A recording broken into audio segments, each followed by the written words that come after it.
talking about today on Daily Blast Live. Florida braces for Hurricane Ian, with thousands evacuating while others choose to stay put. What do you think of the people who want to ride out the storm? A marriage with passion, intimacy, and hate?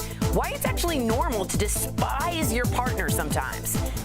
Katie Couric reveals she has breast cancer, with a personal essay sharing everything from the moment she found out to coming to terms with the news. A 50-plus social media influencer will be here live to talk about celebrating the self-expression of fashion. And Shark Tank's Barbara Corcoran will also be here live. Oh my gosh. Get real. No. Y'all, just stop. This is a sham. It's finally here. Drum roll. Welcome to DBL. We are thinking about our viewers in Florida, so let's talk about that and how people are getting ready for Hurricane Ian, which at the time of this taping has already started making landfall. And it is said to be one of the most powerful hurricanes to hit the U.S. in 30 years. Thousands have already left their homes, but some are sticking around, like these people boating and swimming in flooded streets in Key West, and these people taking a selfie on this flooded pier. Now, one couple was divided on whether to stay or leave. Take a look. We're here in Orlando as we evacuated. Of course, we had a disagreement on evacuating. My husband wanted to stay in a 24-floor high-rise to watch the storm come in, and I wanted to play it safe and evacuate. So, as you can see, I won. We're in Orlando, and we're safe. Okay, I think of you, Al, because you were in a Category 4 hurricane when you lived in Miami. Right, Hurricane Wilma. And you decided to stay. Well, I didn't know. I was ignorant. I mean, this is kind of pre-internet-y. It's like 2005, I believe. And, you know, it's looking at those clips, it's deja vu, because I remember the news running the clips of surfers, because obviously when hurricanes are coming, right before they come, it's great waves for surfers. Those are the waves. I'm not telling anything to you, Santa Cruz over here, but it's a big deal to surf. And also, when we start talking about people staying, for the first time ever, there's a financial incentive. Because if you are a person that has an account that's a daredevil account, hey, watch me hang off of this or do a backflip on a rooftop or something like that, a hurricane is not only timely with hashtags, but also now you can make some money because your followers are like, oh, Jeff really is a daredevil. He's doing this insane thing. So it's not fair to the people that are going to have to come get you in the middle of the Atlantic, in the middle of a hurricane. But it's a very selfish decision. But unfortunately, we're in a day and age now where your social media isn't just for your friends anymore. It's financially incentivized. I don't know what the percentage of that is, people on social media staying because of social media. I just think it's about money. You're right, but I think it's about people not being able to afford to get out of town, too. Right? Yes. Like, I'm talking about the people playing out in the ocean. Yeah, but it's like those people I don't feel bad for. If a storm comes, right, and they're canoeing and they're having fun and stuff, and then they called 911 to get picked up, I don't feel bad for those people. But again, small percentage, just like the Instagram people. But I don't know, like, what you do as maybe it's a man thing that you're like, I'm just going to stick it out. Yeah. You know, I think we could get past this. We don't have to spend any money. Let's just wait it out. That's like what you think's going to happen. And then when you're in the thick of it and your windows are getting smashed in and you're flooding and now you're losing members of your family, you're like, why didn't I get out? Because we've been warned for 2 weeks now. Yeah, so that's because you're exactly right, because it's slow. Right. You know, you're sitting there, it's like, it's rain. Okay, it's a little rain. It's fine. It's fine. Then the lights go out and you're like, oh, and then something hits the window and you're like, oh, no. And you start hearing things break, and by then it's too late. And what that couple didn't understand in terms of, like, should we leave or should we go, is unlike a fire or a tornado where it's over, in this situation, it lasts for weeks. Yeah. There's no gas. There's no lights for weeks and months and months. So it's a really dangerous thing. And let me paint a picture before you jump in. Just currently, at the time of this taping, some of the counties are also facing tornado warnings. Okay, so you have that to worry about as well. Tampa International Airport remains closed through Thursday. You brought up emergency services. Unfortunately, officials say emergency services may not be able to respond during hurricanes for people who do not evacuate because of their own safety, or maybe they're trying to tend to other, situations that have been caused by that hurricane. Disney World Park closed today and tomorrow, and finally 26,000 people at the time of this taping without power around Tampa. And I just wanted to give also a shout out to those who like physically wanted to go and couldn't because they don't have the money for the gas, they don't have the money for the car, the hotels that you have to do, or they have like animals. A lot of people with pets, there's nowhere to go. I remember in Katrina, they weren't taking you if you had your pet. And so people were like, I'm not going to give up my pet. So there's also theirs that are stuck not for the other things, but also because they just like literally financially cannot do it. Or physical immobility. Right. If they're wheelchair bound or bedridden, like so who's there to check on take your them? your elderly neighbors. Right. Make sure, to your point though, really quickly, watching the footage of the people kayaking and stuff, that is such the wrong message. This is not fun and games. You are putting, if there are any emergency services available right now, you're putting their lives at risk just so you can do it for the gram, just so you can have fun, be cool. It is dangerous. We have a whole podcast about it, Dying for Likes. It's not only dangerous, you will put those emergency services people's lives at risk. And people now, they know the power of Mother Nature. They live in Key West. I understand, like, you think, like, oh, it's just water. I could swim through it. It's not anything if you live in the Midwest. If you live down there, you've been in the ocean, you understand the power of that. As a parent, I'd be like, what are you doing? Get out of there and let's get serious about this. Exactly. Okay. Speaking of the hurricane, President Biden has reached out to Florida Governor Ron DeSantis about giving help to the residents. The White House confirmed that the president and governor put politics aside and spoke last night. Here's what the governor said about that. When people's lives and their property are at risk like this, we all need to work together regardless of party lines. The Biden administration has approved our request for a pre-landfall declaration and did that very quickly. So we're thankful for that. And it's my sense that the administration, wants to help. I think they realize that this is a really significant storm. Tori, what are you thinking? Obviously, I'm glad he said that. But to me, Ron, even Joe Biden, all of it is political. The idea Ron DeSantis wants to run in 2024, he wants to be up with Joe Biden, so you see their faces together, so you get used to seeing them as a possible going at each other. Look, I think Ron DeSantis wants help when he needs help, and I think he sometimes uses things like the COVID recovery fund, the $12 million, to send those people to Martha's Vineyard. So it's interesting to find when certain people use the federal government help and say put politics aside, and when they do not. That's what I'll say there. Yeah, we're all Americans. I don't know if we need to separate the two. If someone needs help, depending on if it's a blue state or a red state, you help them as the president. I think that's the bottom line. Right. It's just shocking that we're talking about a Democrat and Republican and they're working together. And it's like, this should be the norm. Yeah. We should be like, yes, of course. But now we're like, well, thank God they accepted It's like headline news. Because it's always, like you said, it's always political. So it's like, there was no doubt that there was a meeting like, should we take this aid? Because how will this affect our chances? Not our citizens living this weekend, but just like, how will this affect? And it's just like, it is possible for our citizens to elect people that want to work so that we can move together. Unless you like the theater. If you like the theater, then you're in it right now. Yep. I'm not digging it too much. All right. Well, coming up on DBL, Katie Couric reveals she's battling breast cancer. Her important message to others about not postponing mammograms. Plus, over 50 influencer Carla Rockmore will be here live sharing how to celebrate your style as you age. And is it really normal to hate your partner sometimes? We're talking all about that next.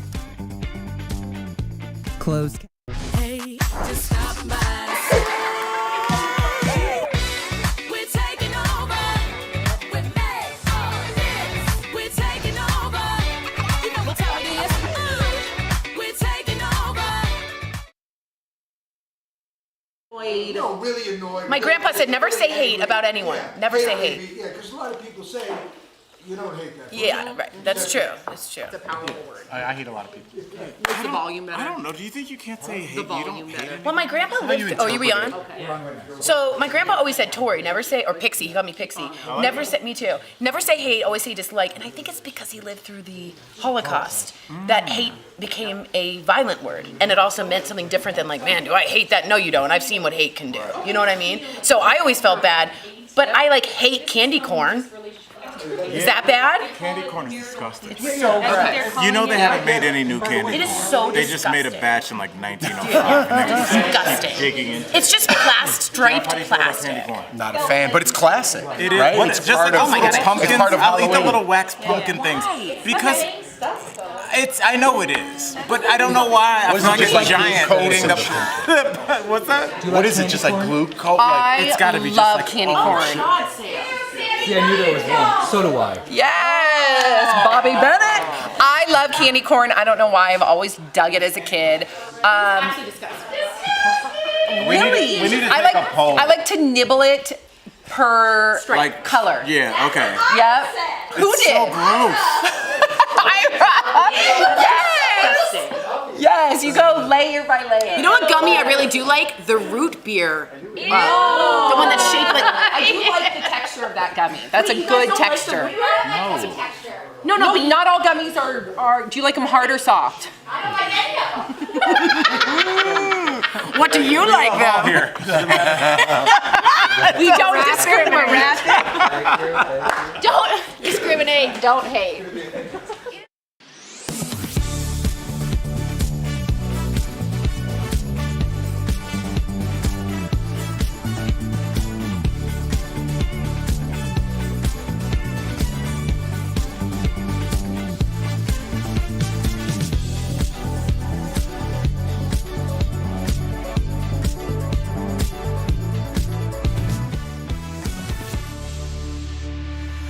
Welcome back. This is going to be an interesting little segment. Have you ever felt like you hated your spouse? Well, you're not alone. It turns out marital hatred, that's what it's called. It's quite normal. And at some point in time, many people in long-term relationships have felt trapped to the point where they feel like they do not like the other person, that they hate their guts. So relationship experts say to think of relationships as an ecosystem you share with someone else and work on learning how to talk to one another when issues come up. Have you ever been in this situation? I would think it's crazy if you had never been in this situation. Yeah, for sure. And I think we should define the word hate, too. Yeah. I come from where you use hate. I hate this guy. Oh, my God, I hate what you said. I hate everybody, right? Yeah. But then other people are like, hate, that's so offensive. I'm offended that you live in the United States. Yeah. Whatever. You know, everybody be offended. I use it very loosely, right? So me and my wife have definitely hated each other. But we know each other so well. Now I'm going to tell a quick story that just happened. I was sitting on the couch in Big Sexy. Love Big Sexy. That's Jordan's dad, okay? I'm looking, and I was watching a football game, and he goes, hey, my niece's blah, blah, blah is dating the center. And he sent me a picture. So I'm looking, I'm like, oh, she's dating that guy? And like 3 hours later, Jordan's kind of like around the house, and she's like, so who's that girl you were looking at? And I'm like, what are you talking about? Because I was on the couch, I'm like, what girl? What are you talking about? She goes, and at that moment, she hated me. Yeah. And I go, wait, on my text message? I go, your dad sent me this. That's a she goes, oh. So for 3 hours, she hated me. I go, maybe next time, just ask me so you don't stomp around the house for 3 hours. Oh, you gotta let it marinate. Yeah. You don't ask her. You gotta like get bad while you're folding clothes and like let it yes. We want our partners to say, what's wrong? So that we can be like, nothing. What about you? The passive aggressive thing. Yeah. It's different for me because, well, Brooks and I are very codependent, but there are times when I get super frustrated because we have different temperaments. Brooks is super chill. I am not. So all I will say is I've had to learn his language and he's had to learn my language, and that has helped because when we didn't, I was like, "Who? Are you kidding me? What are we doing? This is crazy." As soon as we understood each other's language, it helped. Also, he just left for a little bit, so I'm very sad and I miss him. So I'm very feeling lovey today, so that's why. Mark and I we're born on the same day, and I think we're very similar, even though we're completely different, if that makes sense. And we have power struggles. So we love hard and we hate hard. Okay. But I, too, use that term very loosely, the word hate. Right. But there's times where I envision stuff in my head. Like what? Like what? Just I envision stuff Like what? in my head. Like what? What have you planned? Yeah. Walk Is us there like to a weapon? Is there a weapon involved? The first trip to Home Depot. No, I envision certain things. Yeah. That's all. Wow. But I love him to pieces, but we love hard and hate hard. Yeah, I mean, it kind of makes sense, though, because when you talk about, they say the opposite of love isn't hate, it's indifference. So in a weird way, it would be worse if Jordan saw that picture and didn't feel anything. Right. Than if she felt wrong about it, which she was. But it's almost like it'd be scarier if you found out like a couple weeks later, like, oh, I thought that was a girl you were seeing, and you were like, and you didn't say anything to me? That would be worse to me. So I think kind of you don't want to use the word hate strongly dislike, like you're filling out a survey, but I think it's better. I think it's better. Yes, but let's just be honest here. If you're living with someone, no matter how much you love them, there's going to be moments Like a roommate, of disagreement, frustration, anger, hate. Like, it's normal. I want people to know that. Little things add up. Those dishes in the sink, it's like by the 110th time, you're like, hey, no more spoons in the sink, bro. Yep. Yeah, not gonna happen. Nothing sexier than like putting the dishes away. See, Kelly just gave it. Nothing? Oh, yeah. Like people say that the husband taking the trash we're getting out. rounds of applause around the studio. Nothing sexier than taking that trash out. Coming up. Rob, the cameraman. Rob didn't like that. He didn't like that at all. Rob strongly disagrees. Coming up on DBL, fashion influencer Carla Rockmore will be here live. There she is. Look at that fabulous closet. Wow, we're talking with her all about fashion in your 50s and beyond next.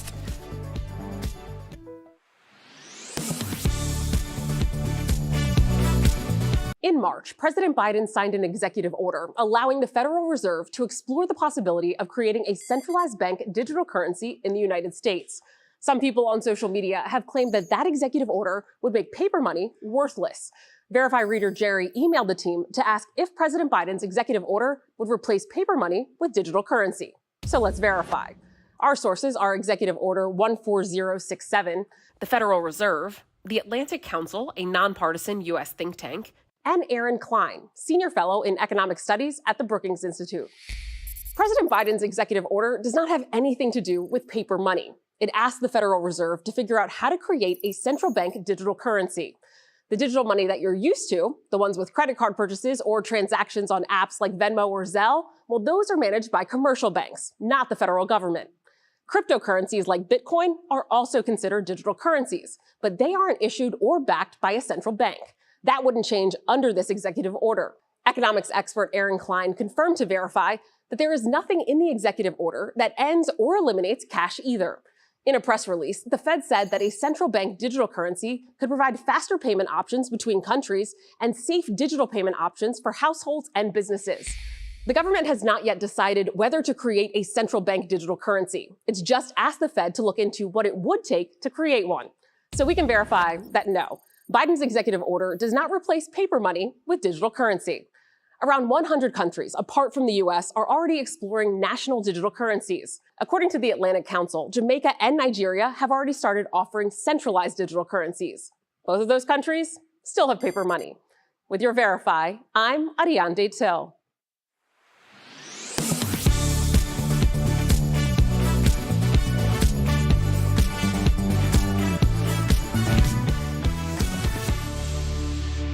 Wear print with print.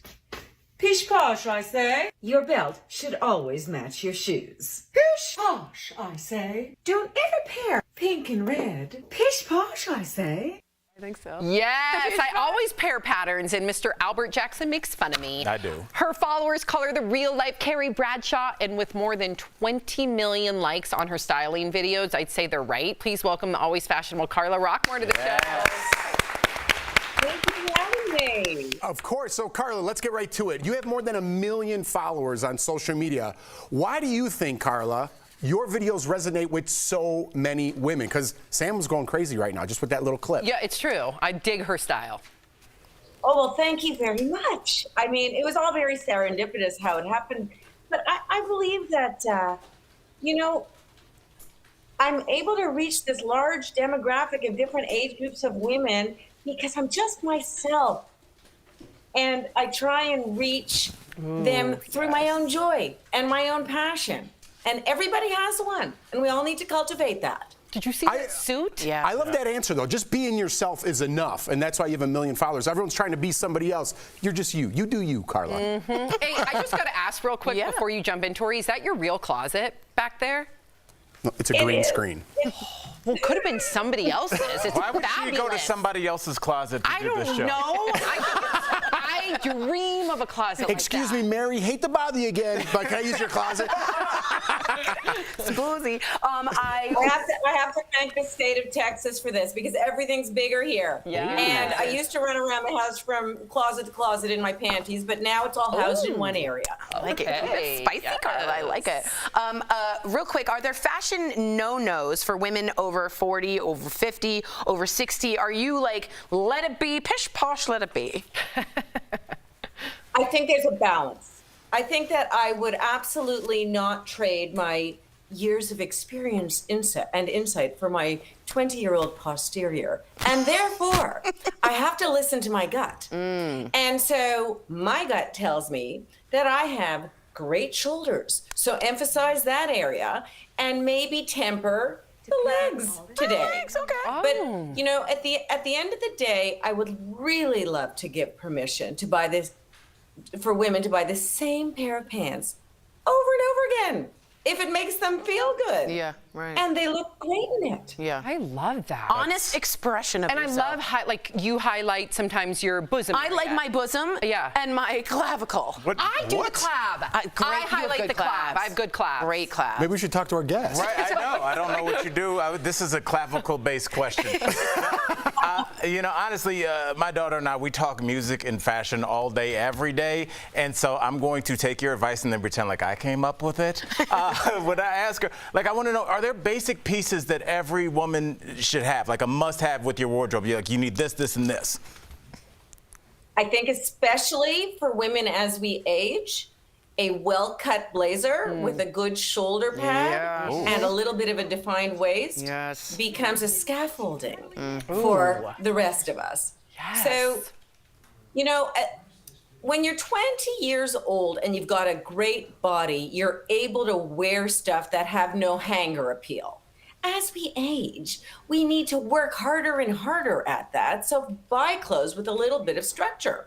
I love it. Okay, so we only have a minute left, but this is very important. What about women who might be scared or intimidated by wearing something stylish? Where would they start?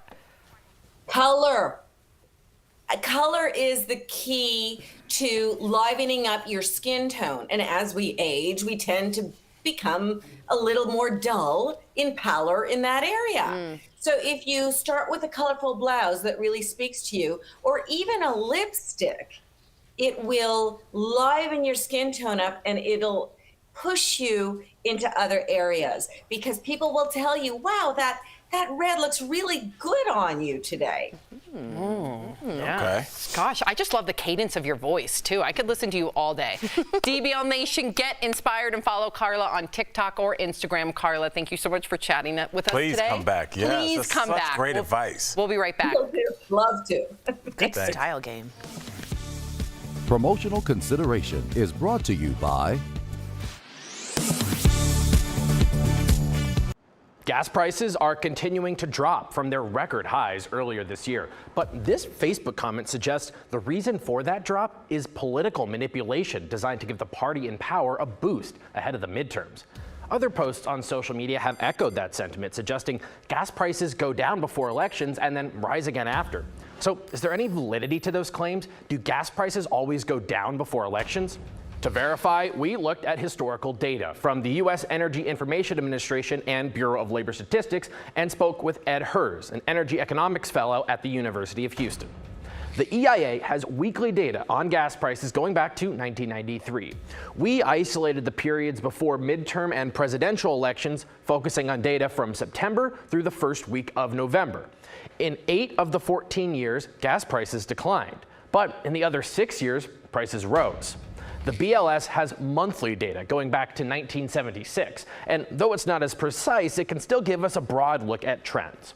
Of the 23 election cycles in that span, gas prices decreased in 15 and increased in 8. Energy economist Ed Hers says gas prices can sometimes dip in the fall as refiners move away from the more expensive formulations that are used in the summer, but it has little to do with politics. We go to a less expensive formulation for winter gasoline. Second, there's less demand in the wintertime. You know, give or take driving to school, you're not driving to vacation.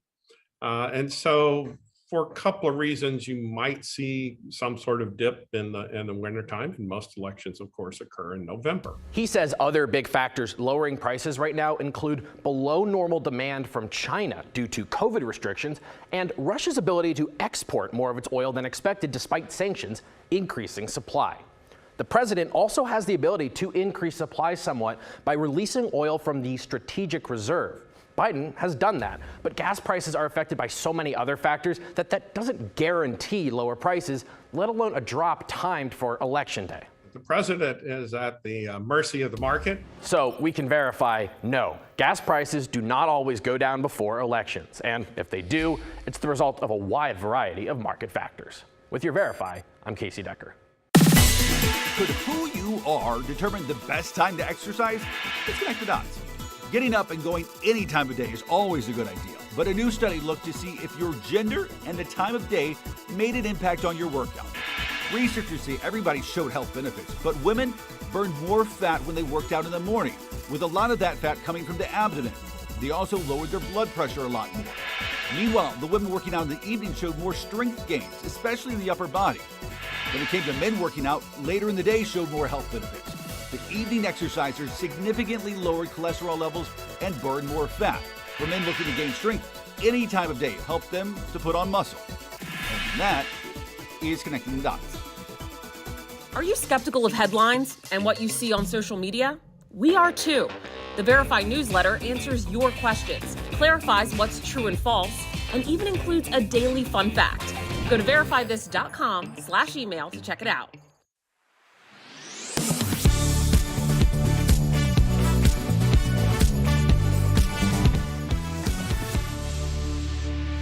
Welcome back. This is a very serious story. Right here in Colorado, a woman is recovering after she was hit by a train while in a police cruiser. A warning, this video may seem disturbing to some of our viewers. The woman was handcuffed by police and put into a police cruiser that was parked on active train tracks. A train slammed into the cruiser, pushing it down the track. She survived, but has numerous broken bones and other injuries. Now, that officer, as of this taping, has been put on leave. They are investigating that officer. This is horrendous. It could have been manslaughter so easily. Easily. It could have been she's dead and they caused that death. I don't know what they were thinking. The guy casually walks away if you watch in the video. I also think if you have a lawsuit here, a federal lawsuit against the 8th Amendment of cruel and unusual punishment of someone who's a prisoner. She was detained. She couldn't get her hands out to hold her face. The doors were locked. She was screaming for 2 minutes, I need help. What's going on? What's going on? I find this who parks on active train tracks? I don't even do that. Like when you're crossing and like there's a thing where like you have to gauge how far the car in front of you. Right. I'll wait. Like you just don't stop on train tracks for any reason. I have common sense there went out the window. I don't get it, but there's a lawsuit coming. Empathy, all of the above. Character, morale. Okay, if you're leaving us, you can watch the second half of the show online. Watch on YouTube, dailyblesslive.com, or our DBL mobile app. But if you get the second half of the show where you are, here is what's ahead.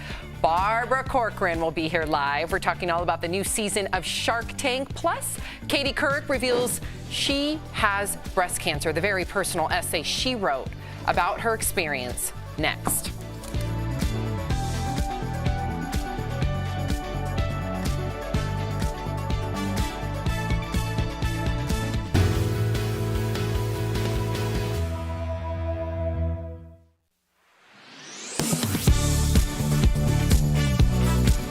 The post on Facebook gives a warning to dog owners saying the plug-in oil diffusers are unsafe for dogs and got one of her pups very sick. So are oil diffusers unsafe for your pets to smell? To get answers, we went to veterinarian specialist Fred Winninger at Charlotte Animal Referral Emergency and Animal Poison Control. Though these plug-ins and diffusers can smell lovely, Dr. Winninger says they can be dangerous for your pets if they ingest the oils. The primary concern for dogs and cats is not as much inhaling these oils, which can be mildly irritating, as opposed to getting them on their skin or ingesting them, especially in their most concentrated forms.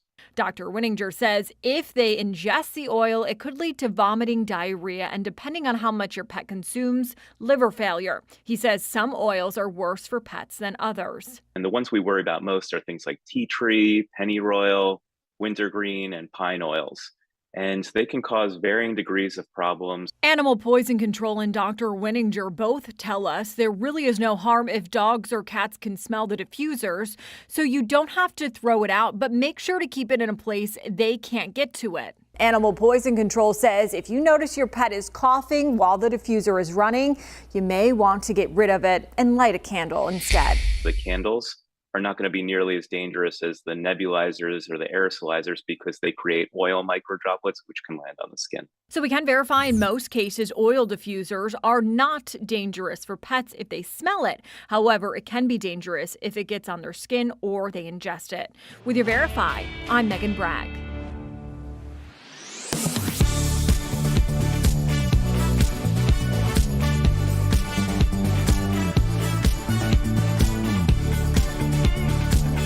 This is Daily Blast Live. We're talking about what you're talking about. Oh my gosh. Get real. No. Y'all, just stop. This is a sham. It's finally here. Drum roll. Welcome to DBL. All right, so Katie Couric is issuing a wake-up call to women. The 65-year-old just revealed that she's battling breast cancer. She says she was diagnosed in June after having a routine mammogram. She had the lump removed and radiation treatment. Katie penned an essay detailing her experience, saying the diagnosis came after she had delayed her routine checkup. She wrote, "Please get your annual mammogram. I was 6 months late this time. I shudder to think what might have happened if I had put it off longer." You said it the other day, Jeff, when you were talking about your routine checkups. Like if you don't stay on top of it with preventative care, and we're all guilty of this, right? Yes. That it could cost you your life. And then you have that residual, damage where your children lose their father. Or I think there's that thinking too of like, if I just don't go to the doctor, I won't know, therefore I don't have it. There's so much of that, and it is a blessing. We just take that for granted, like, oh, I have insurance and I could go to the doctor, but I choose not to. There's people who don't have that option, right? There's a lot of them, and I always talk about percentages. There's a large percentage that don't have that option to go get their checkups when they need to. So Katie, with all the options she has, was still 6 months late, and luckily she did go after 6 months. So again, you got to swallow your pride. You got to go see your doctor. I'm glad you said with all she has. You're absolutely right. She's all the resources, and she's known as the woman who put colonoscopies on the map. Her husband died at 42, I believe, of colon cancer. She did the Today Show on air, had a colonoscopy. So here she is as this warrior for colonoscopy, and so easily forgets the other things you have to look out for. My mom's doctors always say, get ahead of the pain. Don't wait till the pain comes. So for pain medicine, get ahead of your checkups. Don't wait. Do it on your birthday. Do it as a gift to yourself. Get a pap smear for you. Are you 3-1? Now, I've always been one to push things off. My sister had breast cancer about a year ago, and she was like, Sam, you're high risk. You got to get in there. And so I now, got the BRCA test, got 2 mammograms since she's had breast cancer. So I'm very on top of it. But before, I kind of fell into that same, what you mentioned. I guess I thought, I'm 40 years old, I'm okay. But in reality, people in their 40s get breast cancer or other types of diseases. Are you on top of it? I'm on top of it just because I went through so many years with no health insurance. I ruptured my Achilles tendon with no health insurance. So, and I know, that's why I always say I can speak to like why people make certain decisions. When people go, why don't you just go to the doctor? It's because if they go to the doctor and nothing's wrong, they're going to be in the whole $6,500 that they don't have. That's why people don't do that. So that's why I'm on top of it. But, at the same time, you said something really interesting, Sam. You said, in reality, I know that I need to get this done, but your reality right now is you're healthy in your mind. And your reality is you're a healthy mom in your mind. And nobody wants that to change for any of us. So if you go to the doctor, they have a potential to interrupt that reality. Yeah. So there's a psychological component that we're working with here as well, and that you just don't want to know. It's like ignorance is bliss. I don't want to know. Yeah, ignorance is bliss. I don't want to know. Yes. Yeah. But again, to Katie Couric's point, preventative care is the best care, right? It's going to give you the best shot to beat cancer and other diseases. And our thoughts are with her. She's got this. So should sending our kids to school make us sad? That's exactly how David Letterman feels. He recently spoke about sending his son to college for the very first time. Take a look. You've been through that yourself, right? People go through this, the separation of the kid leaving home, and I thought it would be nothing, but it's devastating. Am I the only one that feels that way? No.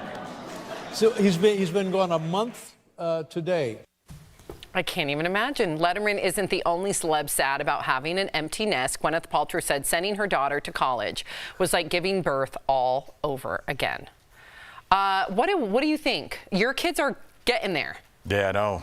How are you feeling about it? Starting to look at colleges next year. Oh, Maybe my this summer. I know it's a nightmare.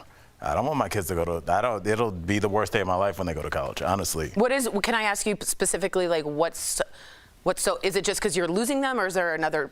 I mean, part of that's it. It's totally selfish. Like I don't, and you're kind of giving them to the world, and you're going to be scared for them, excited for them. They'll fall in love. They'll have heartbreak and all the things that come with adult life. And I don't want anything. I don't want that for them. I want them to be with me. So I'm selfish. I'm irrational, but that's how it is. Yeah, I don't want them to go anywhere ever. But on the other side of that, there's also they have to grow at some point. And I feel like our society these days are like, no, you stay with me, I'll protect you. I don't want anything bad to happen to you. I remember when I went away to school, my first time, I went 2 weeks ahead of like everyone else because I played football. And I couldn't even touch my knees. That's how much we practiced. We had triples, and I was in a bunk bed, and I didn't know anybody, and I was so sore. And I called my mom. I'm like, I don't think I could do this, And she's like, you got to stick it out. And my mom's one to be like, I love you, come home. But at this moment, she's like, you got to stick it out. And had I not, I would not have been the person I am today. I would not have learned that lesson that 2 weeks later, I was great on that team, and it changed my life. And it's those moments in life you have to make a choice, and even though it hurts, letting go sometimes might be the best answer for your child to grow and have those experiences in life. This protecting everybody and giving everybody a ribbon and everybody's great and nobody's going to be mean to you is fake. That's not the real world. That's not it. You got to let go and let your kid grow as much as it hurts. I can't even imagine. It's awful. I'll just say I completely agree with you, because when I left my mom, it was the top 3 scariest moments of my life. I'm really codependent, and I went from DC to Michigan. I didn't know a single soul. I see her rearview mirror, her wave, and that was it.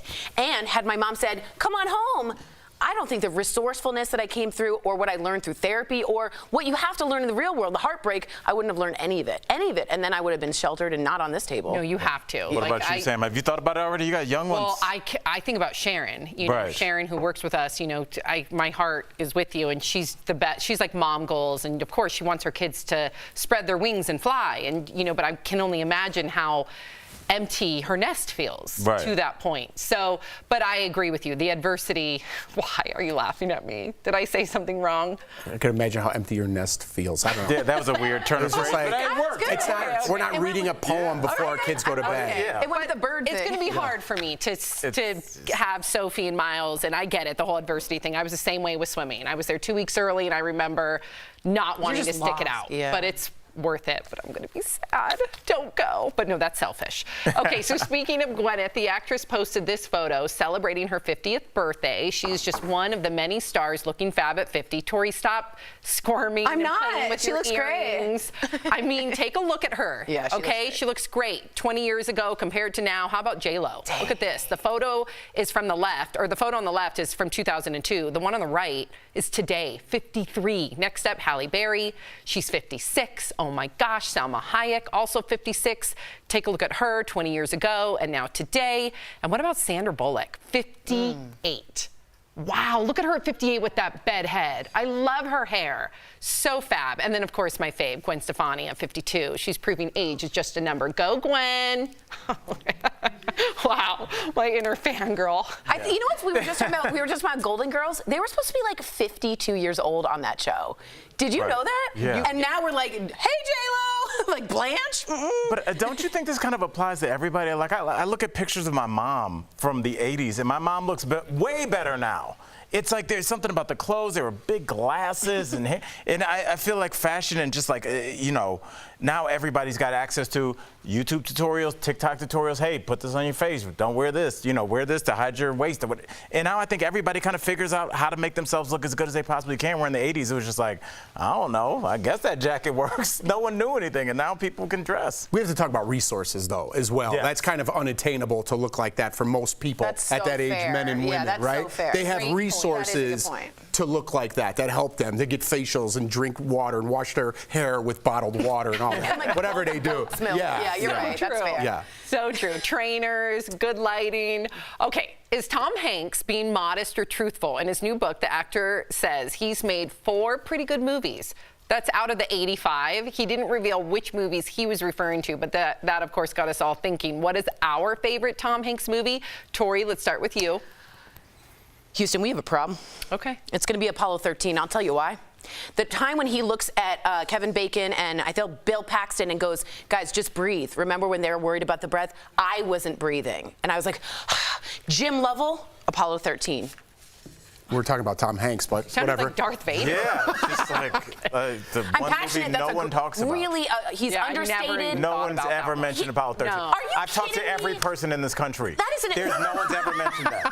Excuse me. It's his follow-up to Forrest Gump, and it was an enormously successful film. And around Over Forrest Howard, Gump? Follow-up to Forrest Gump? Yeah, he said you The can do much whatever you want. anticipated Apollo 13. No. Oh my God! Did you not love Apollo? Houston? I did. Yeah, but but it wasn't. Okay. It wasn't. Okay. Wow. Jeff. Well, I love Tom Hanks, but I gotta go with. I love like all of his stuff.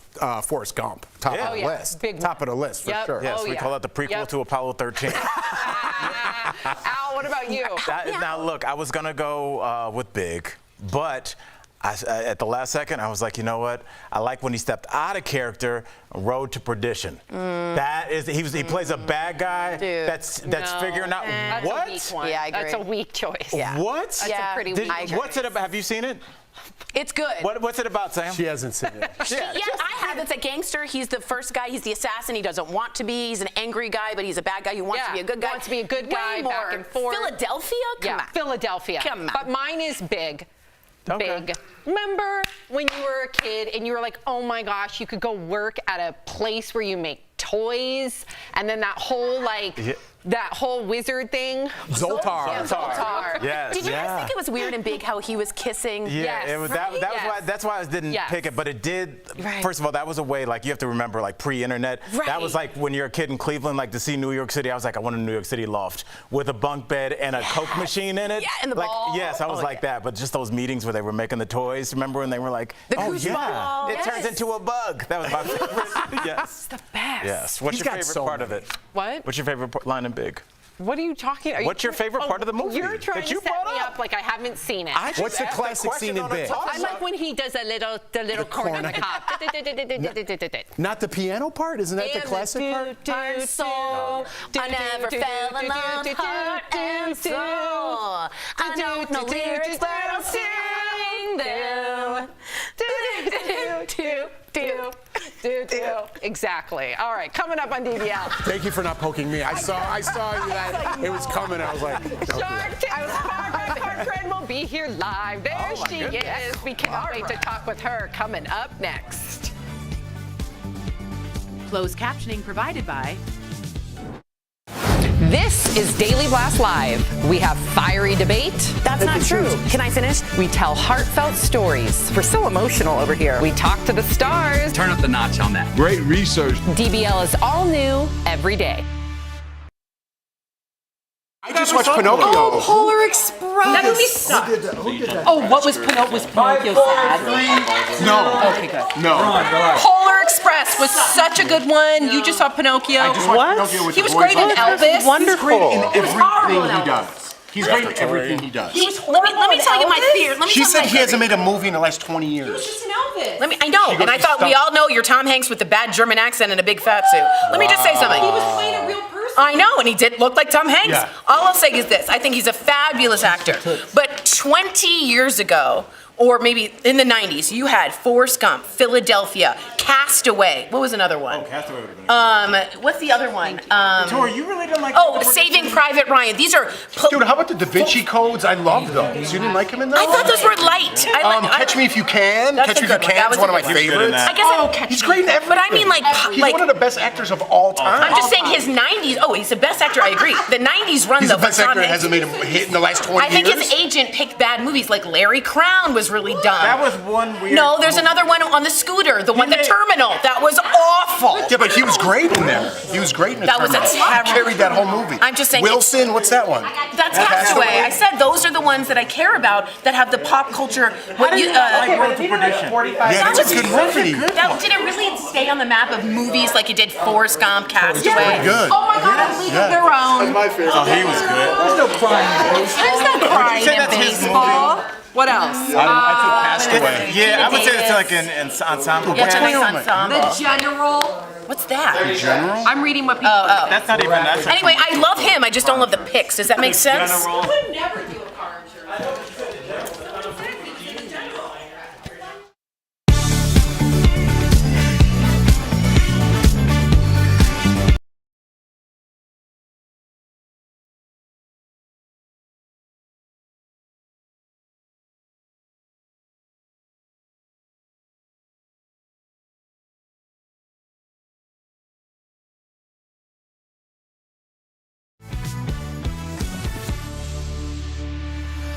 Welcome back to DBL. Her success started as a waitress in New Jersey, but now she's a sharp-tongued shark who's invested in more than 80 companies. Businesswoman Barbara Corcoran joins us live to tell us all about season 14 of Shark Tank. Thank you, guys and girls. Yes. Hi, Barbara. I wanted to ask you specifically, we've talked about this on the show between us, quiet quitting. We've all kind of heard it. It's a trend where employees just sort of do the bare minimum to get by. And I would love to know your take as a business owner and a shark. Is that something that concerns you? Do you understand it? What do you feel? I understand it fully. Yes, you know, people quiet quit when they're not motivated, when they're feeling overworked and they feel undervalued, and that's the boss's fault. I know a lot more bad bosses than I've met bad employees, let me tell you that. And any good boss knows that you can win people's hearts and their loyalty if you just show them appreciation, have their interests totally at heart, and watch their back. That's really all it takes. And when that happens, you don't have employees asleep at the desk. It just doesn't happen. Wow. Nope. Interesting. All right, well, I'm going to get in trouble with my producers because I have a personal question I want to ask you really quickly. You're not going to pitch me now, are you? I'm going to ask you a question. Hopefully a lot of people in the country, around the country have the same question. If you have a business and you put the kind of pieces around it and you want to launch, but you're not sure, like is there a moment where you know, like, I'm ready to go to market with this? Yeah. My moment was yesterday when you first thought about it. You know, the problem with a lot of people getting launching is they just spend so much time planning for what might go wrong, what they have to do. There's something very different and magical that happens when you just launch and get out there. You find out in the streets what's wrong with your business. You discover your real business plan. And you could actually make the adjustments immediately versus studying it. No, that's too much education, not enough action, and that's never a successful entrepreneur. That doesn't happen, though. Thank you, and Lila, let's get to you. You started working when you were 11, and you had 20 jobs before the age of 23. Why was being a waitress one of your favorite jobs? Well, because waitressing taught me more than any other job. And I waitressed for so many companies, and I, of course, had very many different positions, but that taught me the most. It taught me how to hustle. Taught me how to get along with anybody who would sit at my counter. It taught me that if I did a really great job, I made a lot more money in the form of tips. It taught me everything I needed to know about selling. When I built my real estate business, it was a sales company, and I walked into it at 23, started, and I knew everything about sales. Wow. Barbara, I'm getting very inspired here. I'm loving your answers. She's standing. Yeah, it's just everything about you is boss. I love you. I love the show. First time caller. But season 14 of Shark Tank kicked off, Barbara, with a live studio audience. Now, we don't have a live studio audience with us here, but how did that change the show for you? Because I know it would definitely change our show. Yeah, let me tell you, it was absolutely bonkers, would be the best word. We lost total control of the set as sharks. We lost it right from the get-go. There were 3 sharks, for example, biting at one boogie grabber business, something that we weren't usually excited about. But the crowds were cheering. They were shouting, "Take her deal, take her deal," chanting like that. And I took that deal. The entrepreneur took my deal, and I doubly paid for the business. I wish I could do it over again. The excitement caught us all up. We forgot we were there as business people. We just wanted to be part of the gang. We went crazy. Yeah. You got pressured into buying something. I know. Okay, this is really fun. Okay, so we had Mark Cuban on the show just a couple of days ago, and he said that you were not as great as a dancer as you thought. So what's something you think he's not so good at? I hear he's not a good lover. And I'd rather be a lover than a dancer, wouldn't you? Wow, Barbara going in hard. He deserved that. That guy deserves that for saying that about me. Oh, yeah? Good for you. Yep, good for you. I love it. Oh, my gosh. Don't tell Mark. I mean, we won't show him this clip next time he's on at all. No. Oh my God, I love it so much. Thank you so much, Barbara. We appreciate you. And then I just have to ask you really quickly, is that a strategy to give interviews standing up? Ooh. Yes, very much so. I do a better interview standing up. I have my energy up here in my head and my top, not in my bottom. Much better idea. Oh, and does having an Emmy behind you give you confidence as well? Yeah, get up. Everybody. Let's try it. Okay. Oh, I'm the only one. I did it.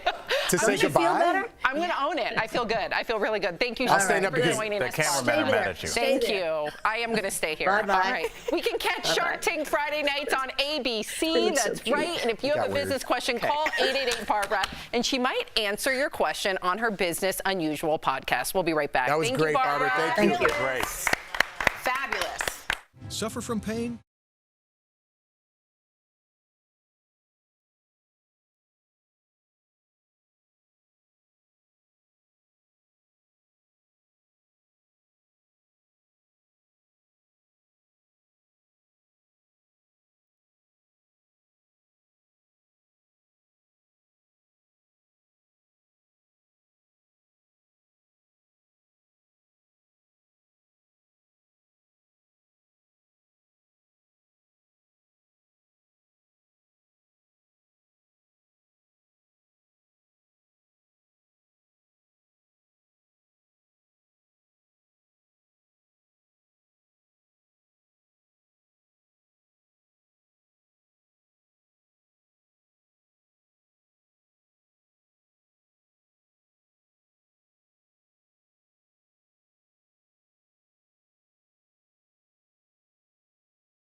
Welcome back. We live in Colorado, and believe it or not, our state is the highest in car theft next to California. We're number one.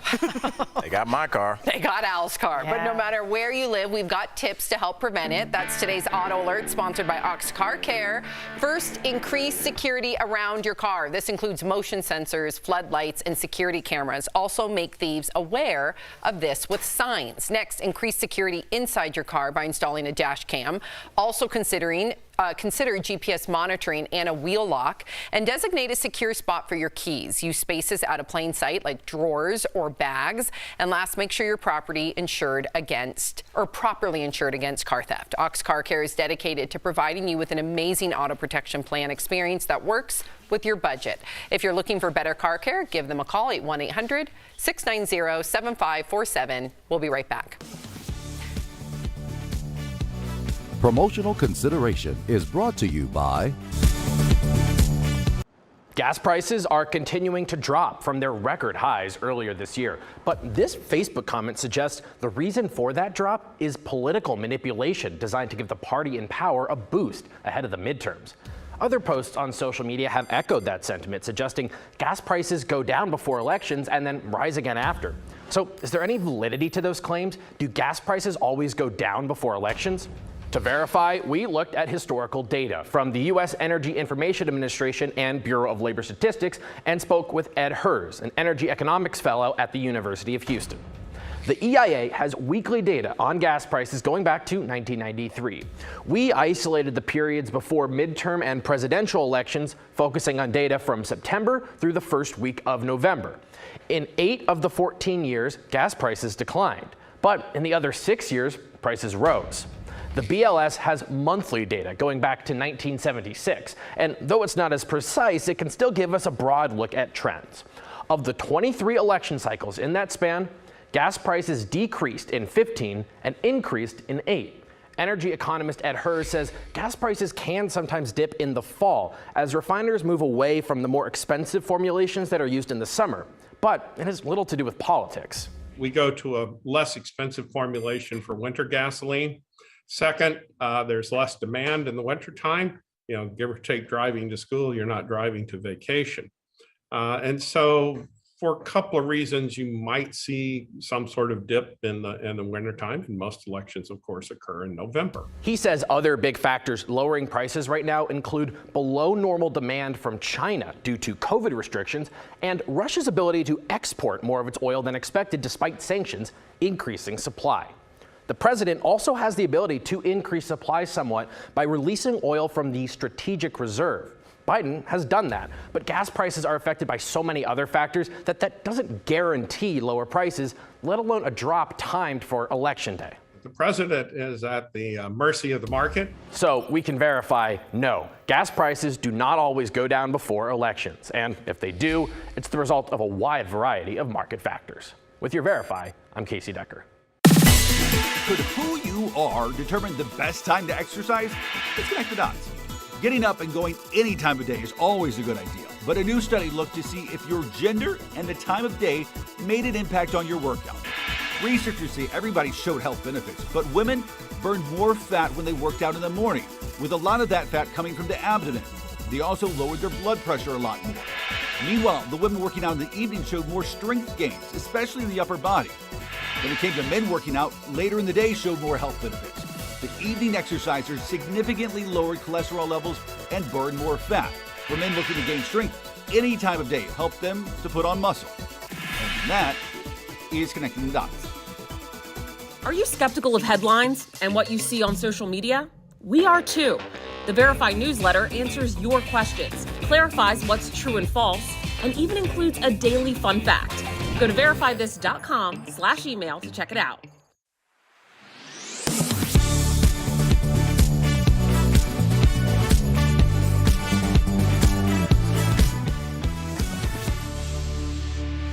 Speaking of what Barbara said about determination, you guys have to see this. So a woman, this is what she tried to do to get her resume noticed while applying to a job at Nike.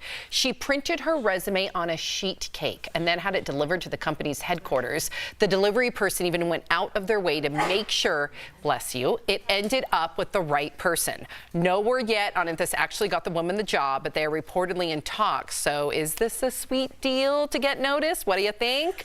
I like it a lot, but a lot of these things miss. You got to be willing to take that shot. Right. This one hit, but sometimes you're almost to the point where you're aggravating or annoying, or that boss is trying to get somewhere, and you're like, this is so clever, and you're like, it's really not, and I hate you. Remember the Arrested Development? Remember Arrested Development? He's like, don't ever give a role to glitter guy, like when they put glitter in it. Yeah. Like, don't do too much. And the problem I hear, there's rumors that now everyone's doing the sheet cake.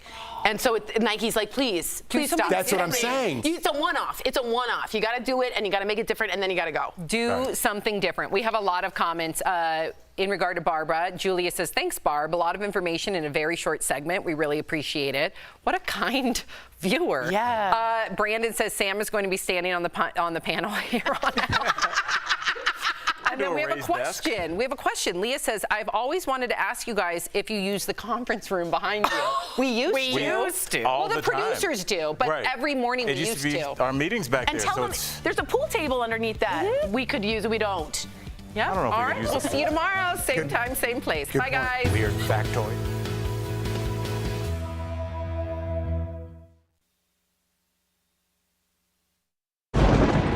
Where hope finds help. Where courage meets conviction. Where makers make fans. We are Tegna, a family of local and national media brands that bring us together, serving the greater good of our communities. Where national know-how backs local business. Be in good company with Tegna.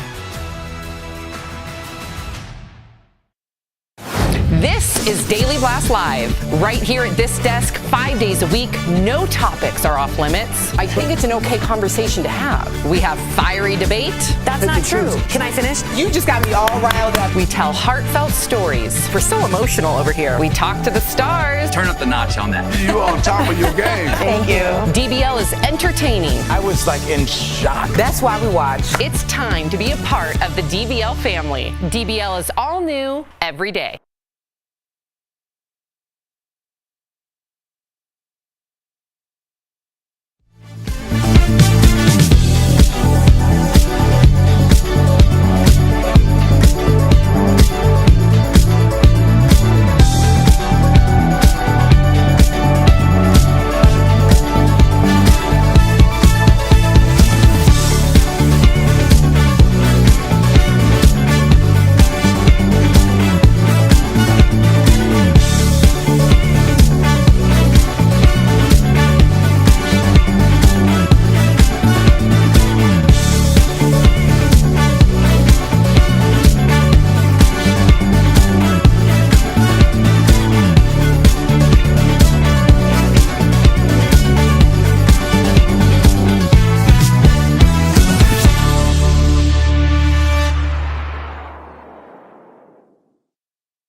About today on Daily Blast Live. Florida braces for Hurricane Ian, with thousands evacuating while others choose to stay put. What do you think of the people who want to ride out the storm? A marriage with passion, intimacy, and hate? Why it's actually normal to despise your partner sometimes. Katie Couric reveals she has breast cancer, with a personal essay sharing everything from the moment she found out to coming to terms with the news. A 50-plus social media influencer will be here live to talk about celebrating the self-expression of fashion. And Shark Tank's Barbara Corcoran will also be here live. Oh my gosh. Get real. No. Y'all, just stop. This is a sham. It's finally here. Drum roll.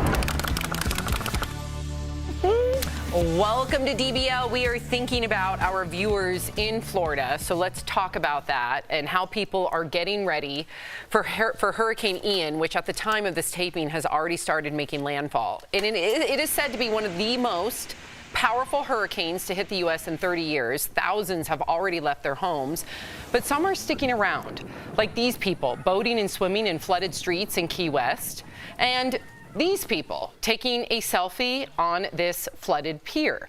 Now, one couple was divided on whether to stay or leave. Take a look.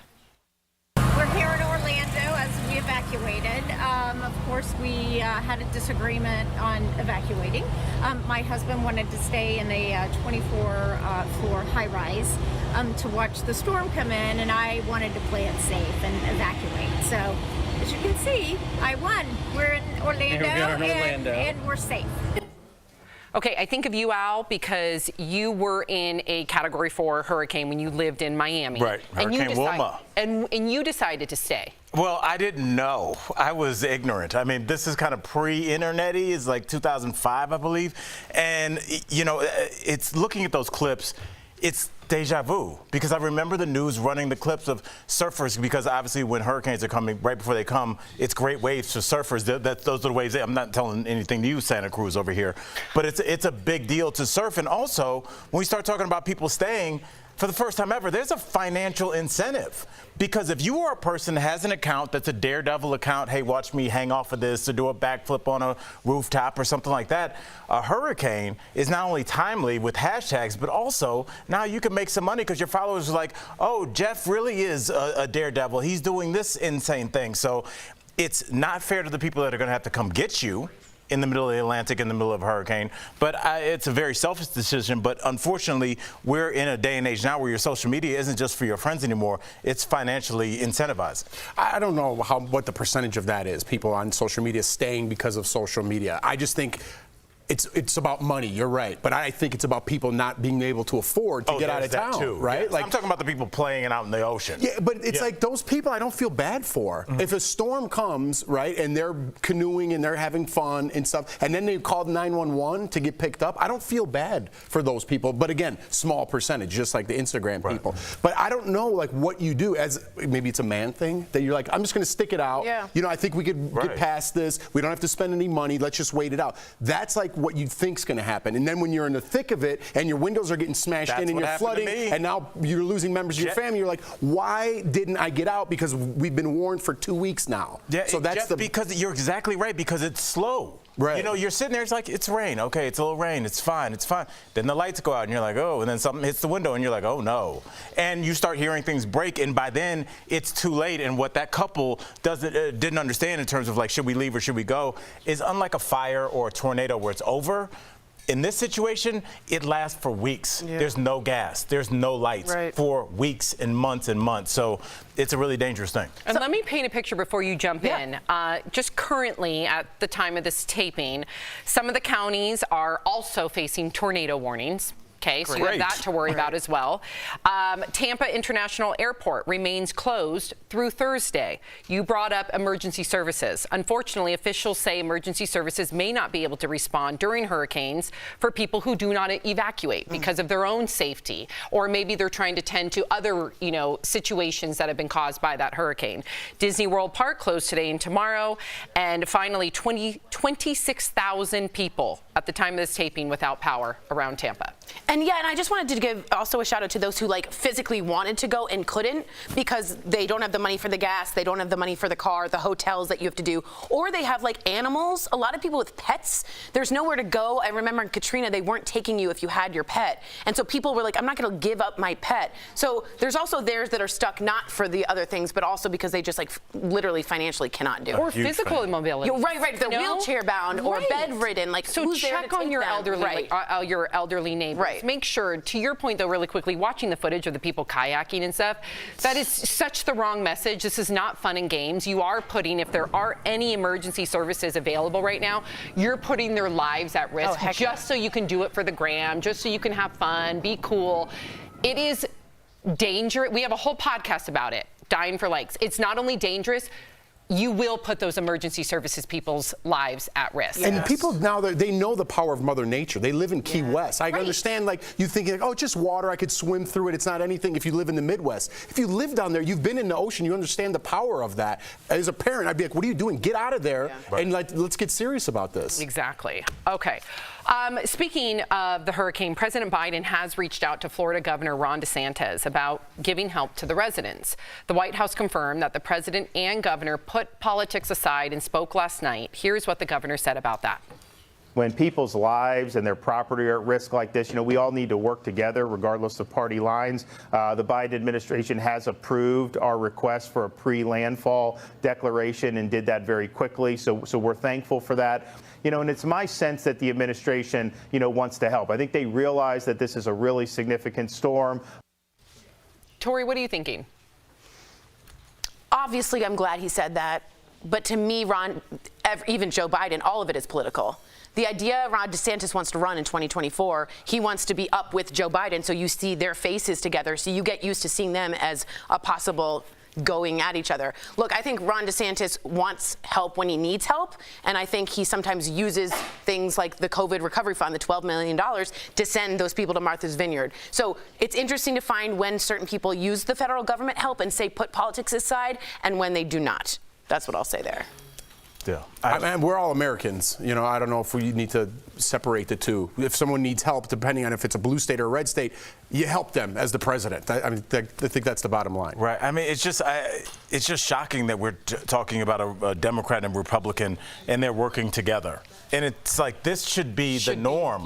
We should be like, yes, of course. But now we're like, well, thank God they accepted It's like headline news. Because it's always, like you said, it's always political. So it's like, there was no doubt that there was a meeting like, should we take this aid? Because how will this affect our chances? Not our citizens living this weekend, but just like, how will this affect? And it's just like, it is possible for our citizens to elect people that want to work so that we can move together. Unless you like the theater. If you like the theater, then you're in it right now. Yep. I'm not digging it too much. All right. Well, coming up on DBL, Katie Couric reveals she's battling breast cancer. Her important message to others about not postponing mammograms. Plus, over 50 influencer Carla Rockmore will be here live sharing how to celebrate your style as you age. And is it really normal to hate your partner sometimes? We're talking all about that next. Closed captioning provided by Hey, just stop by. We're taking over. We're made for this. We're taking over. You know what time it is. We're taking over. You know, really annoying. My grandpa said never say hate about anyone. Never say hate. Yeah, because a lot of people say you don't hate that. Yeah, right. That's true. That's true. It's a powerful word. I hate a lot of people. Is the volume better? I don't know. Do you think you can't say hate? The volume better. Well, my grandpa lived. Oh, you be on? Okay. So my grandpa always said Tori, never say, or Pixie. He called me Pixie. Never say, me too. Never say hate. Always say dislike. And I think it's because he lived through the Holocaust that hate became a violent word, and it also meant something different than like, man, do I hate that? No, you don't. I've seen what hate can do. You know what I mean? So I always felt bad, but I like hate candy corn. Is that bad? Candy corn is disgusting. It's so gross. You know they haven't made any new candy corn. It is so They disgusting. just made a batch in like 1905. and they're just Disgusting. digging into It's just striped How do you feel about plastic. candy corn? Not a fan, but it's classic. It is. Right? What, It's just part like, of, oh my God, it's pumpkins. part of I'll eat the Halloween. little wax pumpkin things because it's. I know it is, but I don't know why. What is I it, feel just like like giant glucose eating or the. something? What's that? What is it? Just like glue coat? I gotta be just love like- candy oh, corn. Yeah, I knew there was one. So do I. Yes, Bobby Bennett. I love candy corn. I don't know why. I've always dug it as a kid. Really? We need to I take like. a poll. I like to nibble it per Like color. Yeah. Okay. Yep. Who It's did? so gross. Yes. Yes, you go layer by layer. You know what gummy I really do like? The root beer. The one that's shaped like. I do like the texture of that gummy. That's a good texture. No, but not all gummies are. Do you like them hard or soft? What do you like though? We don't discriminate. Don't discriminate. Don't hate.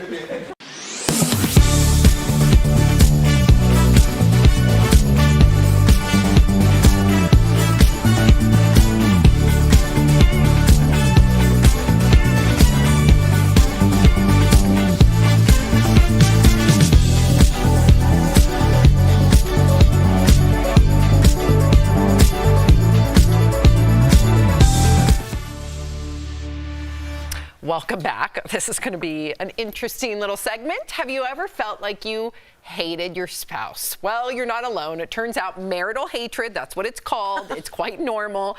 And at some point in time, many people in long-term relationships have felt trapped to the point where they feel like they do not like the other person, that they hate their guts. So relationship experts say to think of relationships as an ecosystem you share with someone else and work on learning how to talk to one another when issues come up. Have you ever been in this situation? I would think it's crazy if you had never been in this situation. Yeah, for sure. And I think we should define the word hate, too. I come from where you use hate. I hate this guy. Oh, my God, I hate what you said. I hate everybody, right? Yeah. But then other people are like, hate, that's so offensive. I'm offended that you live in the United States. Yeah. Whatever. You know, be offended. I use it very loosely, right? So me and my wife have definitely hated each other. But we know each other so well. Now I'm going to tell a quick story that just happened. I was sitting on the couch in Big Sexy. Love Big Sexy. That's Jordan's dad, okay? I'm looking, and I was watching a football game, and he goes, hey, my niece's blah, blah, blah is dating the center. And he sent me a picture. So I'm looking, I'm like, oh, she's dating that guy? And like 3 hours later, Jordan's kind of like around the house, and she's like, so who's that girl you were looking at? And I'm like, what are you talking about? Because I was on the couch. I'm like, what girl? What are you talking about? She goes, and at that moment, she hated me. Yeah. And I go, wait, on my text message? I go, your dad sent me this. That's a she goes, oh. So for 3 hours, she hated me. I go, maybe next time, just ask me so you don't stomp around the house for 3 hours. Oh, you gotta let it marinate. Yeah. You don't ask her. You gotta like get bad while you're folding clothes and like let it yes. We want our partners to say, what's wrong? So that we can be like, nothing. What about you? The passive aggressive thing. Yeah. It's different for me because, well, Brooks and I are very codependent, but there are times when I get super frustrated because we have different temperaments. Brooks is super chill. I am not. So all I will say is I've had to learn his language and he's had to learn my language, and that has helped because when we didn't, I was like, "Who? Are you kidding me? What are we doing? This is crazy." As soon as we understood each other's language, it helped. Also, he just left for a little bit, so I'm very sad and I miss him. So I'm very feeling lovey today, so that's why. Mark and I we're born on the same day, and I think we're very similar, even though we're completely different, if that makes sense. And we have power struggles. So we love hard and we hate hard. Okay. But I, too, use that term very loosely, the word hate. Right. But there's times where I envision stuff in my head. Like what? Like what? Just I envision stuff Like what? in my head. Like what? What have you planned? Yeah. Is there like a weapon? Is there a weapon involved? The first trip to Home Depot. No, I envision certain things. Yeah. That's all. Wow. But I love him to pieces, but we love hard and hate hard. Yeah, I mean, it kind of makes sense, though, because when you talk about, they say the opposite of love isn't hate, it's indifference. So in a weird way, it would be worse if Jordan saw that picture and didn't feel anything. Right. Than if she felt wrong about it, which she was. But it's almost like it'd be scarier if you found out like a couple weeks later, like, oh, I thought that was a girl you were seeing, and you were like, and you didn't say anything to me? That would be worse to me. So I think kind of you don't want to use the word hate strongly. Dislike, like you're filling out a survey, but I think it's better. I think it's better. Yes, but let's just be honest here. If you're living with someone, no matter how much you love them, there's going to be moments like a roommate, of disagreement, frustration, anger, hate. Like it's normal. I want people to know that. Little things add up. Those dishes in the sink, it's like by the 110th time, you're like, hey, no more spoons in the sink, bro. Yep. Yeah, not gonna happen. Nothing sexier than like putting the dishes away. See, Kelly just gave it. Nothing? Oh yeah. Like people say that the husband taking the trash we're getting out. rounds of applause around the studio. Nothing sexier than taking that trash out. Coming up. Rob, the cameraman. Rob didn't like that. Rob strongly disagrees. Coming up on DBL, fashion influencer Carla Rockmore will be here live. There she is. Look at that fabulous closet. Wow, we're talking with her all about fashion in your 50s and beyond next.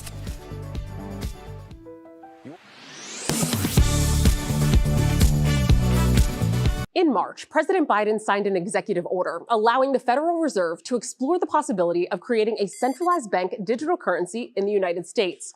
Some people on social media have claimed that that executive order would make paper money worthless. Verify reader Jerry emailed the team to ask if President Biden's executive order would replace paper money with digital currency. So let's verify.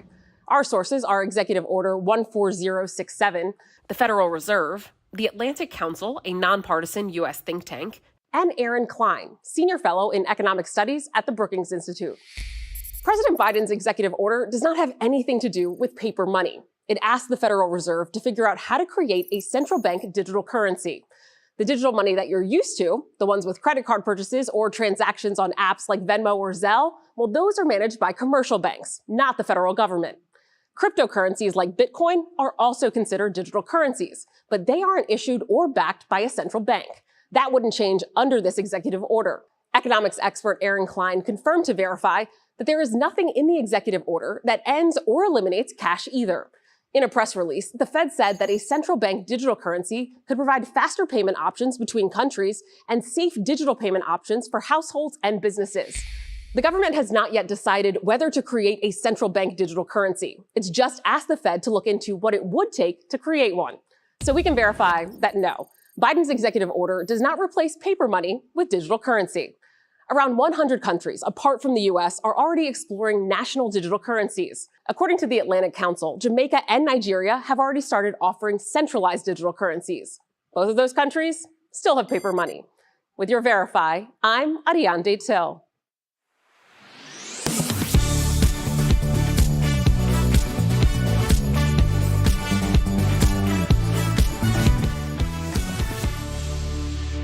wear print with print.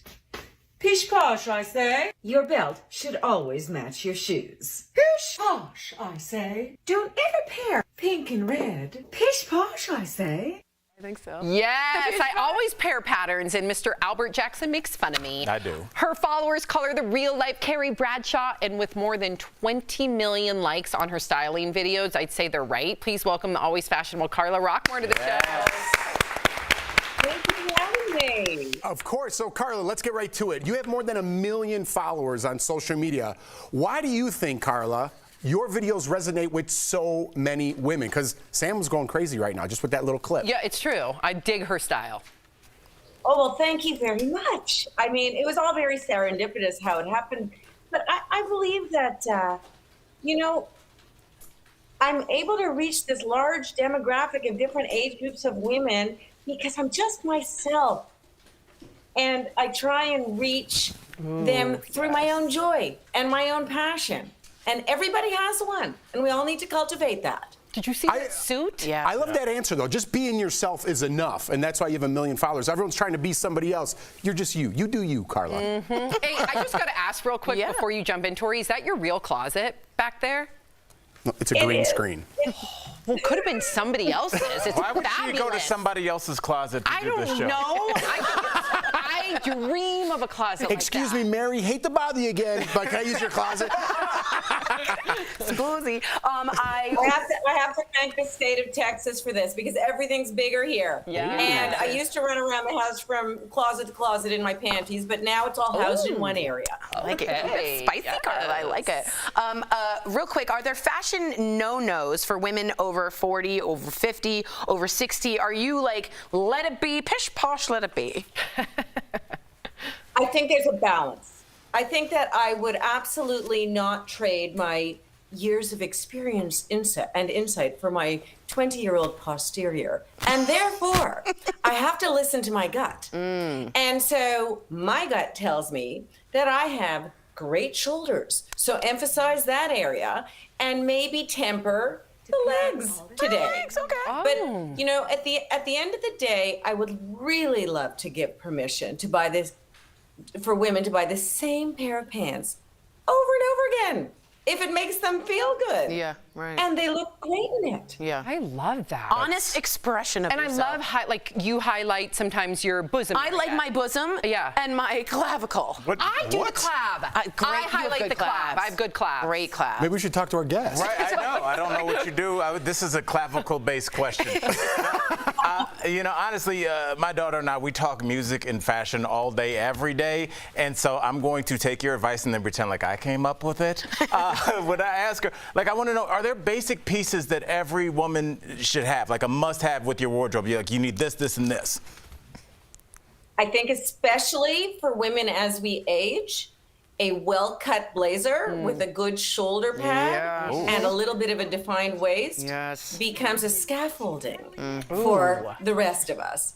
So, you know, when you're 20 years old and you've got a great body, you're able to wear stuff that have no hanger appeal. As we age, we need to work harder and harder at that. So buy clothes with a little bit of structure. I love it. Okay, so we only have a minute left, but this is very important. What about women who might be scared or intimidated by wearing something stylish? Where would they start? Color.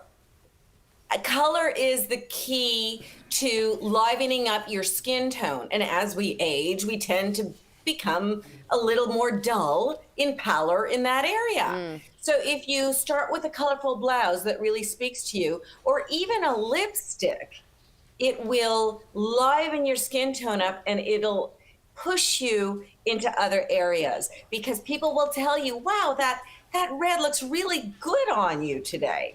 Okay. Gosh, I just love the cadence of your voice, too. I could listen to you all day. DBL Nation, get inspired and follow Carla on TikTok or Instagram. Carla, thank you so much for chatting with us today. Please come back. Yes, Please come such back. Great advice. We'll be right back. Love to. Good style game. Promotional consideration is brought to you by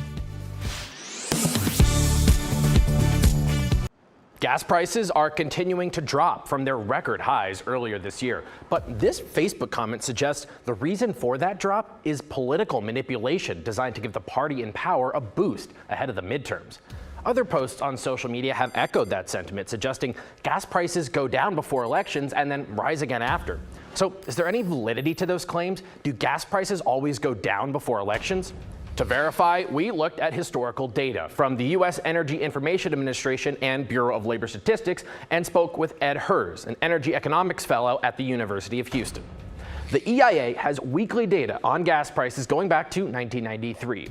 We isolated the periods before midterm and presidential elections, focusing on data from September through the first week of November. In 8 of the 14 years, gas prices declined, but in the other 6 years, prices rose. The BLS has monthly data going back to 1976, and though it's not as precise, it can still give us a broad look at trends. Of the 23 election cycles in that span, gas prices decreased in 15 and increased in 8. Energy economist Ed Hers says gas prices can sometimes dip in the fall as refiners move away from the more expensive formulations that are used in the summer, but it has little to do with politics. We go to a less expensive formulation for winter gasoline. Second, there's less demand in the wintertime. Give or take driving to school, you're not driving to vacation. And so for a couple of reasons, you might see some sort of dip in the wintertime, and most elections, of course, occur in November. He says other big factors lowering prices right now include below normal demand from China due to COVID restrictions and Russia's ability to export more of its oil than expected despite sanctions, increasing supply. The president also has the ability to increase supply somewhat by releasing oil from the strategic reserve. Biden has done that, but gas prices are affected by so many other factors that doesn't guarantee lower prices, let alone a drop timed for Election Day. The president is at the mercy of the market. So we can verify, no, gas prices do not always go down before elections. And if they do, it's the result of a wide variety of market factors. With your Verify, I'm Casey Decker. Could who you are determine the best time to exercise? Let's connect the dots. Getting up and going any time of day is always a good idea, but a new study looked to see if your gender and the time of day made an impact on your workout. Researchers say everybody showed health benefits, but women burned more fat when they worked out in the morning, with a lot of that fat coming from the abdomen. They also lowered their blood pressure a lot more. Meanwhile, the women working out in the evening showed more strength gains, especially in the upper body. When it came to men working out, later in the day showed more health benefits. The evening exercisers significantly lowered cholesterol levels and burned more fat. For men looking to gain strength, any time of day helped them to put on muscle. And that is Connecting the Dots. Are you skeptical of headlines and what you see on social media? We are too. The Verify newsletter answers your questions, clarifies what's true and false, and even includes a daily fun fact. Go to verifythis.com/email to check it out.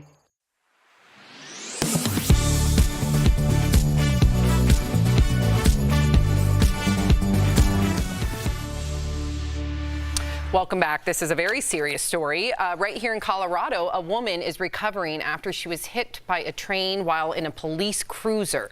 A warning, this video may seem disturbing to some of our viewers. The woman was handcuffed by police and put into a police cruiser that was parked on active train tracks. A train slammed into the cruiser, pushing it down the track. She survived, but has numerous broken bones and other injuries. Now, that officer, as of this taping, has been put on leave. They are investigating that officer. This is horrendous. It could have been manslaughter so easily. Easily. It could have been she's dead and they caused that death. I don't know what they were thinking. The guy casually walks away if you watch in the video. I also think if you have a lawsuit here, a federal lawsuit against the 8th Amendment of cruel and unusual punishment of someone who's a prisoner. She was detained. She couldn't get her hands out to hold her face. The doors were locked. She was screaming for 2 minutes, I need help. What's going on? What's going on? I find this who parks on active train tracks? I don't even do that. Like when you're crossing and there's a thing where you have to gauge how far the car in front of you. Right. I'll wait. You just don't stop on train tracks for any reason. common sense there went out the window. I don't get it, but there's a lawsuit coming. Empathy, all of the above. Character, morale. Okay, if you're leaving us, you can watch the second half of the show online. Watch on YouTube, dailyblesslive.com, or our DBL mobile app. But if you get the second half of the show where you are, here is what's ahead. Barbara Corcoran will be here live. We're talking all about the new season of Shark Tank. Plus, Katie Couric reveals she has breast cancer, the very personal essay she wrote about her experience. Next.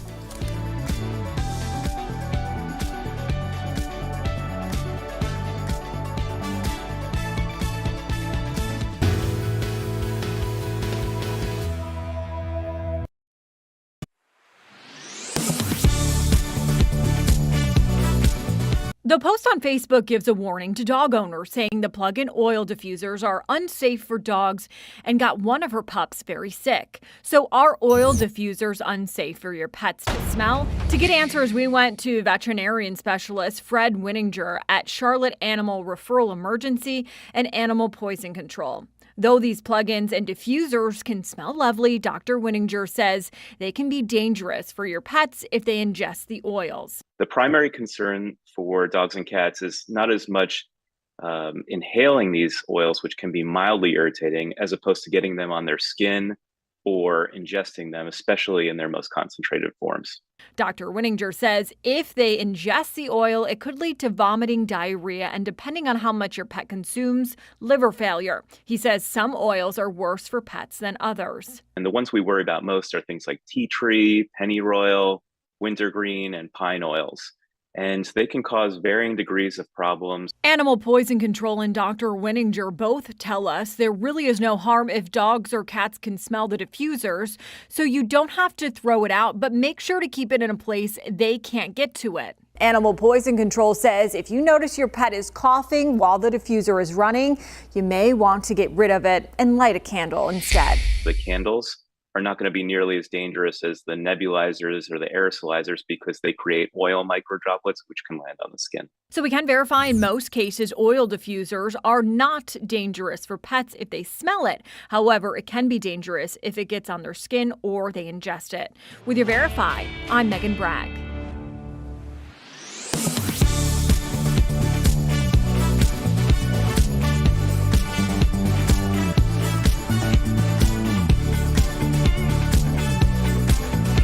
Blast Live. We're talking about what you're talking about.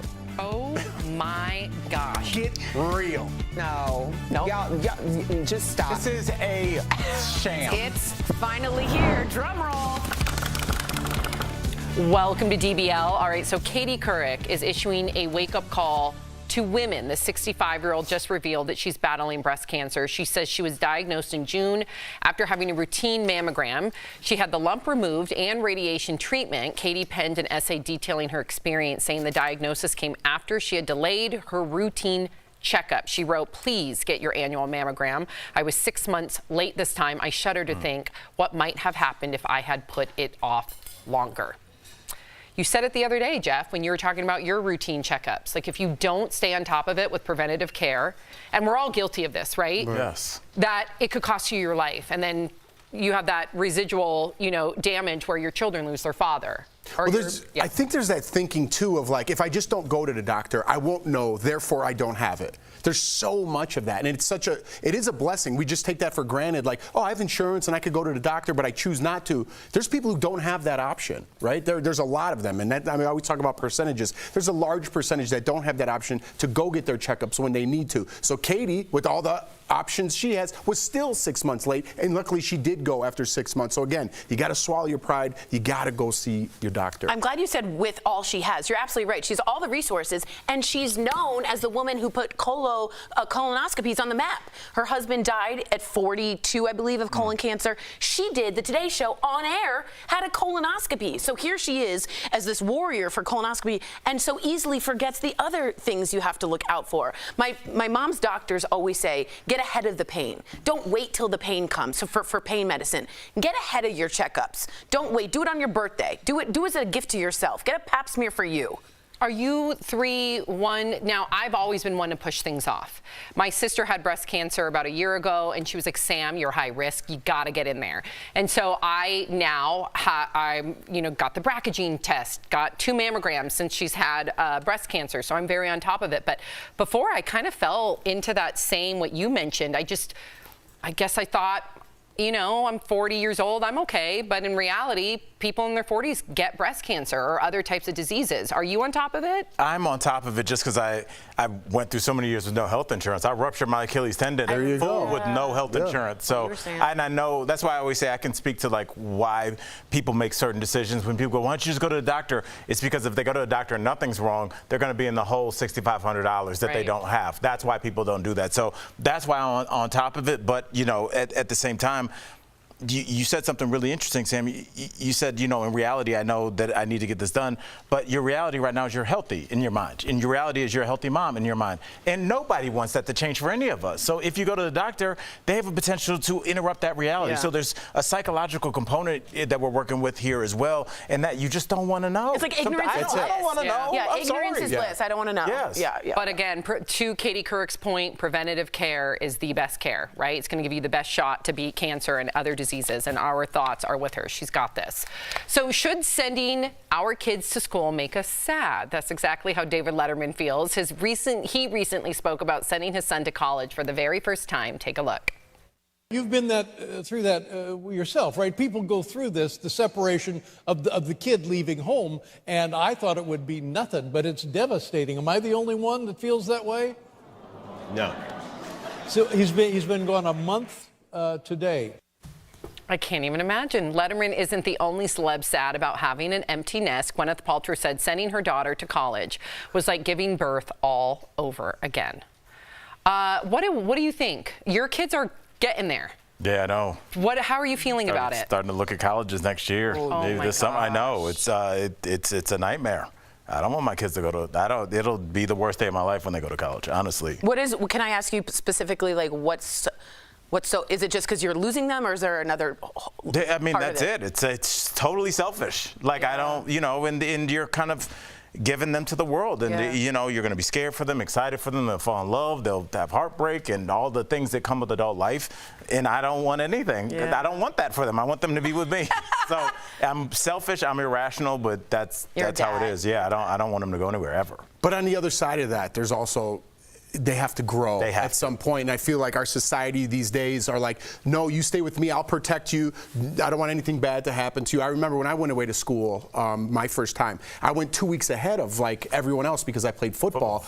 And I couldn't even touch my knees. That's how much we practiced. We had triples, and I was in a bunk bed, and I didn't know anybody, and I was so sore. And I called my mom. I'm like, I don't think I could do this, And she's like, you got to stick it out. And my mom's one to be like, I love you, come home. But at this moment, she's like, you got to stick it out. And had I not, I would not have been the person I am today. I would not have learned that lesson that 2 weeks later, I was great on that team, and it changed my life. And it's those moments in life you have to make a choice, and even though it hurts, letting go sometimes might be the best answer for your child to grow and have those experiences in life. This protecting everybody and giving everybody a ribbon and everybody's great and nobody's going to be mean to you is fake. That's not the real world. That's not it. You got to let go and let your kid grow as much as it hurts. I can't even imagine. It's awful. I'll just say I completely agree with you, because when I left my mom, it was the top 3 scariest moments of my life. I'm really codependent, and I went from DC to Michigan. I didn't know a single soul.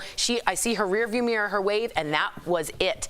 And had my mom said, come on home, I don't think the resourcefulness that I came through, or what I learned through therapy, or what you have to learn in the real world, the heartbreak, I wouldn't have learned any of it. And then I would have been sheltered and not on this table. No, you have to. What about you, Sam? Have you thought about it already? You got young ones. Well, I think about Sharon.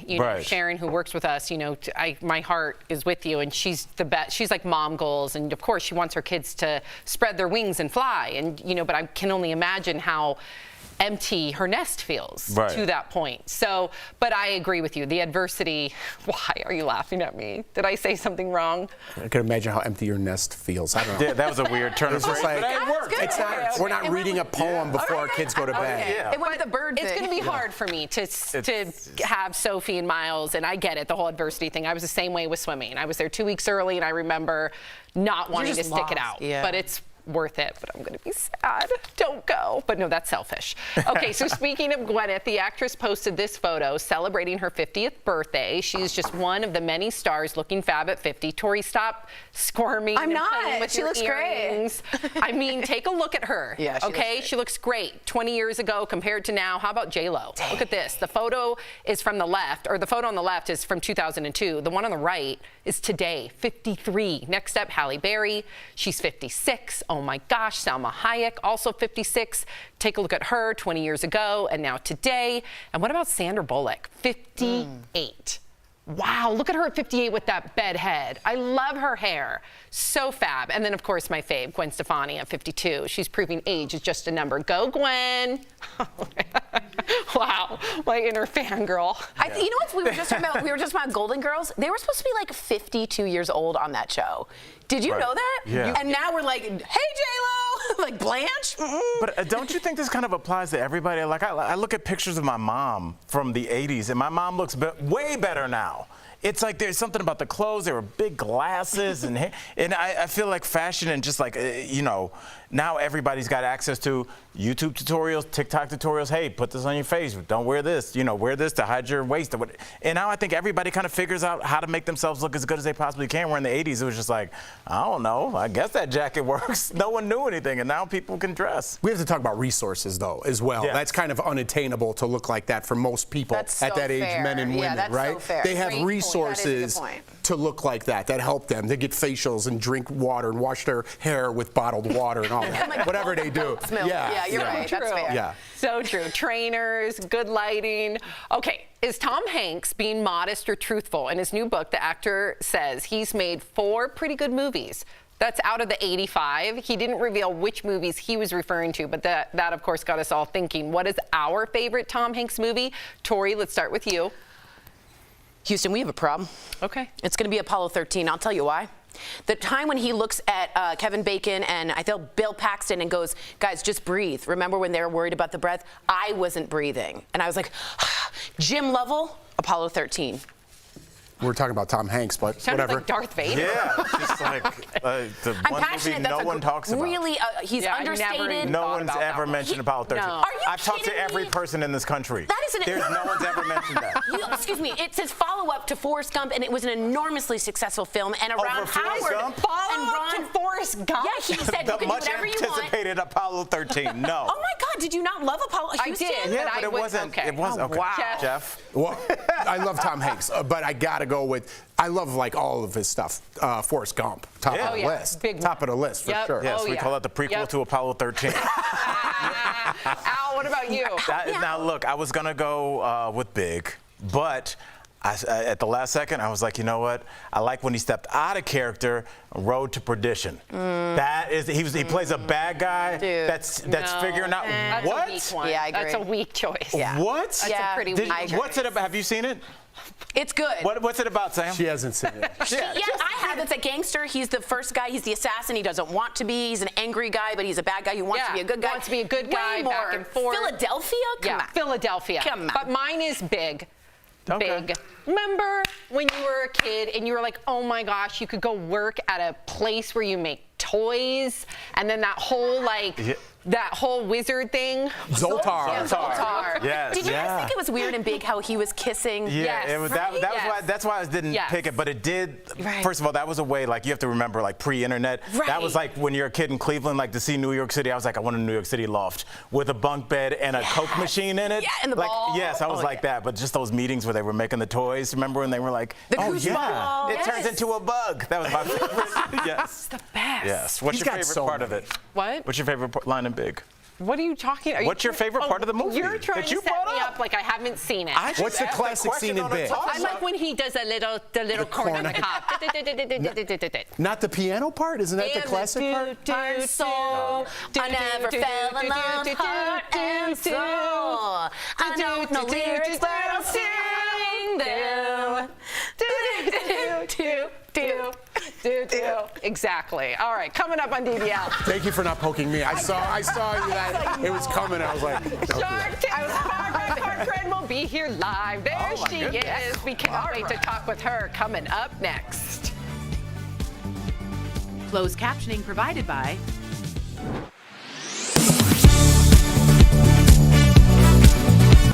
This is Daily Blast Live. We have fiery debate.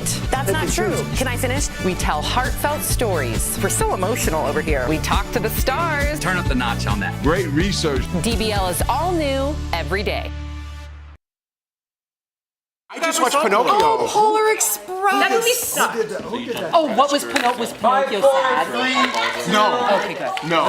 Polar Express was such a good one. You just saw Pinocchio. I just watched Pinocchio with He the was boys great in on. Elvis. He's great in horrible everything in he does. He's great in everything he does. Let me tell you my fear. She said he hasn't made a movie in the last 20 years. He was just an Elvis. I know, She goes and I to thought we stop. all know you're Tom Hanks with the bad German accent and a big fat suit. Let me just say something. He was playing a real person. I know, and he did look like Tom Hanks. Yeah. All I'll say is this. I think he's a fabulous actor.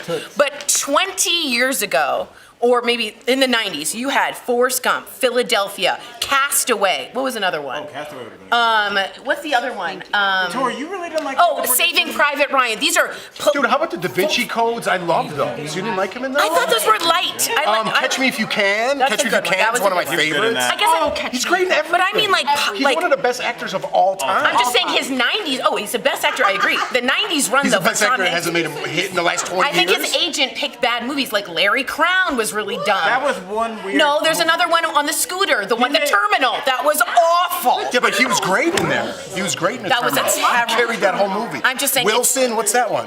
That's Castaway. I said those are the ones that I care about that have the pop culture. What you? Road to Perdition. Yeah, that's a good movie. Did it really stay on the map of movies like it did Forrest Gump, Castaway? pretty good. Oh my God, League of Their Own. my favorite. Oh, he was good. There's no crying. There's no crying say in that's his baseball. What else? I took Castaway. Yeah, I would say it's like an ensemble. Yeah, it's a nice Wait a minute. ensemble. The General. What's that? The General? I'm reading what people. That's not even. That's Anyway, I love him. I just don't love the pics. Does that make sense? General. would never do a car insurance.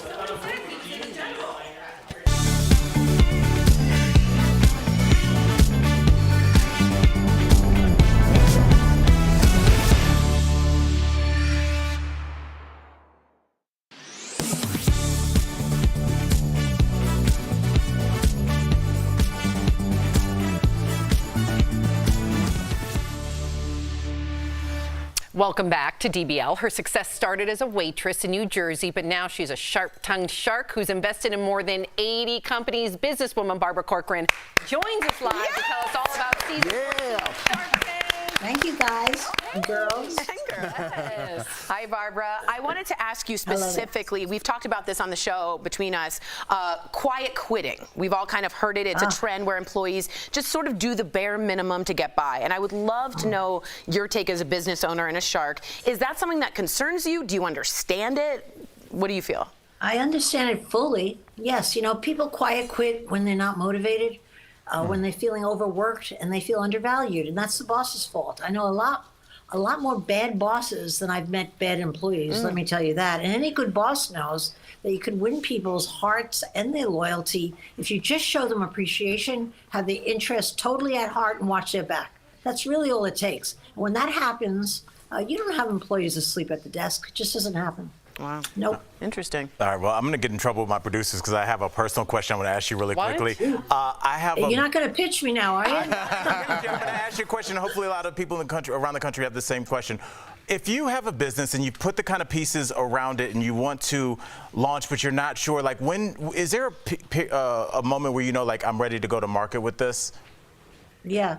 My moment was yesterday when you first thought about it. You know, the problem with a lot of people getting launching is they just spend so much time planning for what might go wrong, what they have to do. There's something very different and magical that happens when you just launch and get out there. You find out in the streets what's wrong with your business. You discover your real business plan. And you could actually make the adjustments immediately versus studying it. No, that's too much education, not enough action, and that's never a successful entrepreneur. That doesn't happen, though. Thank you, and let's get to you. You started working when you were 11, and you had 20 jobs before the age of 23. Why was being a waitress one of your favorite jobs? Well, because waitressing taught me more than any other job. And I waitressed for so many companies, and I, of course, had very many different positions, but that taught me the most. It taught me how to hustle. Taught me how to get along with anybody who would sit at my counter. It taught me that if I did a really great job, I made a lot more money in the form of tips. It taught me everything I needed to know about selling. When I built my real estate business, it was a sales company, and I walked into it at 23, started it, and I knew everything about sales. Wow. Barbara, I'm getting very inspired here. I'm loving your answers. She's standing. Yeah, it's just everything about you is boss. I love you. I love the show. First time caller. But season 14 of Shark Tank kicked off, Barbara, with a live studio audience. Now, we don't have a live studio audience with us here, but how did that change the show for you? Because I know it would definitely change our show. Yeah, let me tell you, it was absolutely bonkers, would be the best word. We lost total control of the set as sharks. We lost it right from the get-go. There were 3 sharks, for example, biting at one boogie grabber business, something that we weren't usually excited about. But the crowds were cheering. They were shouting, take her deal, take her deal, chanting like that. And I took that deal. The entrepreneur took my deal, and I doubly paid for the business. I wish I could do it over again. The excitement caught us all up. We forgot we were there as business people.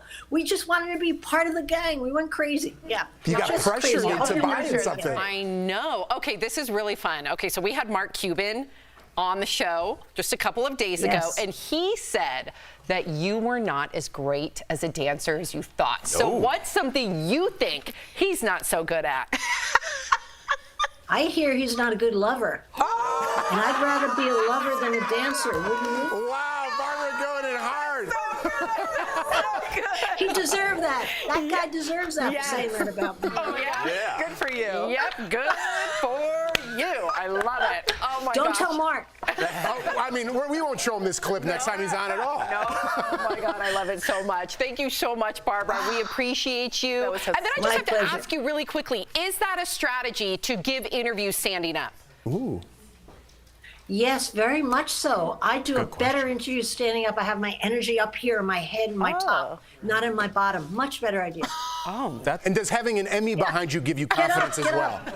Yeah, get up. Everybody. Let's try it. Okay. Oh, I'm the only one. I did it. To say goodbye? Feel better? I'm going to own it. I feel good. I feel really good. Thank you I'll so stand much up for because joining the us. cameraman mad at you. Thank you. I am going to stay here. Bye-bye. All right. We can catch Shark Tank Friday nights on ABC. That's right. And if you have a business question, call 888-BARBARA, and she might answer your question on her Business Unusual podcast. We'll be right back. That was Thank great, you, Barbara. Thank you. Great. Fabulous. Suffer from pain? In March, President Biden signed an executive order allowing the Federal Reserve to explore the possibility of creating a centralized bank digital currency in the United States. Some people on social media have claimed that that executive order would make paper money worthless.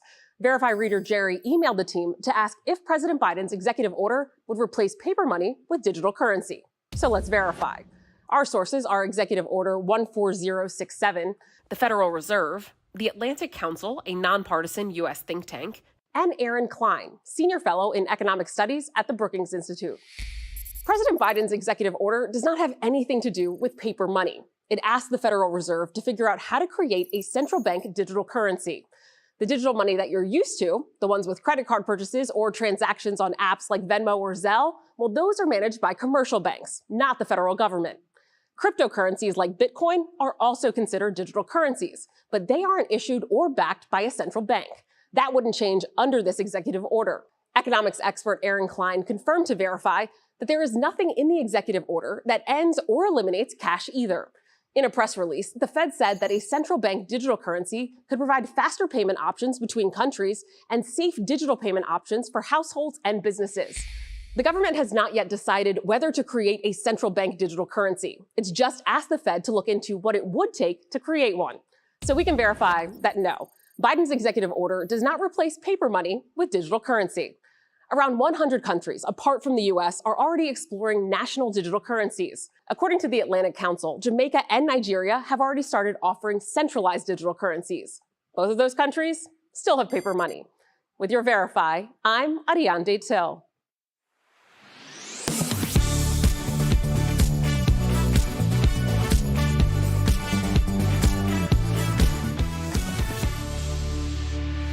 Welcome back. We live in Colorado, and believe it or not, our state is the highest in car theft next to California. We're number one.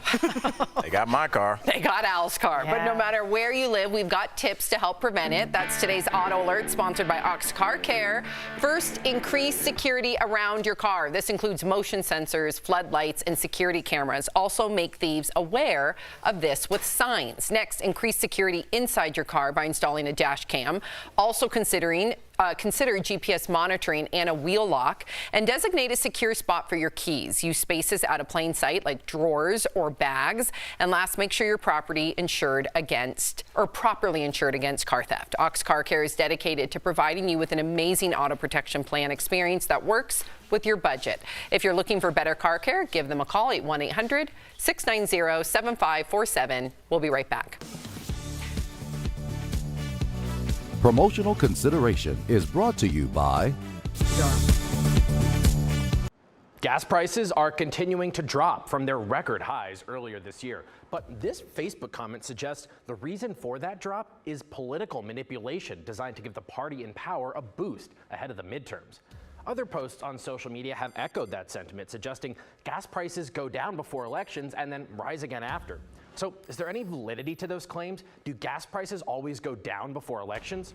To verify, we looked at historical data from the U.S. Energy Information Administration and Bureau of Labor Statistics and spoke with Ed Hers, an energy economics fellow at the University of Houston. The EIA has weekly data on gas prices going back to 1993.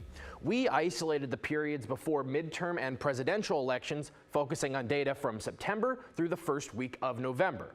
In 8 of the 14 years, gas prices declined, but in the other 6 years, prices rose.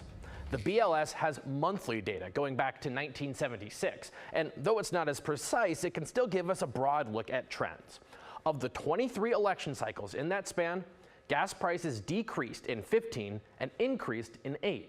Energy economist Ed Hers says gas prices can sometimes dip in the fall as refiners move away from the more expensive formulations that are used in the summer. But it has little to do with politics. We go to a less expensive formulation for winter gasoline.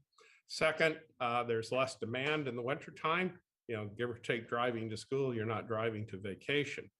And so for a couple of reasons, you might see some sort of dip in the wintertime, and most elections, of course, occur in November. He says other big factors lowering prices right now include below normal demand from China due to COVID restrictions and Russia's ability to export more of its oil than expected despite sanctions, increasing supply. The president also has the ability to increase supply somewhat by releasing oil from the strategic reserve. Biden has done that, but gas prices are affected by so many other factors that doesn't guarantee lower prices, let alone a drop timed for Election Day. The president is at the mercy of the market. So we can verify, no, gas prices do not always go down before elections. And if they do, it's the result of a wide variety of market factors. With your Verify, I'm Casey Decker. Could who you are determine the best time to exercise? Let's connect the dots. Getting up and going any time of day is always a good idea, but a new study looked to see if your gender and the time of day made an impact on your workout. Researchers say everybody showed health benefits, but women burned more fat when they worked out in the morning, with a lot of that fat coming from the abdomen. They also lowered their blood pressure a lot more. Meanwhile, the women working out in the evening showed more strength gains, especially in the upper body. When it came to men working out, later in the day showed more health benefits. The evening exercisers significantly lowered cholesterol levels and burned more fat. For men looking to gain strength, any time of day helped them to put on muscle. And that is Connecting the Dots. Are you skeptical of headlines and what you see on social media? We are too. The Verify newsletter answers your questions, clarifies what's true and false, and even includes a daily fun fact. Go to verifythis.com/email to check it out.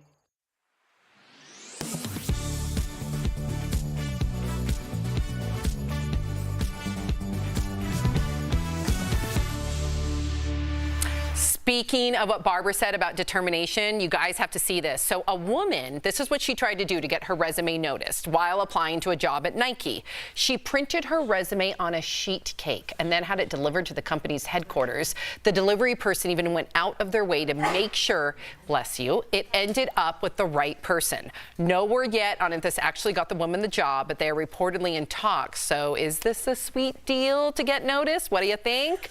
I like it a lot, but a lot of these things miss. You got to be willing to take that shot. Right. This one hit, but sometimes you're almost to the point where you're aggravating or annoying, or that boss is trying to get somewhere, and you're like, "This is so clever," and you're like, "It's really not," and I hate you. Remember the Arrested Development? Remember Arrested Development? He's like, don't ever give a role to glitter guy. Like when they put glitter in it. Yeah. Like don't do too much. And the problem I hear, there's rumors that now everyone's doing the sheet cake. And so Nike's like, please stop. That's what I'm saying. It's a one-off. It's a one-off. You got to do it, and you got to make it different, and then you got to go. Do something different. We have a lot of comments in regard to Barbara. Julia says, thanks, Barb. A lot of information in a very short segment. We really appreciate it. What a kind viewer. Yeah. Brandon says Sam is going to be standing on the panel here on out. And then we have a question. We have a question. Leah says, I've always wanted to ask you guys if you use the conference room behind you. We used to. All well, the producers do, but every morning we used to. Our meetings back And there. tell them there's a pool table underneath that we could use. We don't. Yeah. I don't know if All we right. can use We'll that. see you tomorrow. Same time, same place. Bye, guys. Weird factoid.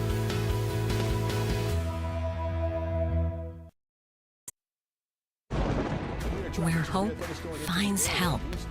Where courage meets conviction. Where makers make fans. We are Tegna, a family of local and national media brands that bring us together, serving the greater good of our communities. Where national know-how, that's local business. Be in good company with Tegna. This is Daily Blast Live, right here at this desk, 5 days a week. No topics are off limits. I think it's an okay conversation to have. We have fiery debate. That's not true. Can I finish? You just got me all riled up. We tell heartfelt stories. We're so emotional over here. We talk to the stars. Turn up the notch on that. You on top of your game. Thank you. DBL is entertaining. I was like in shock. That's why we watch. It's time to be a part of the DBL family. DBL is all new every day.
About today on Daily Blast Live. Florida braces for Hurricane Ian, with thousands evacuating while others choose to stay put. What do you think of the people who want to ride out the storm? A marriage with passion, intimacy, and hate? Why it's actually normal to despise your partner sometimes. Katie Couric reveals she has breast cancer, with a personal essay sharing everything from the moment she found out to coming to terms with the news. A 50-plus social media influencer will be here live to talk about celebrating the self-expression of fashion. And Shark Tank's Barbara Corcoran will also be here live. Oh my gosh. Get real. No. Y'all, just stop. This is a sham. It's finally here. Drum roll. Welcome to DBL. We are thinking about our viewers in Florida, so let's talk about that and how people are getting ready for Hurricane Ian, which at the time of this taping has already started making landfall. And it is said to be one of the most powerful hurricanes to hit the U.S. in 30 years. Thousands have already left their homes, but some are sticking around, like these people boating and swimming in flooded streets in Key West, and these people taking a selfie on this flooded pier. Now, one couple was divided on whether to stay or leave. Take a look. We're here in Orlando as we evacuated. Of course, we had a disagreement on evacuating. My husband wanted to stay in a 24-floor high-rise to watch the storm come in, and I wanted to play it safe and evacuate. So, as you can see, I won.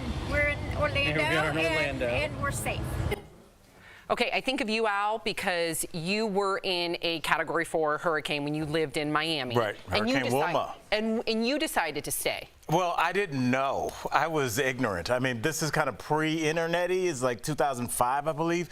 And, you know, it's looking at those clips, it's deja vu, because I remember the news running the clips of surfers, because obviously when hurricanes are coming, right before they come, it's great waves for surfers. Those are the waves. I'm not telling anything to you, Santa Cruz over here, but it's a big deal to surf. And also, when we start talking about people staying, for the first time ever, there's a financial incentive. Because if you are a person that has an account that's a daredevil account, hey, watch me hang off of this to do a backflip on a rooftop or something like that, a hurricane is not only timely with hashtags, but also now you can make some money because your followers are like, oh, Jeff really is a daredevil. He's doing this insane thing. So it's not fair to the people that are going to have to come get you in the middle of the Atlantic, in the middle of a hurricane. But it's a very selfish decision. But unfortunately, we're in a day and age now where your social media isn't just for your friends anymore. It's financially incentivized. I don't know what the percentage of that is, people on social media staying because of social media. I just think it's about money. You're right, but I think it's about people not being able to afford to get out of town, too. Right? Yes. Like, I'm talking about the people playing it out in the ocean. Yeah, but it's like those people I don't feel bad for. If a storm comes, right, and they're canoeing and they're having fun and stuff, and then they call 911 to get picked up, I don't feel bad for those people. But again, small percentage, just like the Instagram people. But I don't know, like, what you do as maybe it's a man thing that you're like, I'm just going to stick it out. Yeah. You know, I think we could get past this. We don't have to spend any money. Let's just wait it out. That's like what you think's going to happen. And then when you're in the thick of it and your windows are getting smashed in and you're flooding and now you're losing members of your family, you're like, why didn't I get out? Because we've been warned for 2 weeks now. Yeah, so that's Jeff, because you're exactly right, because it's slow. Right. You know, you're sitting there, it's like, it's rain. Okay, it's a little rain. It's fine. It's fine. Then the lights go out and you're like, oh, and then something hits the window and you're like, oh, no. And you start hearing things break, and by then it's too late. And what that couple didn't understand in terms of, like, should we leave or should we go, is unlike a fire or a tornado where it's over, in this situation, it lasts for weeks. Yeah. There's no gas. There's no lights for weeks and months and months. So it's a really dangerous thing. And let me paint a picture before you jump in. Just currently, at the time of this taping, some of the counties are also facing tornado warnings. Okay, so you have that to worry about as well. Tampa International Airport remains closed through Thursday. You brought up emergency services. Unfortunately, officials say emergency services may not be able to respond during hurricanes for people who do not evacuate because of their own safety, or maybe they're trying to tend to other, situations that have been caused by that hurricane. Disney World Park closed today and tomorrow, and finally 26,000 people at the time of this taping without power around Tampa. And I just wanted to give also a shout out to those who physically wanted to go and couldn't because they don't have the money for the gas, they don't have the money for the car, the hotels that you have to do, or they have animals. A lot of people with pets, there's nowhere to go. I remember in Katrina, they weren't taking you if you had your pet. And so people were like, I'm not going to give up my pet. So there's also theirs that are stuck not for the other things, but also because they just literally financially cannot do it. Or physical immobility. Right. If they're wheelchair bound or bedridden, so who's there to check on your elderly neighbors. Right. Make sure, to your point though, really quickly, watching the footage of the people kayaking and stuff, that is such the wrong message. This is not fun and games. You are putting, if there are any emergency services available right now, you're putting their lives at risk just so you can do it for the gram, just so you can have fun, be cool. It is dangerous. We have a whole podcast about it, dying for likes. It's not only dangerous, you will put those emergency services people's lives at risk. And people now, they know the power of Mother Nature. They live in Key West. I understand, like, you thinking, like, oh, it's just water, I could swim through it, it's not anything if you live in the Midwest. If you live down there, you've been in the ocean, you understand the power of that. As a parent, I'd be like, what are you doing? Get out of there, and let's get serious about this. Exactly. Okay. Speaking of the hurricane, President Biden has reached out to Florida Governor Ron DeSantis about giving help to the residents. The White House confirmed that the president and governor put politics aside and spoke last night. Here's what the governor said about that. When people's lives and their property are at risk like this, we all need to work together regardless of party lines. The Biden administration has approved our request for a pre-landfall declaration and did that very quickly. So we're thankful for that. And it's my sense that the administration, wants to help. I think they realize that this is a really significant storm. Tori, what are you thinking? Obviously, I'm glad he said that. But to me, Ron, even Joe Biden, all of it is political. The idea Ron DeSantis wants to run in 2024, he wants to be up with Joe Biden, so you see their faces together, so you get used to seeing them as a possible going at each other. Look, I think Ron DeSantis wants help when he needs help, and I think he sometimes uses things like the COVID recovery fund, the $12 million, to send those people to Martha's Vineyard. So it's interesting to find when certain people use the federal government help and say put politics aside, and when they do not. That's what I'll say there. Yeah, we're all Americans. I don't know if we need to separate the two. If someone needs help, depending on if it's a blue state or a red state, you help them as the president. I think that's the bottom line. Right. I mean, it's just shocking that we're talking about a Democrat and Republican, and they're working together. And it's like this should be the norm. Yeah. We should be like, yes, of course. But now we're like, well, thank God they accepted It's like headline news. Because it's always, like you said, it's always political. So it's like there was no doubt that there was a meeting like, should we take this aid? Because how will this affect our chances? Not our citizens living this weekend, but just like how will this affect? And it's just like, it is possible for our citizens to elect people that want to work so that we can move together. Unless you like the theater. If you like the theater, then you're in it right now. Yep. I'm not digging it too much. All right. Well, coming up on DBL, Katie Couric reveals she's battling breast cancer. Her important message to others about not postponing mammograms. Plus, over 50 influencer Carla Rockmore will be here live sharing how to celebrate your style as you age. And is it really normal to hate your partner sometimes? We're talking all about that next. Closed captioning provided by Hey, just stop by. We're taking over. We're made of this. We're taking over. You know what time it is. We're taking over. Really annoying. My grandpa said, never say hate about anyone. Never say hate. Yeah, because a lot of people say you don't hate that. Yeah, right. That's true. That's true. It's a powerful word. I hate a lot of people. What's the volume better? I don't know. Do you think you can't say hate? The volume better. Well, my grandpa lived. Oh, you be on? Okay. So my grandpa always said Tori, never say, or Pixie. He called me Pixie. Never say, me too. Never say hate. Always say dislike. And I think it's because he lived through the Holocaust that hate became a violent word, and it also meant something different than like, man, do I hate that? No, you don't. I've seen what hate can do. You know what I mean? So I always felt bad, but I like hate candy corn. Is that bad? Candy corn is disgusting. It's so gross. You know they haven't made any new candy corn. It is so They disgusting. just made a batch in like 1905. and they were Disgusting. digging into It's just striped plastic. Not a fan, but it's classic. It is. Right? Well, It's just part like of, it's pumpkins. part of I'll eat Halloween. the little wax pumpkin things because I know it is, but I don't know why. What is I'm it, like just a like giant glucose eating and the. What's that? What is it? Just like glucose? It's got to be just love like candy corn. Yeah, I knew there was one. So do I. Yes, Bobby Bennett. I love candy corn. I don't know why. I've always dug it as a kid. Really? We need to take a poll. I like to nibble it per color. Yeah. Okay. Yep. Who It's did? so gross. Yes. Yes, you go layer by layer. You know what gummy I really do like? The root beer. The one that's shaped like. I do like the texture of that gummy. That's a good texture. No, but not all gummies are. Do you like them hard or soft? What do you like though? We don't discriminate. Don't discriminate. Don't hate.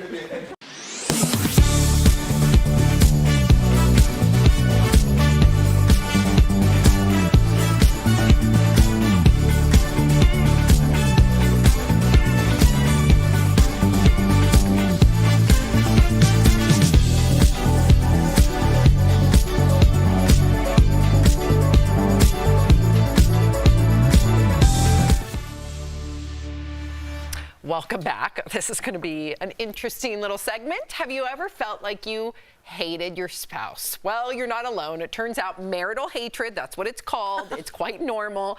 And at some point in time, many people in long-term relationships have felt trapped to the point where they feel like they do not like the other person, that they hate their guts. So relationship experts say to think of relationships as an ecosystem you share with someone else and work on learning how to talk to one another when issues come up. Have you ever been in this situation? I would think it's crazy if you had never been in this situation. Yeah, for sure. And I think we should define the word hate, too. I come from where you use hate. I hate this guy. Oh, my God, I hate what you said. I hate everybody, right? Yeah. But then other people are like, hate, that's so offensive. I'm offended that you live in the United States. Yeah. Whatever. You know, be offended. I use it very loosely, right? So me and my wife have definitely hated each other. But we know each other so well. Now I'm going to tell a quick story that just happened. I was sitting on the couch in Big Sexy. Love Big Sexy. That's Jordan's dad, okay? I'm looking, and I was watching a football game, and he goes, hey, my niece's blah, blah, blah is dating the center. And he sent me a picture. So I'm looking, I'm like, oh, she's dating that guy?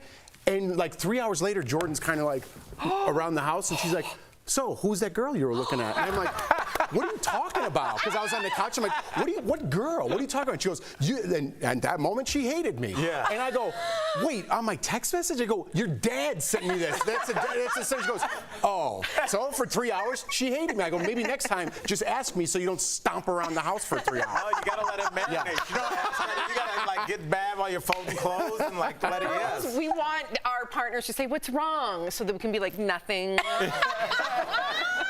What about you? The passive aggressive thing. Yeah. It's different for me because, well, Brooks and I are very codependent, but there are times when I get super frustrated because we have different temperaments. Brooks is super chill. I am not. So all I will say is I've had to learn his language and he's had to learn my language, and that has helped because when we didn't, I was like, "Who? Are you kidding me? What are we doing? This is crazy." As soon as we understood each other's language, it helped. Also, he just left for a little bit, so I'm very sad and I miss him. So I'm very feeling lovey today, so that's why. Mark and I we're born on the same day, and I think we're very similar, even though we're completely different, if that makes sense. And we have power struggles. So we love hard and we hate hard. Okay. But I, too, use that term very loosely, the word hate. Right. But there's times where I envision stuff in my head. Like what? Like what? Just I envision stuff in my head. Like what? What have you planned? Yeah. Is there like a weapon? Is there a weapon involved? The first trip to Home Depot. No, I envision certain things. Yeah. That's all. Wow. But I love him to pieces, but we love hard and hate hard. Yeah, I mean, it kind of makes sense, though, because when you talk about, they say the opposite of love isn't hate, it's indifference. So in a weird way, it would be worse if Jordan saw that picture and didn't feel anything. Right. Than if she felt wrong about it, which she was. But it's almost like it'd be scarier if you found out like a couple weeks later, like, oh, I thought that was a girl you were seeing, and you were like, and you didn't say anything to me? That would be worse to me. So I think kind of you don't want to use the word hate strongly. Dislike, like you're filling out a survey, but I think it's better. I think it's better. Yes, but let's just be honest here. If you're living with someone, no matter how much you love them, there's going to be moments like a roommate, of disagreement, frustration, anger, hate. Like it's normal. I want people to know that. Little things add up. Those dishes in the sink, it's like by the 110th time, you're like, hey, no more spoons in the sink, bro. Yep. Yeah, not gonna happen. Nothing sexier than like putting the dishes away. See, Kelly just gave it. Nothing? Oh yeah. Like people say that the husband taking the trash we're getting out. rounds of applause around the studio. Nothing sexier than taking that trash out. Coming up. Rob, the cameraman. Rob didn't disagree. like that. Rob strongly disagrees. Coming up on DBL, fashion influencer Carla Rockmore will be here live. There she is. Look at that fabulous closet. Wow, we're talking with her all about fashion in your 50s and beyond next.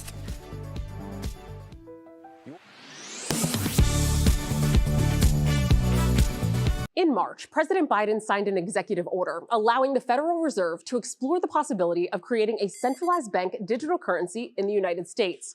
Some people on social media have claimed that that executive order would make paper money worthless. Verify reader Jerry emailed the team to ask if President Biden's executive order would replace paper money with digital currency. So let's verify. Our sources are Executive Order 14067, the Federal Reserve, the Atlantic Council, a nonpartisan U.S. think tank, and Aaron Klein, Senior Fellow in Economic Studies at the Brookings Institute. President Biden's executive order does not have anything to do with paper money. It asks the Federal Reserve to figure out how to create a central bank digital currency. The digital money that you're used to, the ones with credit card purchases or transactions on apps like Venmo or Zelle, well, those are managed by commercial banks, not the federal government. Cryptocurrencies like Bitcoin are also considered digital currencies, but they aren't issued or backed by a central bank. That wouldn't change under this executive order. Economics expert Aaron Klein confirmed to Verify that there is nothing in the executive order that ends or eliminates cash either. In a press release, the Fed said that a central bank digital currency could provide faster payment options between countries and safe digital payment options for households and businesses. The government has not yet decided whether to create a central bank digital currency. It's just asked the Fed to look into what it would take to create one. So we can verify that no, Biden's executive order does not replace paper money with digital currency. Around 100 countries, apart from the US, are already exploring national digital currencies. According to the Atlantic Council, Jamaica and Nigeria have already started offering centralized digital currencies. Both of those countries still have paper money. With your Verify, I'm Ariande Till.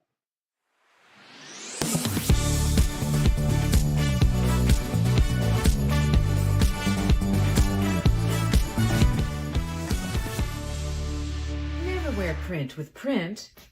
Pish posh, I say. Your belt should always match your shoes. Pish posh, I say. Don't ever pair pink and red. Pish posh, I say.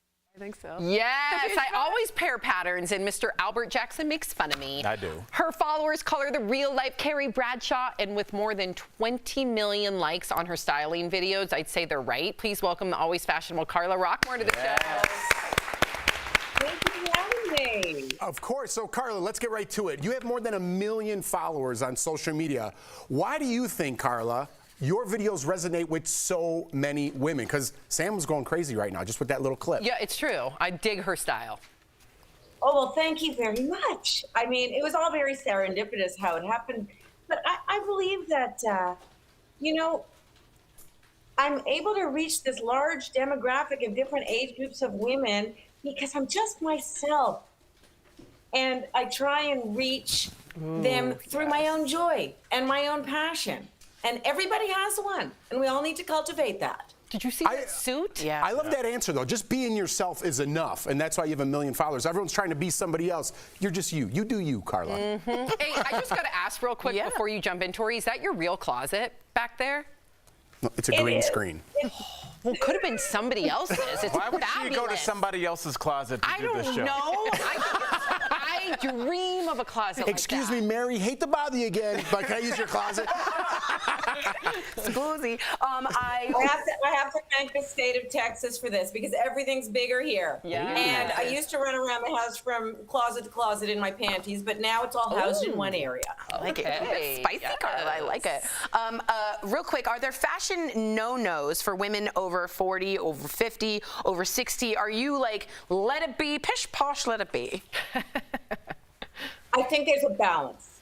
I think that I would absolutely not trade my years of experience and insight for my 20-year-old posterior. And therefore, I have to listen to my gut. And so my gut tells me that I have great shoulders. So emphasize that area and maybe temper the legs today. Legs, okay. But you know, at the end of the day, I would really love to give permission to buy this for women to buy the same pair of pants over and over again if it makes them feel good. Yeah, right. And they look great in it. Yeah. I love that. Honest expression of yourself. I love like you highlight sometimes your bosom. I like my bosom and my clavicle. I do the clav. I highlight the clav. I have good clav. Great clav. Maybe we should talk to our guest. Right, I know. I don't know what you do. This is a clavicle-based question. You know, honestly, my daughter and I, we talk music and fashion all day, every day. And so I'm going to take your advice and then pretend like I came up with it. When I ask her, like, I want to know, are there basic pieces that every woman should have, like a must-have with your wardrobe? You're like, you need this, this, and this. I think especially for women as we age, a well-cut blazer with a good shoulder pad and a little bit of a defined waist becomes a scaffolding for the rest of us. So, you know, When you're 20 years old and you've got a great body, you're able to wear stuff that have no hanger appeal. As we age, we need to work harder and harder at that. So buy clothes with a little bit of structure. I love it. Okay, so we only have a minute left, but this is very important. What about women who might be scared or intimidated by wearing something stylish? Where would they start? Color. Color is the key to livening up your skin tone. And as we age, we tend to become a little more dull in pallor in that area. So if you start with a colorful blouse that really speaks to you, or even a lipstick, it will liven your skin tone up and it'll push you into other areas, because people will tell you, wow, that red looks really good on you today. Yeah. Okay. Gosh, I just love the cadence of your voice, too. I could listen to you all day. DBL Nation, get inspired and follow Carla on TikTok or Instagram. Carla, thank you so much for chatting with us today. Please come back. Yes, Please that's come such back. great advice. We'll be right back. Love to. Good Thanks. style game. Promotional consideration is brought to you by Gas prices are continuing to drop from their record highs earlier this year. But this Facebook comment suggests the reason for that drop is political manipulation designed to give the party in power a boost ahead of the midterms. Other posts on social media have echoed that sentiment, suggesting gas prices go down before elections and then rise again after. So is there any validity to those claims? Do gas prices always go down before elections? To verify, we looked at historical data from the U.S. Energy Information Administration and Bureau of Labor Statistics and spoke with Ed Hers, an energy economics fellow at the University of Houston. The EIA has weekly data on gas prices going back to 1993.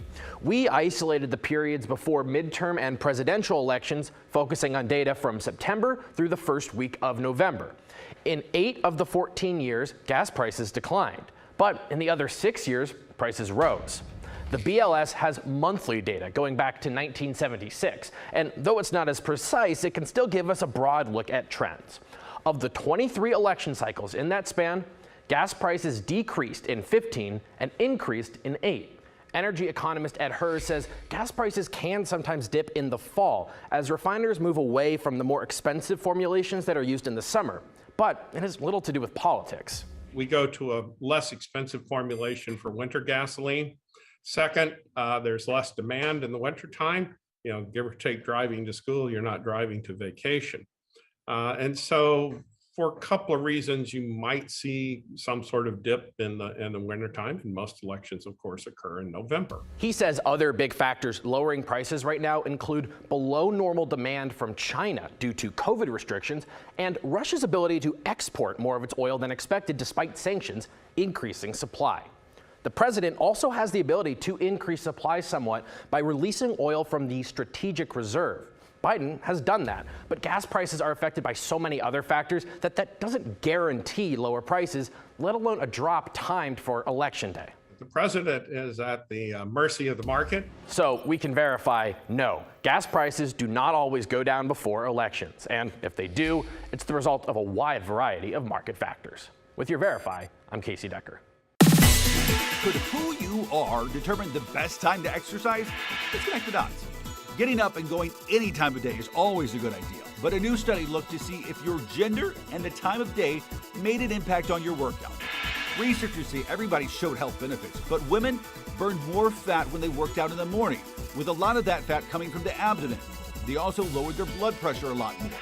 Meanwhile, the women working out in the evening showed more strength gains, especially in the upper body.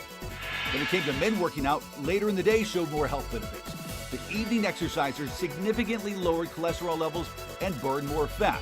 For men looking to gain strength, any time of day helped them to put on muscle. And that is Connecting the Dots. Are you skeptical of headlines and what you see on social media? We are too. The Verify newsletter answers your questions, clarifies what's true and false, and even includes a daily fun fact. Go to verifythis.com/email to check it out.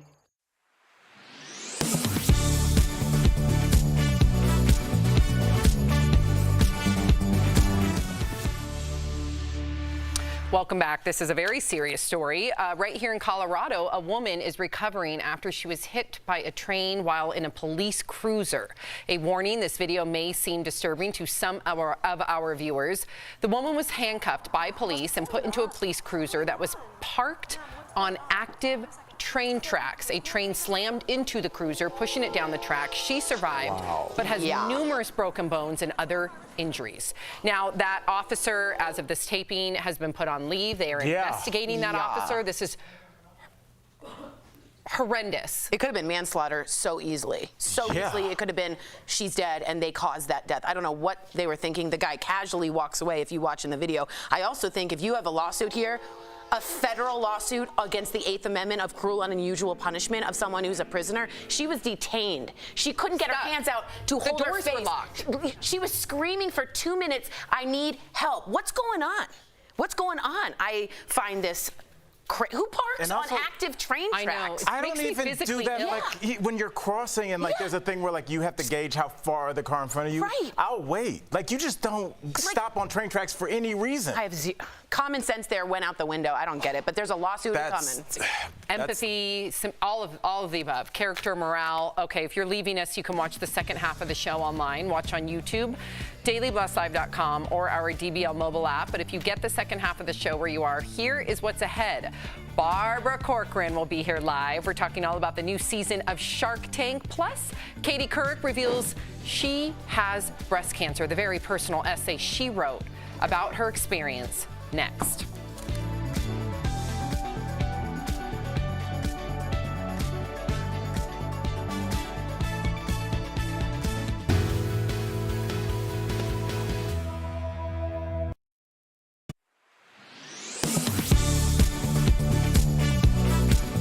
The post on Facebook gives a warning to dog owners saying the plug-in oil diffusers are unsafe for dogs and got one of her pups very sick. So are oil diffusers unsafe for your pets to smell? To get answers, we went to veterinarian specialist Fred Winninger at Charlotte Animal Referral Emergency and Animal Poison Control. Though these plug-ins and diffusers can smell lovely, Dr. Winninger says they can be dangerous for your pets if they ingest the oils. The primary concern for dogs and cats is not as much inhaling these oils, which can be mildly irritating, as opposed to getting them on their skin or ingesting them, especially in their most concentrated forms.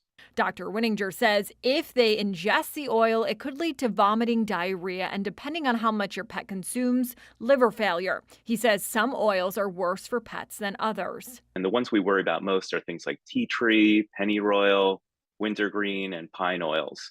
And they can cause varying degrees of problems. Animal Poison Control and Dr. Winninger both tell us there really is no harm if dogs or cats can smell the diffusers, so you don't have to throw it out, but make sure to keep it in a place they can't get to it. Animal Poison Control says if you notice your pet is coughing while the diffuser is running, you may want to get rid of it and light a candle instead. The candles are not going to be nearly as dangerous as the nebulizers or the aerosolizers because they create oil microdroplets which can land on the skin. So we can verify in most cases oil diffusers are not dangerous for pets if they smell it. However, it can be dangerous if it gets on their skin or they ingest it. With your Verify, I'm Megan Bragg.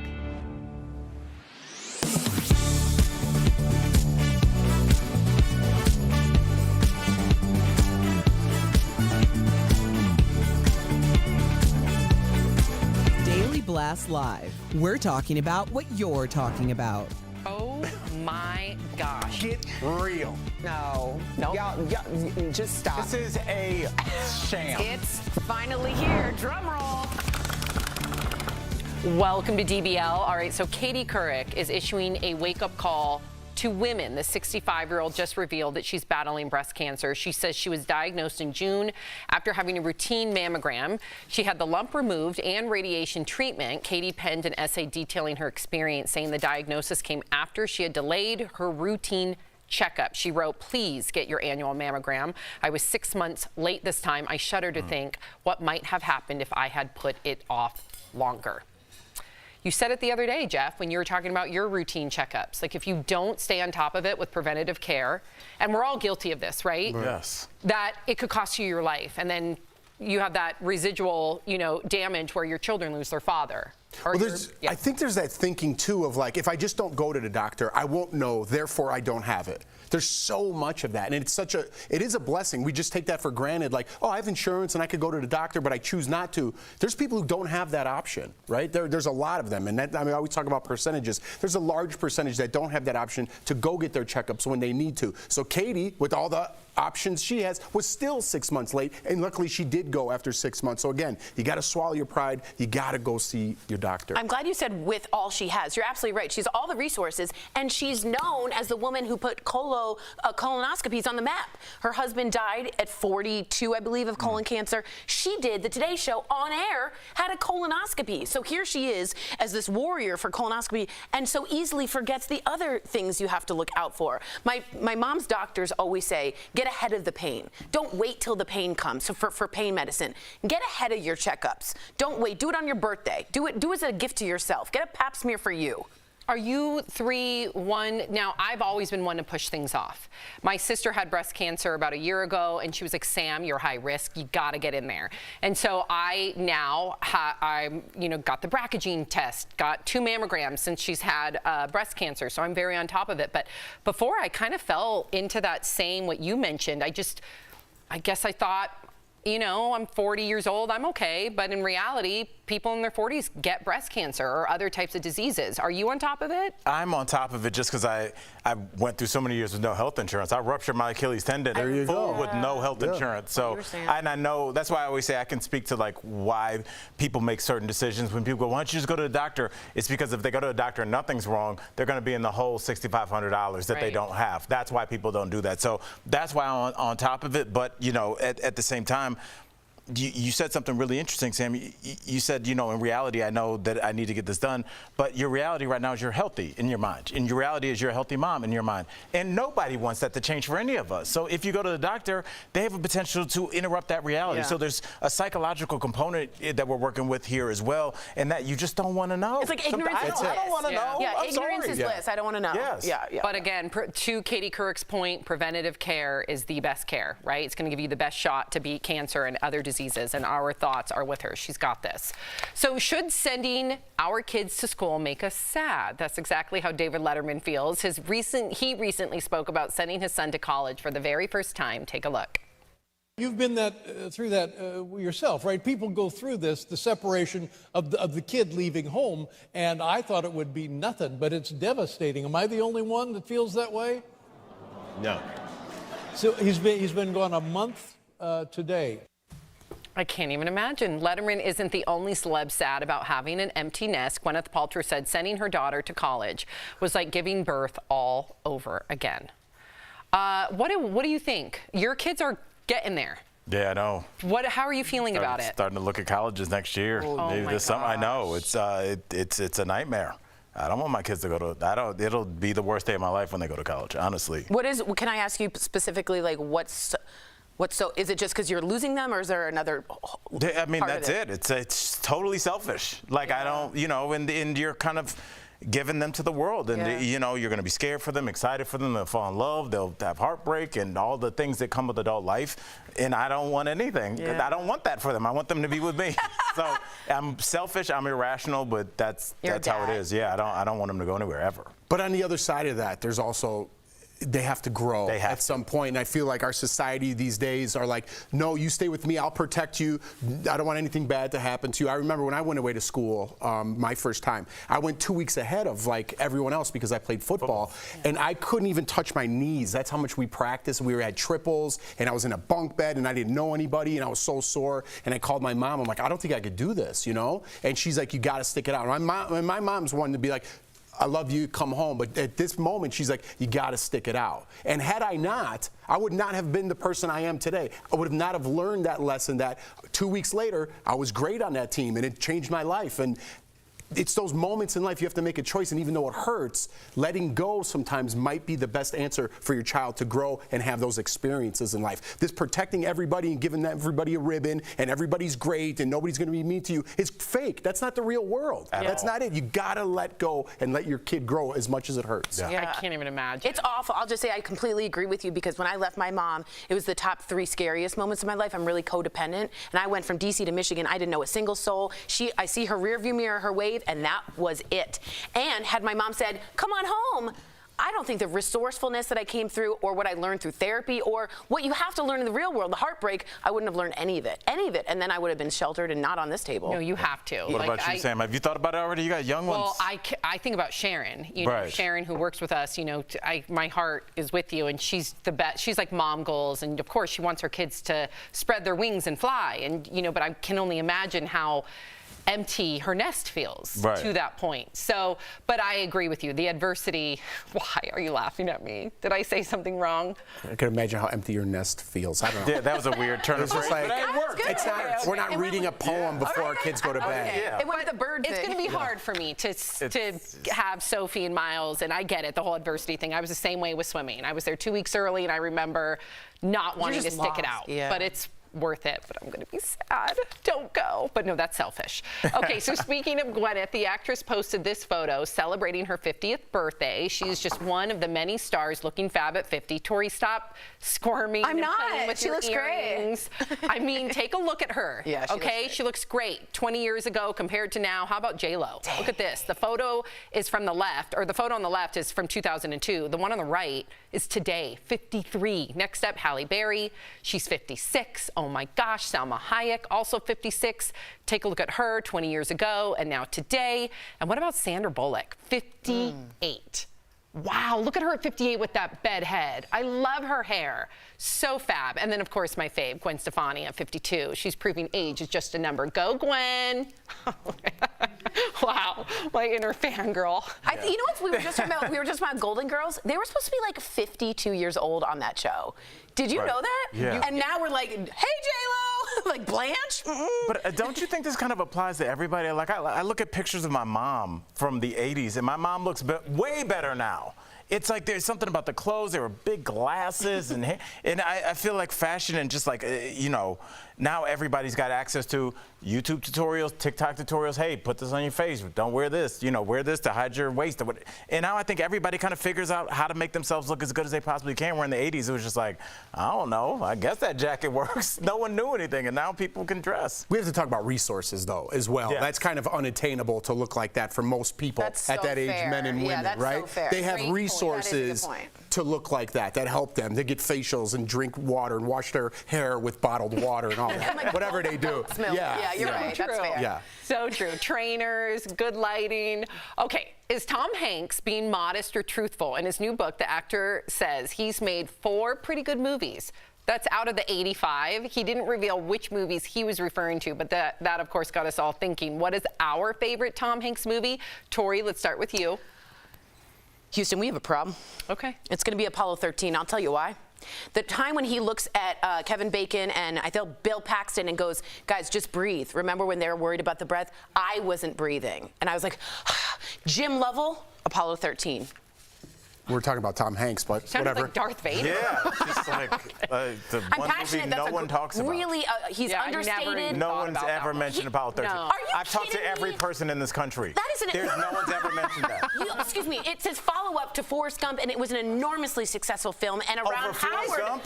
and Ron Forrest Gump. Yeah, he said you The can do much whatever you want. anticipated Apollo 13. No. Oh my God! Did you not love Apollo? I Houston? did. Yeah, but but I it would- wasn't. okay. It was okay. Wow. Jeff. Well, I love Tom Hanks, but I gotta go with. I love like all of his stuff.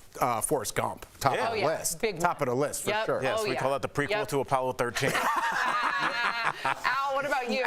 Now, look, I was going to go with Big, but at the last second, I was like, you know what? I like when he stepped out of character, Road to Perdition. That is, he plays a bad guy that's No. figuring out That's what? a weak one. Yeah, I agree. That's a weak choice. Yeah. What? That's Yeah. a pretty Did- weak choice. what's it about? Have you seen it?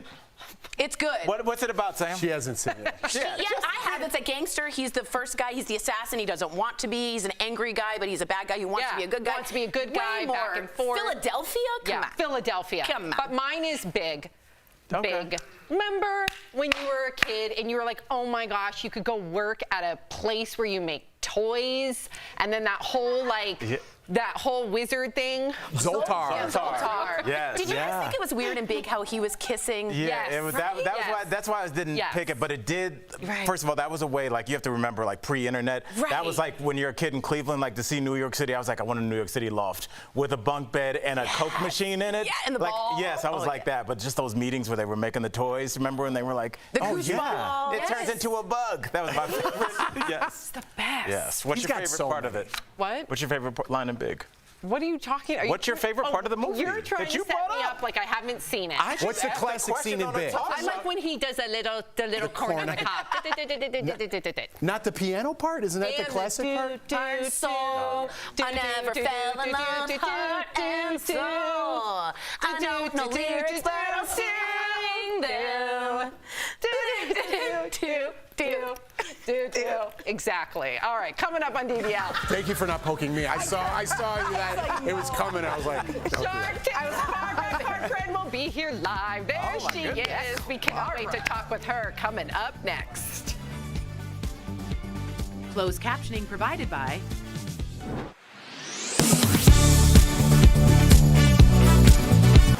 This is Daily Blast Live. We have fiery debate. That's not true. Can I finish? We tell heartfelt stories. We're so emotional over here. We talk to the stars. Turn up the notch on that. Great research. DBL is all new every day. I just watched Pinocchio. Oh, Polar Express. That movie sucked. Who did that? Oh, what was Pinocchio sad? No. Okay, good. No. Polar Express was such a good one. You just saw Pinocchio. I just watched Pinocchio with He the was boys great in on. Elvis. Wonderful. He's great in horrible everything in he does. He's great in everything he does.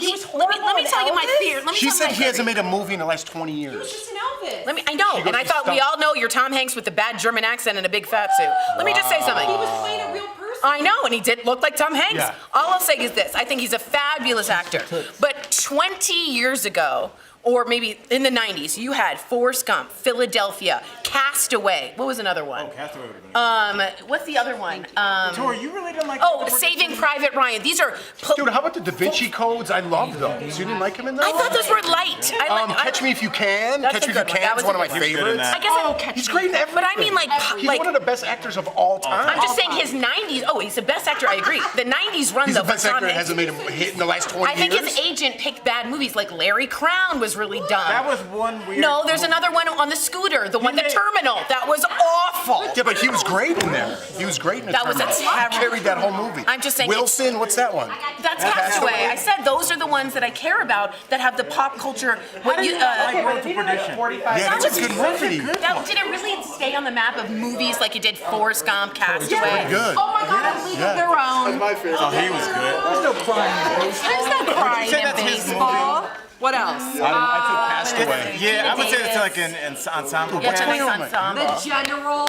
What's that? The General? I'm reading what people. Oh. That's not even. That's Anyway, I love him. I just don't love the picks. Does that make sense? General. would never do a car insurance.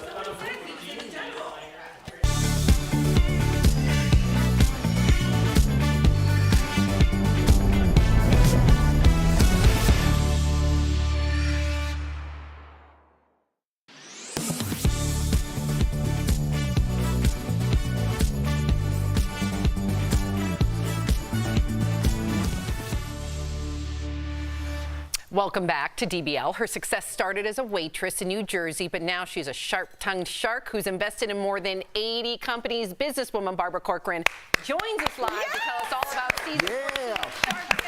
Thank you, guys and girls. Yes. Hi, Barbara. I wanted to ask you specifically, we've talked about this on the show between us, quiet quitting. We've all kind of heard it. It's a trend where employees just sort of do the bare minimum to get by. And I would love to know your take as a business owner and a shark. Is that something that concerns you? Do you understand it? What do you feel? I understand it fully. Yes, you know, people quiet quit when they're not motivated, when they're feeling overworked and they feel undervalued, and that's the boss's fault. I know a lot more bad bosses than I've met bad employees, let me tell you that. And any good boss knows that you can win people's hearts and their loyalty if you just show them appreciation, have their interests totally at heart, and watch their back. That's really all it takes. And when that happens, you don't have employees asleep at the desk. It just doesn't happen. Wow. Nope. Interesting. All right, well, I'm going to get in trouble with my producers because I have a personal question I want to ask you really quickly. I have You're not going to pitch me now, are you? I'm going to ask you a question. Hopefully a lot of people in the country, around the country have the same question. If you have a business and you put the kind of pieces around it and you want to launch, but you're not sure, like when, is there a moment where you know, like, I'm ready to go to market with this? Yeah. My moment was yesterday when you first thought about it. Oh. You know, the problem with a lot of people getting launching is they just spend so much time planning for what might go wrong, what they have to do. There's something very different and magical that happens when you just launch and get out there. You find out in the streets what's wrong with your business. You discover your real business plan. And you could actually make the adjustments immediately versus studying it. No, that's too much education, not enough action, and that's never a successful entrepreneur. That doesn't happen, though.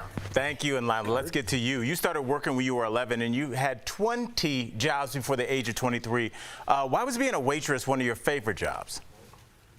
Well, because waitressing taught me more than any other job. And I waitressed for so many companies, and I, of course, had very many different positions, but that taught me the most. It taught me how to hustle.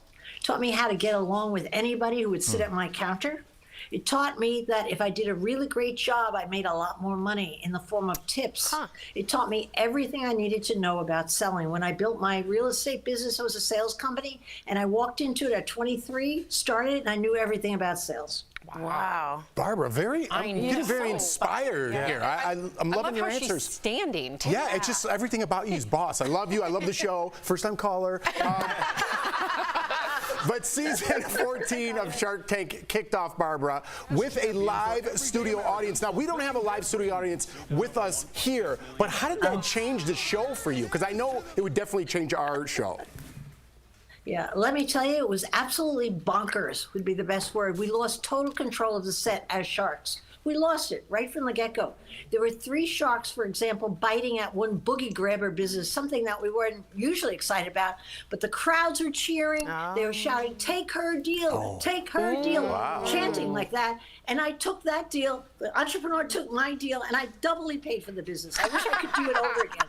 The excitement caught us all up. We forgot we were there as business people. We just wanted to be part of the gang. We went crazy. Yeah. You got pressured into buying something. I know. Okay, this is really fun. Okay, so we had Mark Cuban on the show just a couple of days ago, and he said that you were not as great as a dancer as you thought. So what's something you think he's not so good at? I hear he's not a good lover. And I'd rather be a lover than a dancer, wouldn't you? Wow, Barbara going in hard. He deserved that. That guy deserves that for saying that about me. Oh, yeah? Good for you. Yep, good for you. I love it. Oh, my Don't tell Mark. I mean, we won't show him this clip next time he's on at all. No. Oh, my God, I love it so much. Thank you so much, Barbara. We appreciate you. And then I just have to ask you really quickly, is that a strategy to give interviews standing up? Ooh. Yes, very much so. I do a better interview standing up. I have my energy up here in my head and my top, not in my bottom. Much better idea. And does having an Emmy behind you give you confidence as well? Yeah, get up. Everybody. Everybody. Okay. Oh, I'm the only one. I did it. To say goodbye? Feel better? I'm going to own it. I feel good. I feel really good. Thank you so I'll much stand up for because joining the us. cameraman mad at you. Thank you. I am going to stay here. Bye-bye. All right. We can catch Shark Tank Friday nights on ABC. That's right. And if you have a business question, call 888-BARBARA, and she might answer your question on her Business Unusual podcast. We'll be right back. That was great, Barbara. Thank you. Great. Fabulous. Suffer from pain? In March, President Biden signed an executive order allowing the Federal Reserve to explore the possibility of creating a centralized bank digital currency in the United States. Some people on social media have claimed that that executive order would make paper money worthless. Verify reader Jerry emailed the team to ask if President Biden's executive order would replace paper money with digital currency. So let's verify. Our sources are Executive Order 14067, the Federal Reserve, the Atlantic Council, a nonpartisan U.S. think tank, and Aaron Klein, Senior Fellow in Economic Studies at the Brookings Institute. President Biden's executive order does not have anything to do with paper money. It asks the Federal Reserve to figure out how to create a central bank digital currency. The digital money that you're used to, the ones with credit card purchases or transactions on apps like Venmo or Zelle, well, those are managed by commercial banks, not the federal government. Cryptocurrencies like Bitcoin are also considered digital currencies, but they aren't issued or backed by a central bank. That wouldn't change under this executive order. Economics expert Aaron Klein confirmed to Verify that there is nothing in the executive order that ends or eliminates cash either. In a press release, the Fed said that a central bank digital currency could provide faster payment options between countries and safe digital payment options for households and businesses. The government has not yet decided whether to create a central bank digital currency. It's just asked the Fed to look into what it would take to create one. So we can verify that no, Biden's executive order does not replace paper money with digital currency. Around 100 countries, apart from the US, are already exploring national digital currencies. According to the Atlantic Council, Jamaica and Nigeria have already started offering centralized digital currencies. Both of those countries still have paper money. With your Verify, I'm Ariane Till.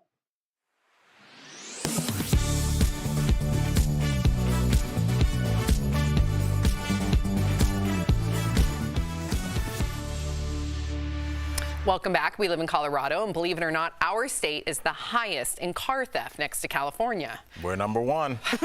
They got my car. They got Al's car. Yeah. But no matter where you live, we've got tips to help prevent it. That's today's Auto Alert, sponsored by Ox Car Care. First, increase security around your car. This includes motion sensors, floodlights, and security cameras. Also, make thieves aware of this with signs. Next, increase security inside your car by installing a dash cam.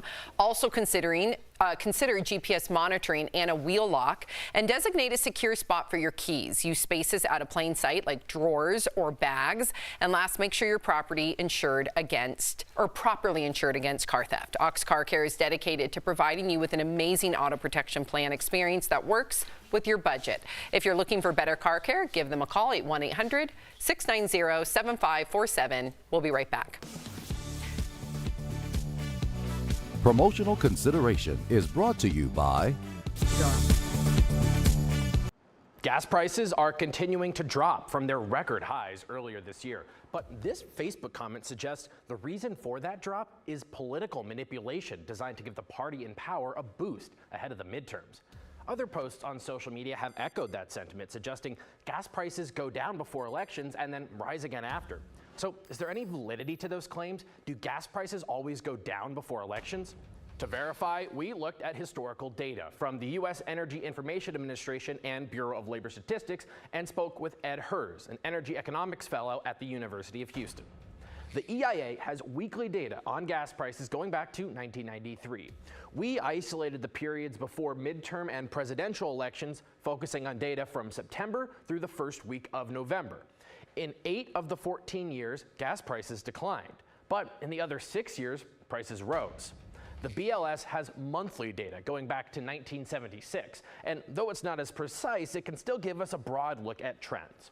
Of the 23 election cycles in that span, gas prices decreased in 15 and increased in 8. Energy economist Ed Hers says gas prices can sometimes dip in the fall as refiners move away from the more expensive formulations that are used in the summer. But it has little to do with politics. We go to a less expensive formulation for winter gasoline. Second, there's less demand in the wintertime. Give or take driving to school, you're not driving to vacation.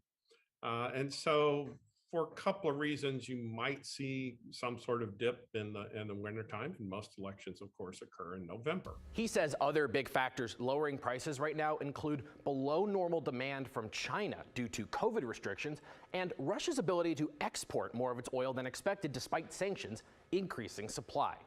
The president also has the ability to increase supply somewhat by releasing oil from the strategic reserve. Biden has done that, but gas prices are affected by so many other factors that doesn't guarantee lower prices, let alone a drop timed for election day. The president is at the mercy of the market. So we can verify, no, gas prices do not always go down before elections. And if they do, it's the result of a wide variety of market factors. With your Verify, I'm Casey Decker. Could who you are determine the best time to exercise? Let's connect the dots. Getting up and going any time of day is always a good idea, but a new study looked to see if your gender and the time of day made an impact on your workout.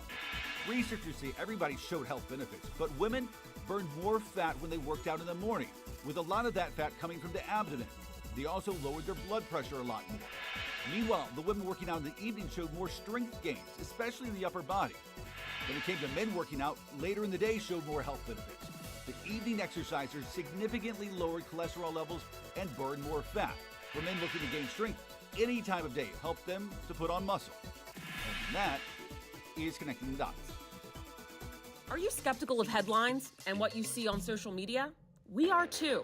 The Verify newsletter answers your questions, clarifies what's true and false, and even includes a daily fun fact. Go to verifythis.com/email to check it out.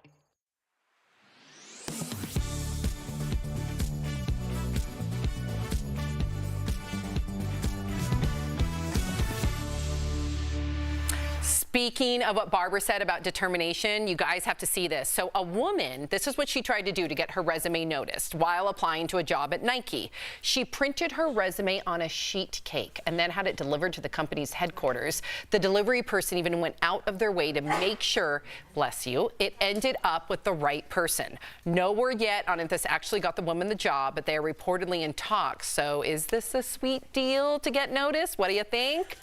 I like it a lot, but a lot of these things miss. You got to be willing to take that shot. Right. This one hit, but sometimes you're almost to the point where you're aggravating or annoying, or that boss is trying to get somewhere, and you're like, this is so clever, and you're like, it's really not, and I hate you. Remember the Arrested Development?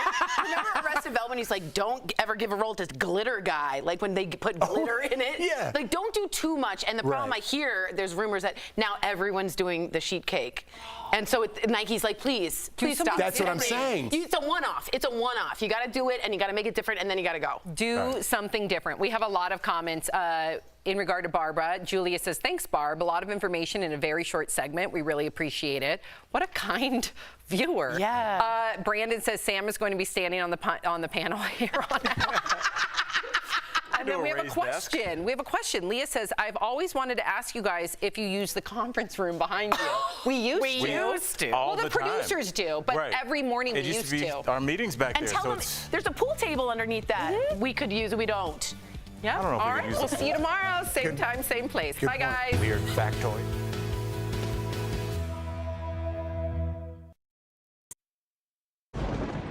Where hope finds help. Where courage meets conviction. Where makers make fans.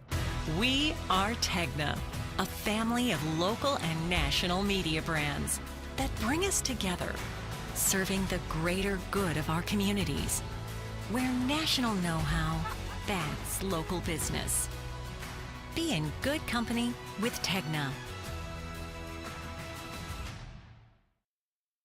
This is Daily Blast Live, right here at this desk, 5 days a week. No topics are off limits. I think it's an okay conversation to have. We have fiery debate. That's not true. Can I finish? You just got me all riled up. We tell heartfelt stories. We're so emotional over here. We talk to the stars. Turn up the notch on that. You on top of your game. Thank you. DBL is entertaining. I was like in shock. That's why we watch. It's time to be a part of the DBL family. DBL is all new every day.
About today on Daily Blast Live.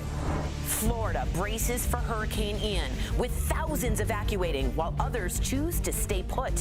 What do you think of the people who want to ride out the storm?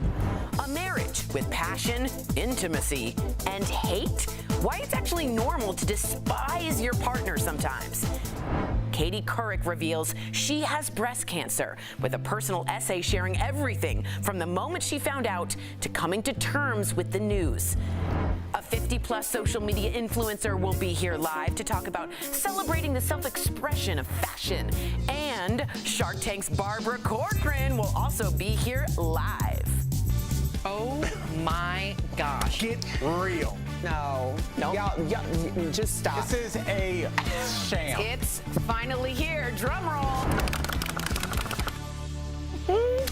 Welcome to DBL. We are thinking about our viewers in Florida, so let's talk about that and how people are getting ready for Hurricane Ian, which at the time of this taping has already started making landfall. And it is said to be one of the most powerful hurricanes to hit the U.S. in 30 years. Thousands have already left their homes, but some are sticking around, like these people boating and swimming in flooded streets in Key West, and these people taking a selfie on this flooded pier. Now, one couple was divided on whether to stay or leave. Take a look. We're here in Orlando as we evacuated. Of course, we had a disagreement on evacuating. My husband wanted to stay in a 24-floor high-rise to watch the storm come in, and I wanted to play it safe and evacuate. So, as you can see, I won. We're in Orlando, and we're safe. Okay, I think of you, Al, because you were in a Category 4 hurricane when you lived in Miami. Right, Hurricane Wilma. And you decided to stay. Well, I didn't know. I was ignorant. I mean, this is kind of pre-internet-y. It's like 2005, I believe. And, you know, it's looking at those clips, it's deja vu, because I remember the news running the clips of surfers, because obviously when hurricanes are coming, right before they come, it's great waves for surfers. Those are the waves. I'm not telling anything to you, Santa Cruz, over here, but it's a big deal to surf. And also, when we start talking about people staying, for the first time ever, there's a financial incentive. Because if you are a person that has an account that's a daredevil account, hey, watch me hang off of this or do a backflip on a rooftop or something like that, a hurricane is not only timely with hashtags, but also now you can make some money because your followers are like, oh, Jeff really is a daredevil. He's doing this insane thing. So it's not fair to the people that are going to have to come get you in the middle of the Atlantic, in the middle of a hurricane. But it's a very selfish decision. But unfortunately, we're in a day and age now where your social media isn't just for your friends anymore. It's financially incentivized.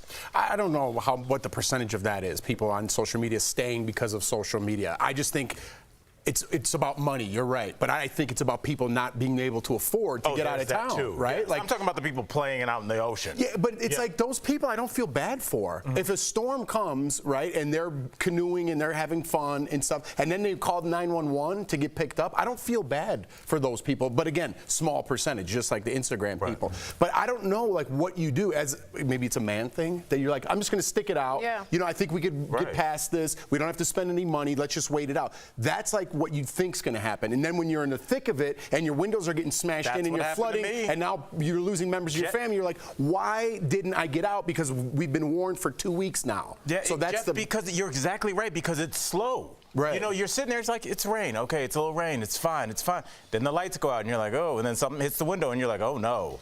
And you start hearing things break, and by then it's too late. And what that couple didn't understand in terms of, like, should we leave or should we go, is unlike a fire or a tornado where it's over, in this situation, it lasts for weeks. Yeah. There's no gas. There's no lights for weeks and months and months. So it's a really dangerous thing. And let me paint a picture before you jump in. Just currently, at the time of this taping, some of the counties are also facing tornado warnings. Okay, so you have that to worry about as well. Tampa International Airport remains closed through Thursday. You brought up emergency services. Unfortunately, officials say emergency services may not be able to respond during hurricanes for people who do not evacuate because of their own safety, or maybe they're trying to tend to other, situations that have been caused by that hurricane. Disney World Park closed today and tomorrow, and finally 26,000 people at the time of this taping without power around Tampa. And yeah, and I just wanted to give also a shout out to those who like physically wanted to go and couldn't because they don't have the money for the gas, they don't have the money for the car, the hotels that you have to do, or they have like animals. A lot of people with pets, there's nowhere to go. I remember in Katrina, they weren't taking you if you had your pet. And so people were like, I'm not gonna give up my pet. So there's also theirs that are stuck not for the other things, but also because they just like literally financially cannot do it. Or physical immobility. Right. If they're wheelchair bound or Right. bedridden, like so who's there check to on take your them? elderly, Right. your elderly neighbors. Right. Make sure, to your point though, really quickly, watching the footage of the people kayaking and stuff, that is such the wrong message. This is not fun and games. You are putting, if there are any emergency services available right now, you're putting their lives at risk just so you can do it for the gram, just so you can have fun, be cool. It is dangerous. We have a whole podcast about it, Dying for Likes. It's not only dangerous, you will put those emergency services people's lives at risk. And people now, they know the power of Mother Nature. They live in Key West. I understand, like, you think, like, oh, just water, I could swim through it. It's not anything if you live in the Midwest. If you live down there, you've been in the ocean, you understand the power of that. As a parent, I'd be like, what are you doing? Get out of there and let's get serious about this. Exactly. Okay. Speaking of the hurricane, President Biden has reached out to Florida Governor Ron DeSantis about giving help to the residents. The White House confirmed that the president and governor put politics aside and spoke last night. Here's what the governor said about that. When people's lives and their property are at risk like this, we all need to work together regardless of party lines. The Biden administration has approved our request for a pre-landfall declaration and did that very quickly. So we're thankful for that. And it's my sense that the administration, wants to help. I think they realize that this is a really significant storm. Tori, what are you thinking? Obviously, I'm glad he said that. But to me, Ron, even Joe Biden, all of it is political. The idea Ron DeSantis wants to run in 2024, he wants to be up with Joe Biden, so you see their faces together, so you get used to seeing them as a possible going at each other. Look, I think Ron DeSantis wants help when he needs help, and I think he sometimes uses things like the COVID recovery fund, the $12 million, to send those people to Martha's Vineyard. So it's interesting to find when certain people use the federal government help and say put politics aside, and when they do not. That's what I'll say there. Yeah. And we're all Americans. I don't know if we need to separate the two. If someone needs help, depending on if it's a blue state or a red state, you help them as the president. I think that's the bottom line. Right. I mean, it's just shocking that we're talking about a Democrat and Republican and they're working together. And it's like, this should be the norm. Yeah. We should be like, yes, of course. But now we're like, well, thank God they accepted it's like headline news. Because it's always, like you said, it's always political. So it's like, there was no doubt that there was a meeting like, should we take this aid? Because how will this affect our chances? Not our citizens living this weekend, but just like, how will this affect? And it's just like, it is possible for our citizens to elect people that want to work so that we can move together. Unless you like the theater. If you like the theater, then you're in it right now. Yep. I'm not digging it too much. All right. Well, coming up on DBL, Katie Couric reveals she's battling breast cancer. Her important message to others about not postponing mammograms. Plus, over 50 influencer Carla Rockmore will be here live sharing how to celebrate your style as you age. And is it really normal to hate your partner sometimes? We're talking all about that next. Closed captioning provided by Hey, just stop by. We're taking over. We're made of this. We're taking over. You know what time it is. We're taking over. You know, really annoying. My grandpa said never say hate about anyone. Never say hate. Yeah, because a lot of people say you don't hate that. Yeah, right. That's true. That's true. It's a powerful word. I hate a lot of people. Is the volume better? I don't know. Do you think you can't say hate? The volume you don't better. hate Well, my grandpa lived. Oh, you be on? Okay. So my grandpa always said Tori, never say, or Pixie. He called me Pixie. Never say, me too. Never say hate. Always say dislike. And I think it's because he lived through the Holocaust that hate became a violent word, and it also meant something different than like, man, do I hate that? No, you don't. I've seen what hate can do. You know what I mean? So I always felt bad, but I like hate candy corn. Is that bad? Candy corn is disgusting. It's so gross. You know they haven't made any new candy. It is so They just made a batch in like 1905. and they just keep Disgusting. digging into It's just striped How do you feel about plastic. candy corn? Not a fan, but it's classic. It is. Right? What, It's just part like of, oh my God, it's pumpkins. part of I'll eat the Halloween. little wax pumpkin things because I know it is, but I don't know why. I Was feel it like just it's like giant glucose eating and the. What's that? What is it? Just like glue coat? I it's gotta be just love like- candy oh, corn. Yeah, I knew there was one. So do I. Yes, Bobby Bennett. I love candy corn. I don't know why. I've always dug it as a kid. Really? We need to I take like. a poll. I like to nibble it per color. Yeah. Okay. Yep. Who It's did? so gross. Yes. Yes. You go layer by layer. You know what gummy I really do like? The root beer. The one that's shaped like. I do like the texture of that gummy. That's a good texture. No, but not all gummies are. Do you like them hard or soft? What do you like though? Here. We don't discriminate. Don't discriminate, don't hate.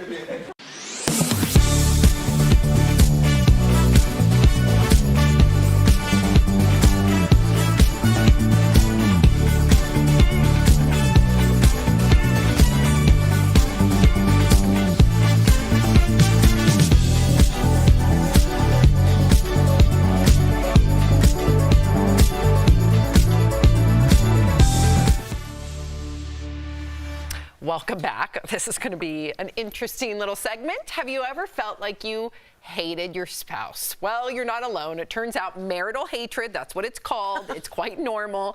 And at some point in time, many people in long-term relationships have felt trapped to the point where they feel like they do not like the other person, that they hate their guts. So relationship experts say to think of relationships as an ecosystem you share with someone else and work on learning how to talk to one another when issues come up.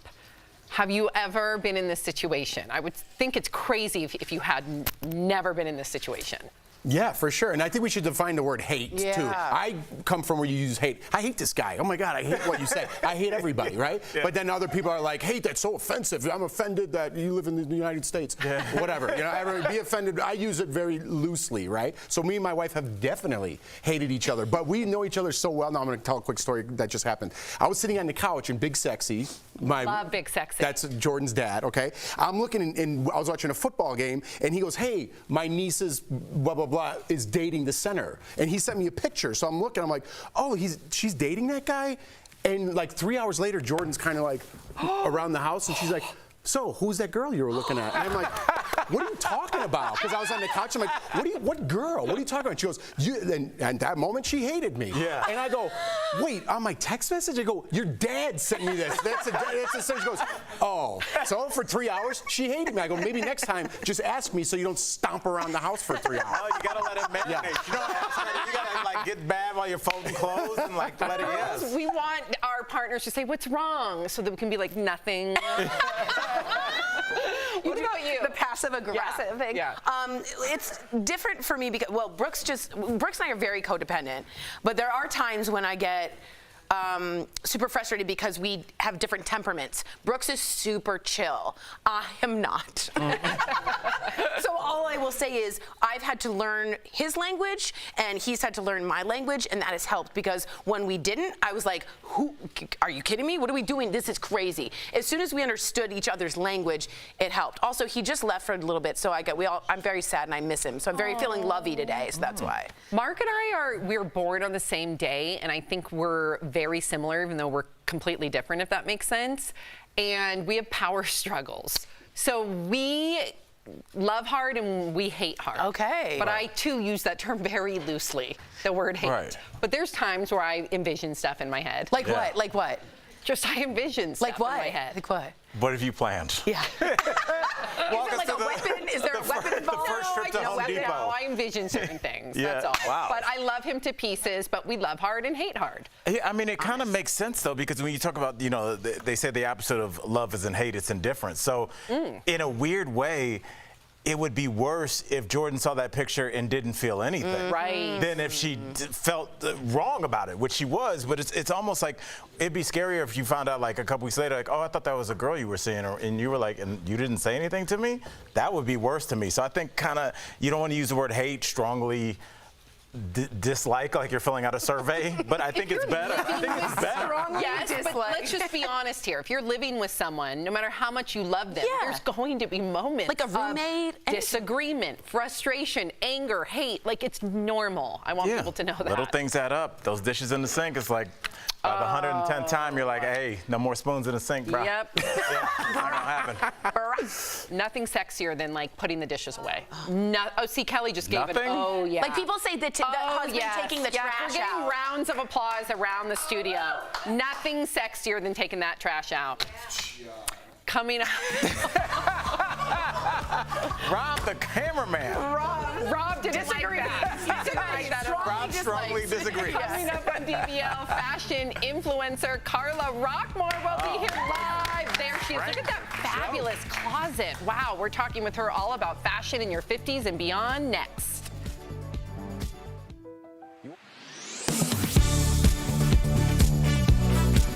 In March, President Biden signed an executive order allowing the Federal Reserve to explore the possibility of creating a centralized bank digital currency in the United States. Some people on social media have claimed that that executive order would make paper money worthless. Verify reader Jerry emailed the team to ask if President Biden's executive order would replace paper money with digital currency. So let's verify. Our sources are Executive Order 14067, the Federal Reserve, the Atlantic Council, a nonpartisan U.S. think tank, and Aaron Klein, Senior Fellow in Economic Studies at the Brookings Institute. President Biden's executive order does not have anything to do with paper money. It asks the Federal Reserve to figure out how to create a central bank digital currency. The digital money that you're used to, the ones with credit card purchases or transactions on apps like Venmo or Zelle, well, those are managed by commercial banks, not the federal government. Cryptocurrencies like Bitcoin are also considered digital currencies, but they aren't issued or backed by a central bank. That wouldn't change under this executive order. Economics expert Aaron Klein confirmed to Verify that there is nothing in the executive order that ends or eliminates cash either. In a press release, the Fed said that a central bank digital currency could provide faster payment options between countries and safe digital payment options for households and businesses. The government has not yet decided whether to create a central bank digital currency. It's just asked the Fed to look into what it would take to create one. So we can verify that no, Biden's executive order does not replace paper money with digital currency.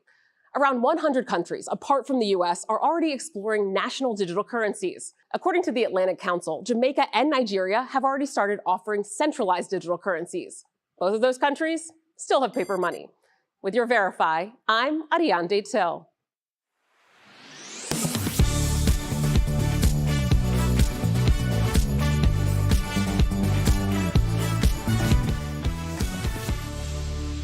Never wear print with print. Pish posh, I say. Your belt should always match your shoes. Pish posh, I say. Don't ever pair pink and red. Pish posh, I say. I think so. Yes, I always pair patterns, and Mr. Albert Jackson makes fun of me. I do. Her followers call her the real-life Carrie Bradshaw, and with more than 20 million likes on her styling videos, I'd say they're right. Please welcome the always fashionable Carla Rockmore to the show. Thank you for having me. Of course. So, Carla, let's get right to it. You have more than 1 million followers on social media. Why do you think, Carla, your videos resonate with so many women? Because Sam was going crazy right now just with that little clip. Yeah, it's true. I dig her style. Oh, well, thank you very much. I mean, it was all very serendipitous how it happened. But I believe that, you know, I'm able to reach this large demographic of different age groups of women because I'm just myself. And I try and reach them through my own joy and my own passion. And everybody has one, and we all need to cultivate that. Did you see that suit? Yeah. I love that answer, though. Just being yourself is enough, and that's why you have 1 million followers. Everyone's trying to be somebody else. You're just you. You do you, Carla. Mm-hmm. Hey, I just got to ask real quick before you jump in, Tori, is that your real closet back there? No, it's a green screen. Well, it could have been somebody else's. It's Why would fabulous. she go to somebody else's closet to do this show? I dream of a closet Excuse me, Mary, hate to bother you again, but can I use your closet? Smoothie. I have to thank the state of Texas for this because everything's bigger here. Yeah. And I used to run around the house from closet to closet in my panties, but now it's all housed in one area. I like it. Spicy, Carla. I like it. Real quick, are there fashion no-nos for women over 40, over 50, over 60? Are you like, let it be, pish posh, let it be? I think there's a balance. I think that I would absolutely not trade my years of experience and insight for my 20-year-old posterior. And therefore, I have to listen to my gut. And so my gut tells me that I have great shoulders. So emphasize that area and maybe temper the legs today. But you know, at the end of the day, I would really love to give permission to buy this for women to buy the same pair of pants over and over again if it makes them feel good. Yeah, right. And they look great in it. Yeah. I love that. Honest expression of yourself. And I love like you highlight sometimes your bosom. I like my bosom and my clavicle. I do the clav. I highlight the clav. I have good clav. Great clav. Maybe we should talk to our guest. Right, I know. I don't know what you do. This is a clavicle-based question. You know, honestly, my daughter and I, we talk music and fashion all day, every day. And so I'm going to take your advice and then pretend like I came up with it. When I ask her, like, I want to know, are there basic pieces that every woman should have, like a must-have with your wardrobe? You're like, you need this, this, and this. I think especially for women as we age, a well-cut blazer with a good shoulder pad and a little bit of a defined waist becomes a scaffolding for the rest of us. So, you know, when you're 20 years old and you've got a great body, you're able to wear stuff that have no hanger appeal. As we age, we need to work harder and harder at that. So buy clothes with a little bit of structure. I love it. Okay, so we only have a minute left, but this is very important. What about women who might be scared or intimidated by wearing something stylish? Where would they start? Color. Color is the key to livening up your skin tone. And as we age, we tend to become a little more dull in pallor in that area. So if you start with a colorful blouse that really speaks to you, or even a lipstick, it will liven your skin tone up and it'll push you into other areas because people will tell you, wow, that red looks really good on you today. Okay. Gosh, I just love the cadence of your voice, too. I could listen to you all day. DBL Nation, get inspired and follow Carla on TikTok or Instagram. Carla, thank you so much for chatting with us today. Please come back. Yes, Please come back. Great advice. We'll be right back. Love to. Good style game. Promotional consideration is brought to you by Gas prices are continuing to drop from their record highs earlier this year. But this Facebook comment suggests the reason for that drop is political manipulation designed to give the party in power a boost ahead of the midterms. Other posts on social media have echoed that sentiment, suggesting gas prices go down before elections and then rise again after. So is there any validity to those claims? Do gas prices always go down before elections? To verify, we looked at historical data from the U.S. Energy Information Administration and Bureau of Labor Statistics and spoke with Ed Hers, an energy economics fellow at the University of Houston. The EIA has weekly data on gas prices going back to 1993. We isolated the periods before midterm and presidential elections, focusing on data from September through the first week of November. In 8 of the 14 years, gas prices declined, but in the other 6 years, prices rose. The BLS has monthly data going back to 1976, and though it's not as precise, it can still give us a broad look at trends. Of the 23 election cycles in that span, gas prices decreased in 15 and increased in 8. Energy economist Ed Hers says gas prices can sometimes dip in the fall as refiners move away from the more expensive formulations that are used in the summer, but it has little to do with politics. We go to a less expensive formulation for winter gasoline. Second, there's less demand in the wintertime. You know, give or take driving to school, you're not driving to vacation. And so for a couple of reasons, you might see some sort of dip in the wintertime, and most elections, of course, occur in November. He says other big factors lowering prices right now include below normal demand from China due to COVID restrictions and Russia's ability to export more of its oil than expected despite sanctions increasing supply. The president also has the ability to increase supply somewhat by releasing oil from the strategic reserve. Biden has done that, but gas prices are affected by so many other factors that doesn't guarantee lower prices, let alone a drop timed for Election Day. The president is at the mercy of the market. So we can verify, no, gas prices do not always go down before elections. And if they do, it's the result of a wide variety of market factors. With your Verify, I'm Casey Decker. Could who you are determine the best time to exercise? Let's connect the dots. Getting up and going any time of day is always a good idea, but a new study looked to see if your gender and the time of day made an impact on your workout. Researchers say everybody showed health benefits, but women burned more fat when they worked out in the morning, with a lot of that fat coming from the abdomen. They also lowered their blood pressure a lot more. Meanwhile, the women working out in the evening showed more strength gains, especially in the upper body. When it came to men working out, later in the day showed more health benefits. The evening exercisers significantly lowered cholesterol levels and burned more fat. For men looking to gain strength, any time of day helped them to put on muscle. And that is Connecting the Dots. Are you skeptical of headlines and what you see on social media? We are too. The Verify newsletter answers your questions, clarifies what's true and false, and even includes a daily fun fact. Go to verifythis.com/email to check it out.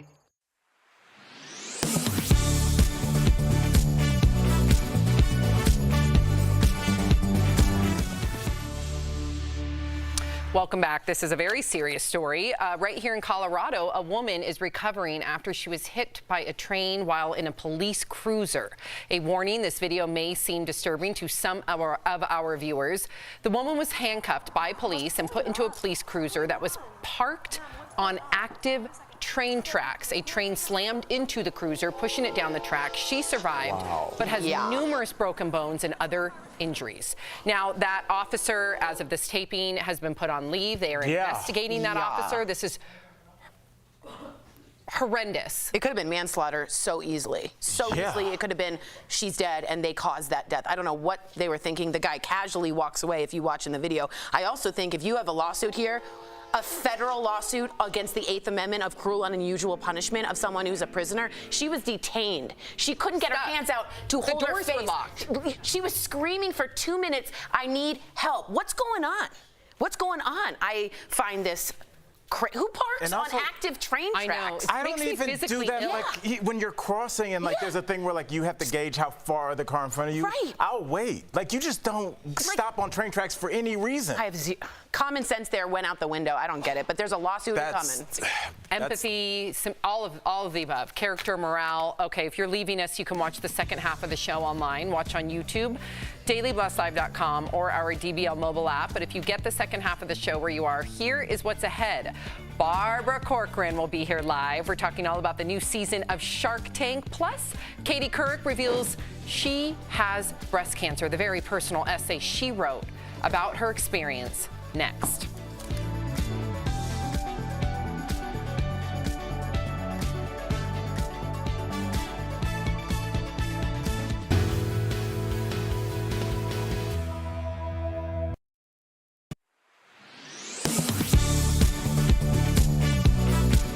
The post on Facebook gives a warning to dog owners saying the plug-in oil diffusers are unsafe for dogs and got one of her pups very sick. So are oil diffusers unsafe for your pets to smell? To get answers, we went to veterinarian specialist Fred Winninger at Charlotte Animal Referral Emergency and Animal Poison Control. Though these plug-ins and diffusers can smell lovely, Dr. Winninger says they can be dangerous for your pets if they ingest the oils. The primary concern for dogs and cats is not as much inhaling these oils, which can be mildly irritating, as opposed to getting them on their skin or ingesting them, especially in their most concentrated forms.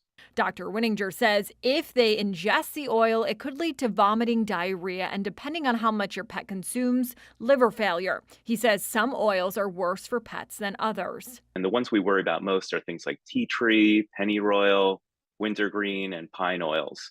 And they can cause varying degrees of problems. Animal poison control and Dr. Winninger both tell us there really is no harm if dogs or cats can smell the diffusers, so you don't have to throw it out, but make sure to keep it in a place they can't get to it. Animal Poison Control says if you notice your pet is coughing while the diffuser is running, you may want to get rid of it and light a candle instead. The candles are not going to be nearly as dangerous as the nebulizers or the aerosolizers because they create oil microdroplets, which can land on the skin. So we can verify in most cases oil diffusers are not dangerous for pets if they smell it. However, it can be dangerous if it gets on their skin or they ingest it. With your Verify, I'm Megan Bragg.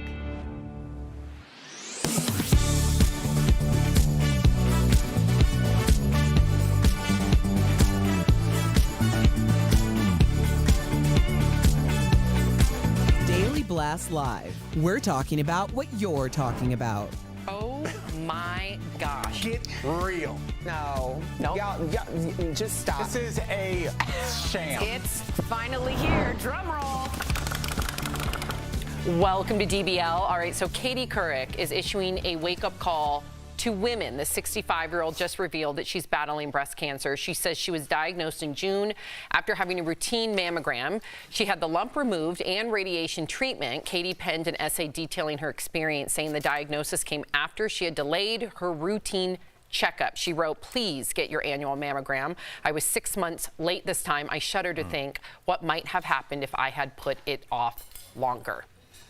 You said it the other day, Jeff, when you were talking about your routine checkups. Like if you don't stay on top of it with preventative care, and we're all guilty of this, right? Yes. That it could cost you your life. And then you have that residual, damage where your children lose their father. Or Well, I think there's that thinking too of like, if I just don't go to the doctor, I won't know, therefore I don't have it. There's so much of that, and it is a blessing. We just take that for granted, like, oh, I have insurance and I could go to the doctor, but I choose not to. There's people who don't have that option, right? There's a lot of them, and I always talk about percentages. There's a large percentage that don't have that option to go get their checkups when they need to. So Katie, with all the options she has, was still 6 months late, and luckily she did go after 6 months. So again, you got to swallow your pride. You got to go see your doctor. I'm glad you said with all she has. You're absolutely right. She's all the resources, and she's known as the woman who put colonoscopies on the map. Her husband died at 42, I believe, of colon cancer. She did the Today Show on air, had a colonoscopy. So here she is as this warrior for colonoscopy, and so easily forgets the other things you have to look out for. My mom's doctors always say, get ahead of the pain. Don't wait till the pain comes. So for pain medicine, get ahead of your checkups. Don't wait. Do it on your birthday. Do it as a gift to yourself. Get a pap smear for you. Are you 3-1? Now, I've always been one to push things off. My sister had breast cancer about a year ago, and she was like, Sam, you're high risk. You got to get in there. And so I now, got the BRCA test, got 2 mammograms since she's had breast cancer. So I'm very on top of it. But before, I kind of fell into that same, what you mentioned. I guess I thought, I'm 40 years old, I'm okay. But in reality, people in their 40s get breast cancer or other types of diseases. Are you on top of it? I'm on top of it just because I went through so many years with no health insurance. I ruptured my Achilles tendon with no health insurance. So, and I know, that's why I always say I can speak to like why people make certain decisions. When people go, why don't you just go to the doctor? It's because if they go to the doctor and nothing's wrong, they're going to be in the whole $6,500 that they don't have. That's why people don't do that. So that's why I'm on top of it. But, at the same time, you said something really interesting, Sam. You said, in reality, I know that I need to get this done, but your reality right now is you're healthy in your mind. And your reality is you're a healthy mom in your mind. And nobody wants that to change for any of us. So if you go to the doctor, they have a potential to interrupt that reality. Yeah. So there's a psychological component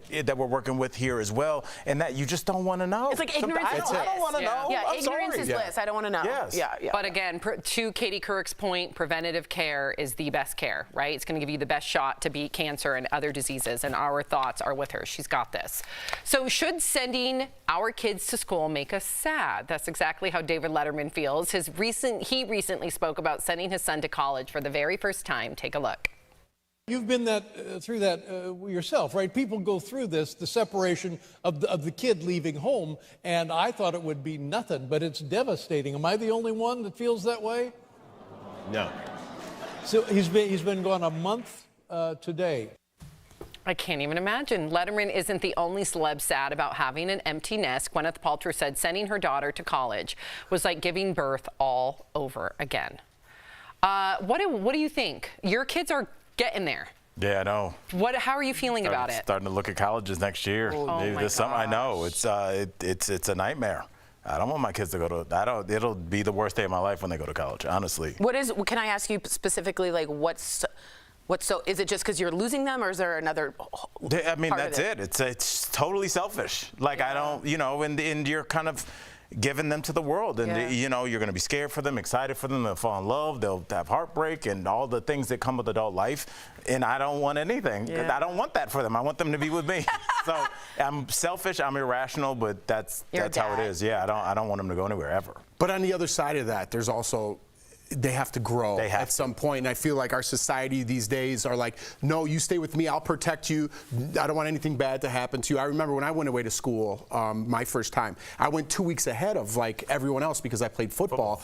And I couldn't even touch my knees. That's how much we practiced. We had triples, and I was in a bunk bed, and I didn't know anybody, and I was so sore. And I called my mom. I'm like, I don't think I could do this, And she's like, you got to stick it out. And my mom's wanting to be like, I love you, come home. But at this moment, she's like, you got to stick it out. And had I not, I would not have been the person I am today. I would have not have learned that lesson that 2 weeks later, I was great on that team, and it changed my life. And it's those moments in life you have to make a choice, and even though it hurts, letting go sometimes might be the best answer for your child to grow and have those experiences in life. This protecting everybody and giving everybody a ribbon and everybody's great and nobody's going to be mean to you is fake. That's not the real world. That's not it. You got to let go and let your kid grow as much as it hurts. I can't even imagine. It's awful. I'll just say I completely agree with you, because when I left my mom, it was the top 3 scariest moments of my life. I'm really codependent, and I went from D.C. to Michigan. I didn't know a single soul. I see her rearview mirror, her wave, and that was it. And had my mom said, come on home, I don't think the resourcefulness that I came through, or what I learned through therapy, or what you have to learn in the real world, the heartbreak, I wouldn't have learned any of it. And then I would have been sheltered and not on this table. No, you have to. What about you, Sam? Have you thought about it already? You got young ones. Well, I think about Sharon. Sharon, who works with us. My heart is with you, and she's the best. She's like mom goals, and of course, she wants her kids to spread their wings and fly. And but I can only imagine how empty her nest feels to that point. So, but I agree with you. The adversity. Why are you laughing at me? Did I say something wrong? I can imagine how empty your nest feels. I don't know. Yeah, that was a weird turn of phrase. Like, it worked. It's not. We're not reading a poem before our kids go to bed. It went with the bird thing. It's going to be hard for me to have Sophie and Miles, and I get it, the whole adversity thing. I was the same way with swimming. I was there 2 weeks early, and I remember not wanting to stick it out. But it's worth it, but I'm going to be sad. Don't go. But no, that's selfish.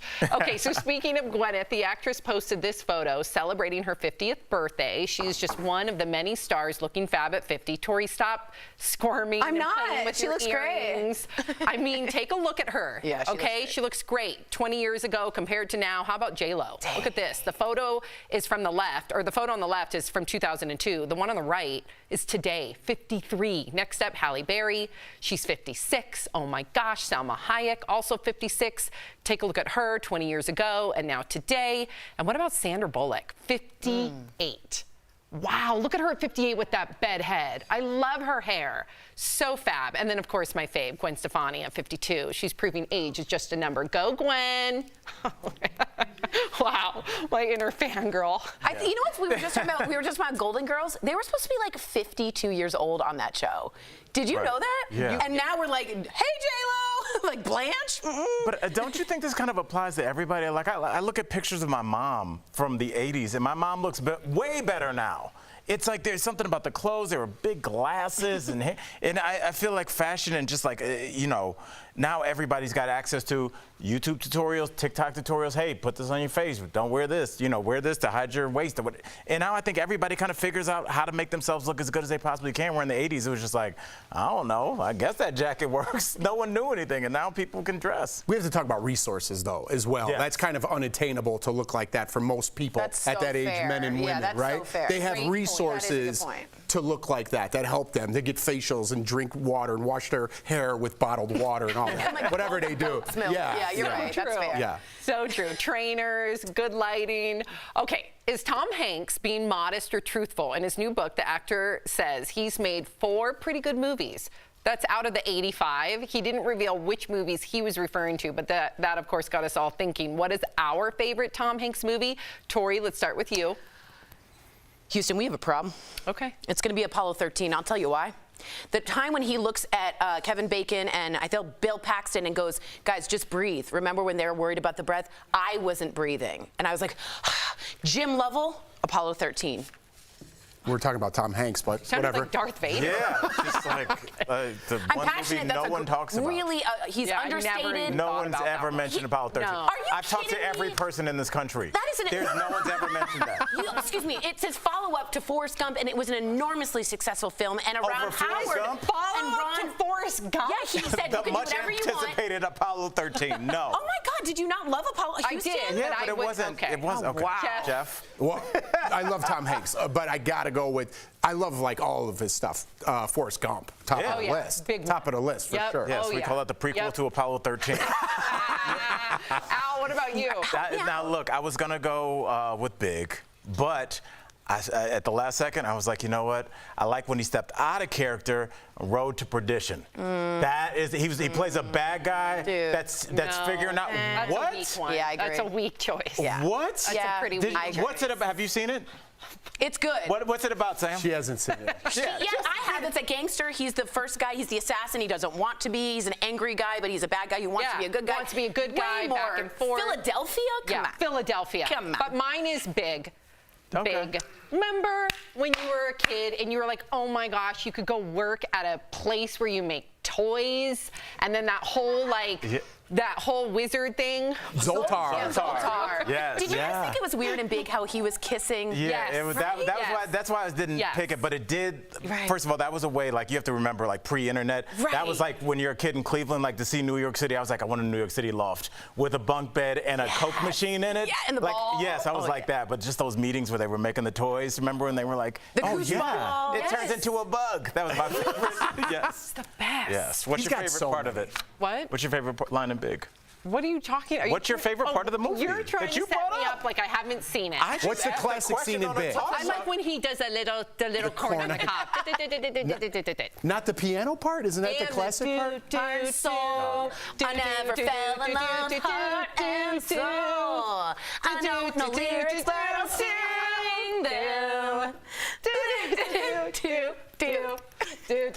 Exactly. All right, coming up on DBL. Thank you for not poking me. I saw you that it was coming. I was like, Corcoran will be here live. There she goodness. is. We cannot wait to talk with her. Coming up next. Closed captioning provided by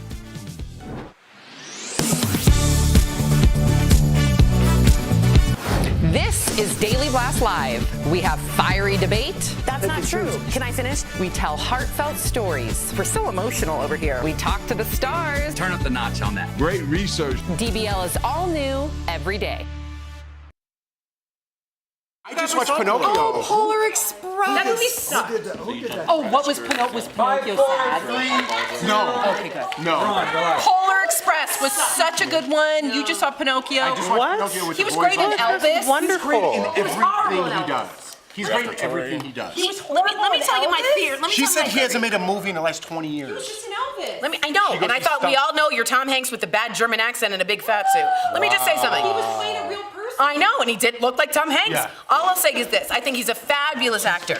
But 20 years ago, or maybe in the 90s, you had Forrest Gump, Philadelphia, Castaway. What was another one? Oh, Castaway would have been What's the other one? Tori, you really didn't like Saving Private Ryan. These are... Dude, how about the Da Vinci Codes? I love those. You didn't like him in those? I thought those were light. Catch Me If You Can. That's Catch a Me If You good one. Can That is was one of a my good one. favorites. I guess He's great in everything. But I mean, He's one of the best actors of all time. I'm just saying his 90s. Oh, he's the best actor. I agree. The 90s run He's though. the best actor that hasn't made a hit in the last 20 years. I think his agent picked bad movies. Like Larry Crown was really dumb. That was one weird. No, there's another one on the scooter. The one, the Terminal. That was awful. Yeah, but he was great in there. He was great in the That was a Terminal. terrible- Carried that whole movie. I'm just saying. Wilson, what's that one? That's Castaway. I said those are the ones that I care about that have the pop culture. What you? Road to Perdition. Yeah, that's a good movie. Did it really stay on the map of movies like it did Forrest Gump, Castaway? pretty good. Oh my God, A League of Their Own. My favorite. Oh, he was good. There's no crying in baseball. There's no crying say in that's his baseball. What else? I took Castaway. Yeah, I would say it's like an ensemble. It's a nice band. ensemble. The General. What's that? The General? I'm reading what people. That's not even. That's Anyway, I love him. I just don't love the picks. Does that make sense? General. Could never do a car insurance.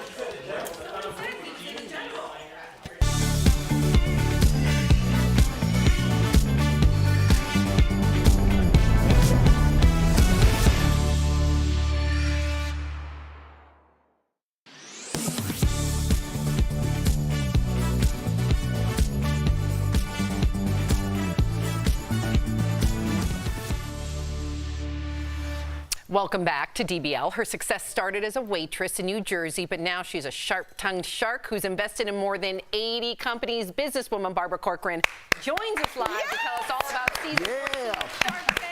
Thank you, guys and girls. Yes. Hi, Barbara. I wanted to ask you specifically, we've talked about this on the show between us, quiet quitting. We've all kind of heard it. It's a trend where employees just sort of do the bare minimum to get by. And I would love to know your take as a business owner and a shark. Is that something that concerns you? Do you understand it? What do you feel? I understand it fully. Yes, you know, people quiet quit when they're not motivated, when they're feeling overworked and they feel undervalued, and that's the boss's fault. I know a lot more bad bosses than I've met bad employees, let me tell you that. And any good boss knows that you can win people's hearts and their loyalty if you just show them appreciation, have their interests totally at heart, and watch their back. That's really all it takes. And when that happens, you don't have employees asleep at the desk. It just doesn't happen. Wow. Nope. Interesting. All right, well, I'm going to get in trouble with my producers because I have a personal question I want to ask you really quickly. You're not going to pitch me now, are you? I'm going to ask you a question. Hopefully a lot of people in the country, around the country have the same question. If you have a business and you put the kind of pieces around it and you want to launch, but you're not sure, like when, is there a moment where you know, like, I'm ready to go to market with this? Yeah. The moment was yesterday when you first thought about it. You know, the problem with a lot of people getting launching is they just spend so much time planning for what might go wrong, what they have to do. There's something very different and magical that happens when you just launch and get out there. You find out in the streets what's wrong with your business. You discover your real business plan. And you could actually make the adjustments immediately versus studying it. No, that's too much education, not enough action, and that's never a successful entrepreneur. That doesn't happen, though. Thank you, and Lila, let's get to you. You started working when you were 11, and you had 20 jobs before the age of 23. Why was being a waitress one of your favorite jobs? Well, because waitressing taught me more than any other job. And I waitressed for so many companies, and I, of course, had very many different positions, but that taught me the most. It taught me how to hustle. Taught me how to get along with anybody who would sit at my counter. It taught me that if I did a really great job, I made a lot more money in the form of tips. It taught me everything I needed to know about selling. When I built my real estate business, it was a sales company, and I walked into it at 23, started it, and I knew everything about sales.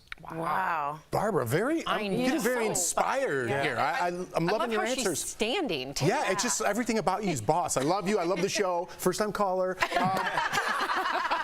But season 14 of Shark Tank kicked off, Barbara, with a live studio audience. Now, we don't have a live studio audience with us here, but how did that change the show for you? Because I know it would definitely change our show. Yeah, let me tell you, it was absolutely bonkers, would be the best word. We lost total control of the set as sharks. We lost it right from the get-go. There were 3 sharks, for example, biting at one boogie grabber business, something that we weren't usually excited about. But the crowds were cheering. They were shouting, "Take her deal, take her deal," chanting like that. And I took that deal. The entrepreneur took my deal, and I doubly paid for the business. I wish I could do it over again. The excitement caught us all up. We forgot we were there as business people. We just wanted to be part of the gang. We went crazy. Yeah. You got pressured into buying something. I know. Okay, this is really fun. Okay, so we had Mark Cuban on the show just a couple of days ago, and he said that you were not as great as a dancer as you thought. So what's something you think he's not so good at? I hear he's not a good lover. And I'd rather be a lover than a dancer, wouldn't you? Wow, Barbara going in hard. He deserved that. That guy deserves that for saying that about me. Oh, yeah? Good for you. Yep, good for you. I love it. Oh, my gosh. Don't tell Mark.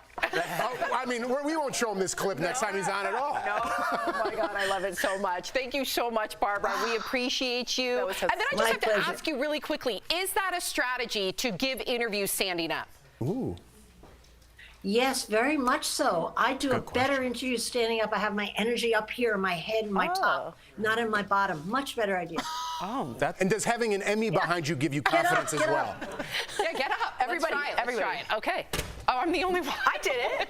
To say goodbye? Feel better? I'm going to own it. I feel good. I feel really good. Thank you so I'll stand much up for because joining the us. cameraman are mad at you. Thank you. I am going to stay here. Bye-bye. All right. We can catch Shark Tank Friday nights on ABC. That's right. And if you have a business question, call 888-BARBARA, and she might answer your question on her Business Unusual podcast. We'll be right back. That was great, Barbara. Thank you. Great. Fabulous. Suffer from pain? In March, President Biden signed an executive order allowing the Federal Reserve to explore the possibility of creating a centralized bank digital currency in the United States. Some people on social media have claimed that that executive order would make paper money worthless. Verify reader Jerry emailed the team to ask if President Biden's executive order would replace paper money with digital currency. So let's verify. Our sources are Executive Order 14067, the Federal Reserve, the Atlantic Council, a nonpartisan U.S. think tank, and Aaron Klein, Senior Fellow in Economic Studies at the Brookings Institute. President Biden's executive order does not have anything to do with paper money. It asks the Federal Reserve to figure out how to create a central bank digital currency. The digital money that you're used to, the ones with credit card purchases or transactions on apps like Venmo or Zelle, well, those are managed by commercial banks, not the federal government. Cryptocurrencies like Bitcoin are also considered digital currencies, but they aren't issued or backed by a central bank. That wouldn't change under this executive order.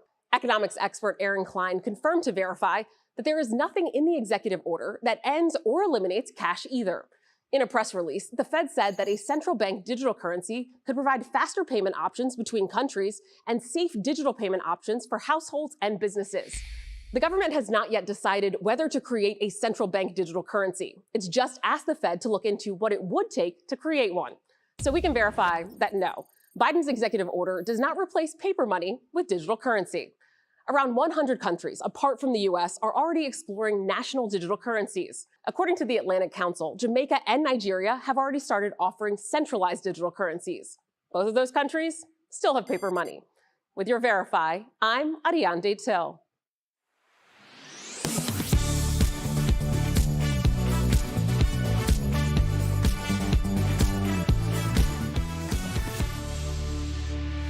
Welcome back. We live in Colorado, and believe it or not, our state is the highest in car theft next to California. We're number one.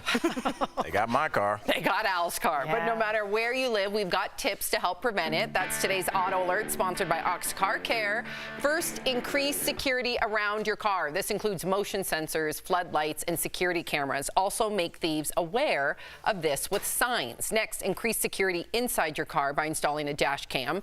Also consider GPS monitoring and a wheel lock, and designate a secure spot for your keys. Use spaces out of plain sight like drawers or bags. And last, make sure you're properly insured against car theft. Ox Car Care is dedicated to providing you with an amazing auto protection plan experience that works with your budget. If you're looking for better car care, give them a call at 1-800-690-7547. We'll be right back. Promotional consideration is brought to you by Gas prices are continuing to drop from their record highs earlier this year. But this Facebook comment suggests the reason for that drop is political manipulation designed to give the party in power a boost ahead of the midterms. Other posts on social media have echoed that sentiment, suggesting gas prices go down before elections and then rise again after. So is there any validity to those claims? Do gas prices always go down before elections? To verify, we looked at historical data from the U.S. Energy Information Administration and Bureau of Labor Statistics and spoke with Ed Hers, an energy economics fellow at the University of Houston. The EIA has weekly data on gas prices going back to 1993. We isolated the periods before midterm and presidential elections, focusing on data from September through the first week of November. In 8 of the 14 years, gas prices declined, but in the other 6 years, prices rose. The BLS has monthly data going back to 1976, and though it's not as precise, it can still give us a broad look at trends. Of the 23 election cycles in that span, gas prices decreased in 15 and increased in 8. Energy economist Ed Hers says gas prices can sometimes dip in the fall as refiners move away from the more expensive formulations that are used in the summer. But it has little to do with politics. We go to a less expensive formulation for winter gasoline. Second, there's less demand in the wintertime. Give or take driving to school, you're not driving to vacation. And so for a couple of reasons, you might see some sort of dip in the wintertime, and most elections, of course, occur in November. He says other big factors lowering prices right now include below normal demand from China due to COVID restrictions and Russia's ability to export more of its oil than expected despite sanctions, increasing supply. The president also has the ability to increase supply somewhat by releasing oil from the strategic reserve. Biden has done that, but gas prices are affected by so many other factors that doesn't guarantee lower prices, let alone a drop timed for Election Day. The president is at the mercy of the market. So we can verify, no, gas prices do not always go down before elections. And if they do, it's the result of a wide variety of market factors. With your Verify, I'm Casey Decker. Could who you are determine the best time to exercise? Let's connect the dots.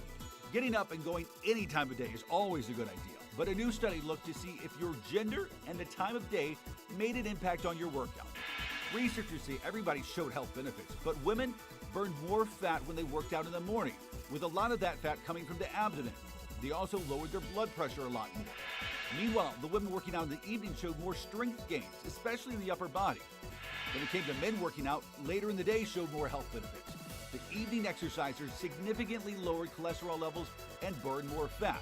For men looking to gain strength, any time of day helped them to put on muscle. And that is Connecting the Dots. Are you skeptical of headlines and what you see on social media? We are too. The Verify newsletter answers your questions, clarifies what's true and false, and even includes a daily fun fact. Go to verifythis.com/email to check it out.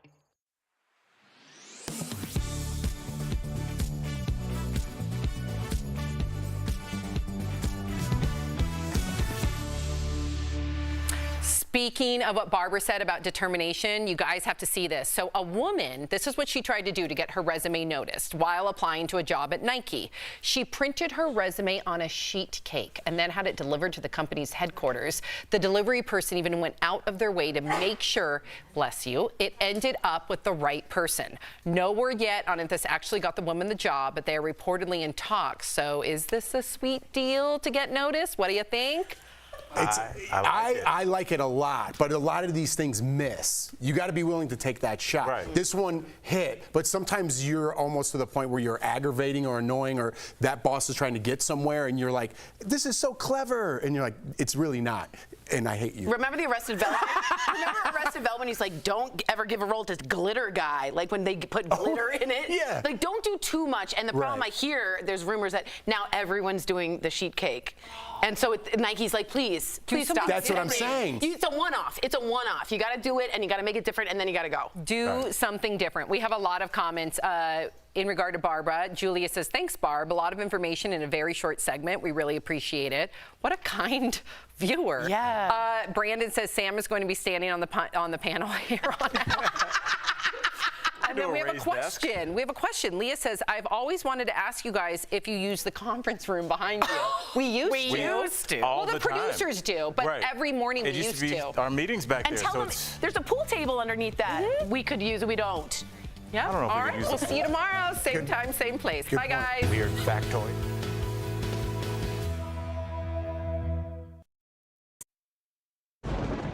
Where hope finds help. Where courage meets conviction. Where makers make fans.